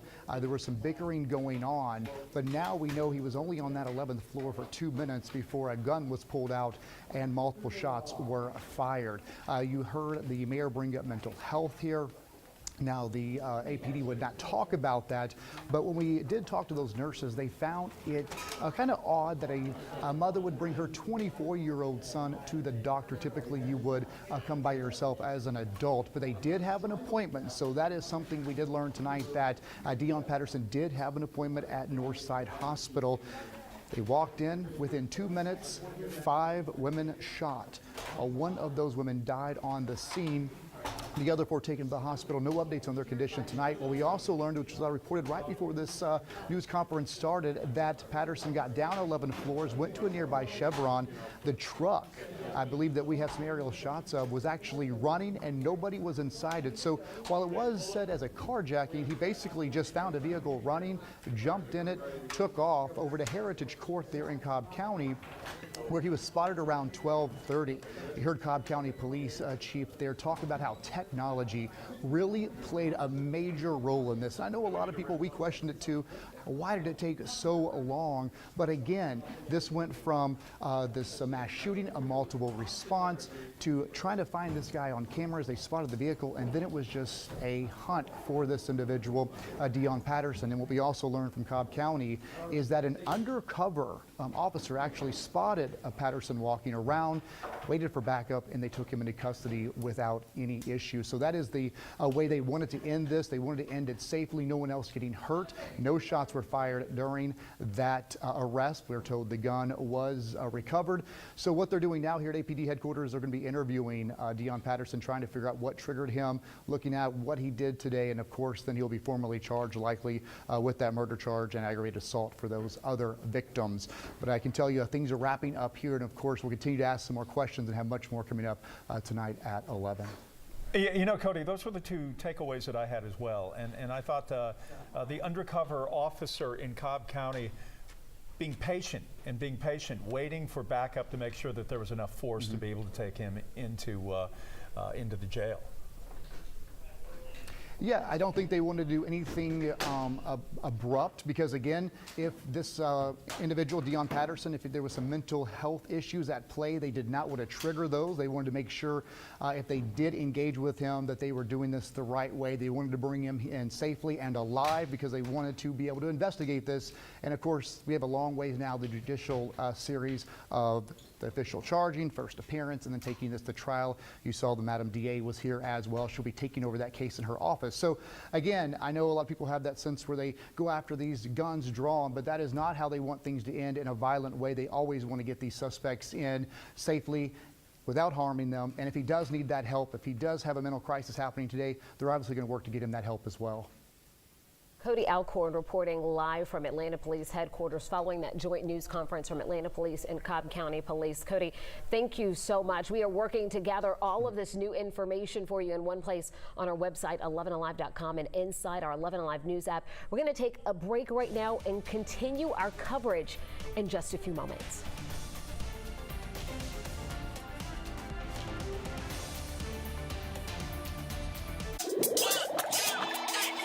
Rooms to Go Kids Bed Sale is here. Fantastic, fun, and famous for beds starting at just $2.99. Looking for style and function? We've got lots of cool bunks and lofts. Want a bookcase bed or beds with storage? We've got them.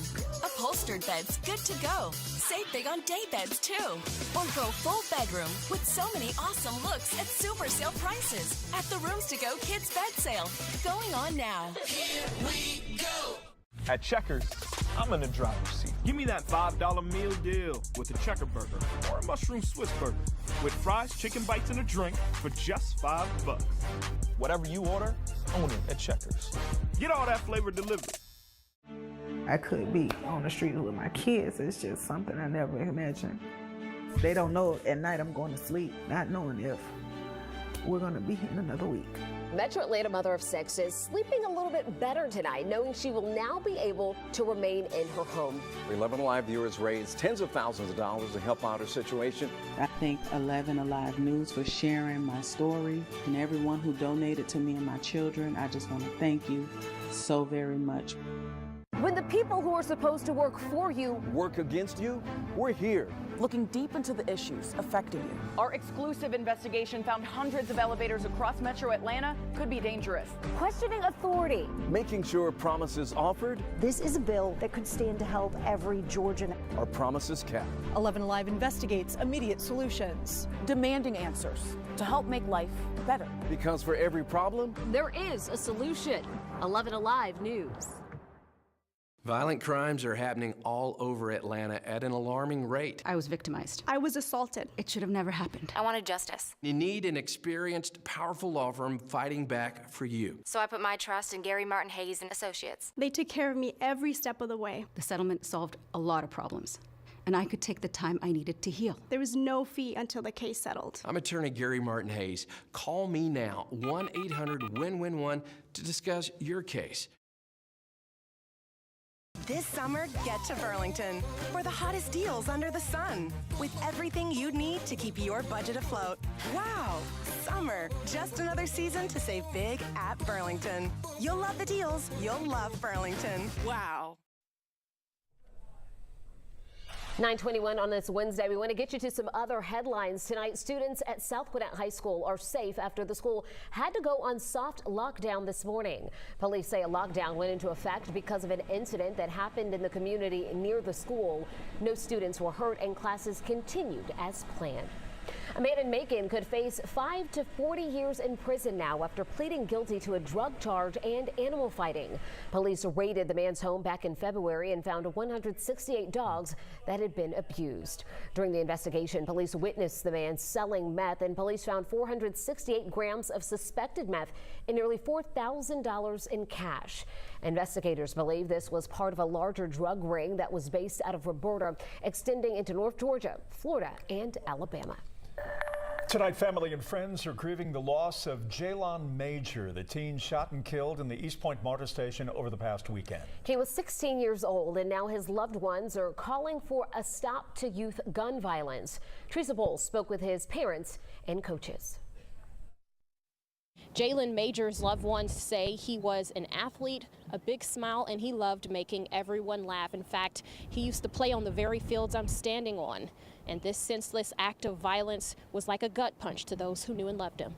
His personality was one of a kind. He could walk in the room and brighten up any room. Jaylon Major's father, Antonio, is holding on to his memories of him. His mother, Deandra Simpson, says Jaylon had just started a new job at the airport. Normally, she'd drop him off herself, but as 16-year-olds do, Jaylon wanted to learn how to catch the train on his own. I dropped him off, and then I said, "Have a good day, son. I'll be waiting on to pick you up from work." He said, "Okay, Mom," and that was it. Moments later, Jaylon Major was shot and killed on the platform of this East Point MARTA station. His former football coach, Mark Forston, is still processing the loss. I was in shock initially. I didn't want to believe it was him. Jaylon's other former coach, Dwan Anderson, echoes Forston. They describe Jaylon as charismatic and a star player. Jaylon is like a family member to me. My heart just dropped. Jaylon was a sophomore at Tri-Cities High. His shooter was only 15. Tri-City High School's alumni president, Kayvon Arnold, says youth gun violence in Atlanta has got to stop. All I could think about was that could easily be my daughter. Put the guns down.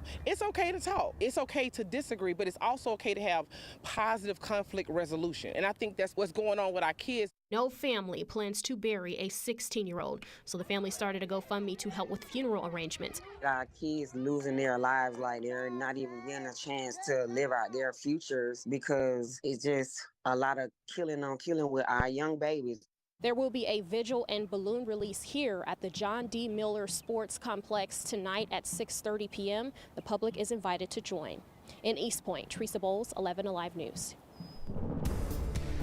Well, we still had to deal with some windy conditions out there today. We still had a peak wind gust of 38 miles an hour in Atlanta. In the outlying areas, it wasn't quite as windy as it was here in the city. We are finally seeing these wind gusts start to die down a little bit more out there for tonight. Right now, we have 12-mile-an-hour wind gusts, 14-mile-an-hour wind gusts in Peachtree City. And look how they're dying down as we go through the overnight hours tonight and into tomorrow and then into Friday, too. These winds will stay on the lower end. So we're not overly concerned about some big-time wind gusts over the next couple of days that things die down a little bit more. We have mainly clear skies out there right now. We've been watching that area of low pressure that's been centered over the Great Lakes now finally pushing more over to the east, moving very slowly though, but that's one reason why as this moves over to the east, we'll see those winds calming down and we'll actually have a chance for the temperatures tomorrow to warm up a little bit more. We're watching another system out to the west that has the severe weather potential with it. There's a low risk for severe storms back into parts of Texas, also into New Mexico. That really doesn't have a big push over to the east. It does expand a little bit tomorrow and it gets a little stronger too through Texas and Oklahoma with a level 2 risk for some stronger storms. Then it really starts falling apart moving to the east. On Friday, we have a 20% chance for a shower here, a very low risk that some of those storms could be stronger over to the west of us. Right now, temperatures are still on the cool side out there. We got up to 72 for a high today. Right now, we're at 63. We have a few of those 60s around the metro area. Then the outlying areas have more of the 50s around. You can see these temperatures again cooling off in the morning to 48 degrees, 47 around 7 o'clock. So it'll be another cool start, but we do get a little warmer tomorrow. High temperatures up to 75 in the afternoon. Then as we go into Friday, 73. Warmer for the weekend as we see some scattered showers, 20 to 30% chance for scattered showers, and that exists in the next week too. Those temperatures look great. Thank you, Chris. 75 tomorrow, 11 on the barometer. Tonight, we're hearing from concerned business owners and residents after Roswell city leaders announced plans to possibly shut down a part of one of the city's busiest streets. 11 Alive's Brittany Klein-Peter shares more from those opposed and those in support of turning Canton Street into what the mayor is calling a pedestrian plaza. Canton Street serves as a hub of activity here in downtown Roswell, with dozens of businesses lining the street, and that's why the proposal to shut down just a portion of it is concerning some. Having our street closed is a very negative impact on our sales. The owners of several businesses say they're concerned shutting down a portion of Canton Street to vehicle traffic would interfere with truck deliveries and limit parking for customers, ultimately impacting their bottom line. Last Sunday is the perfect example. We had Roswell Moves. My specific business was 41.3% down in sales that day. Every time it closes, my revenues drop from 60 to 100%. Some residents who live nearby say they fear a closure would create more trash and traffic through their neighborhoods. Our beautiful downtown neighborhood would suffer during the entire season from the trash, loud and competing street bands, and people coming here just to get drunk in our historic downtown. City officials say the closure would only impact about 200 feet of Canton Street from Elizabeth Way to East Valley, and that it's just a trial run that would last from Memorial Day to Labor Day. Roswell Mayor Curry Wilson says safety is their main concern. All it takes is one pedestrian death.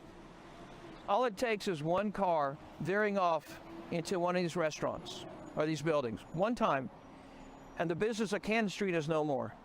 Officials say the closure will only take away 39 parking spaces, and they're also working on constructing a nearby parking deck that they say will be complete in the next 2 years. The city says if the trial run is successful, the closure would become permanent. In Roswell, Brittany Klein-Peter, 11 Alive News.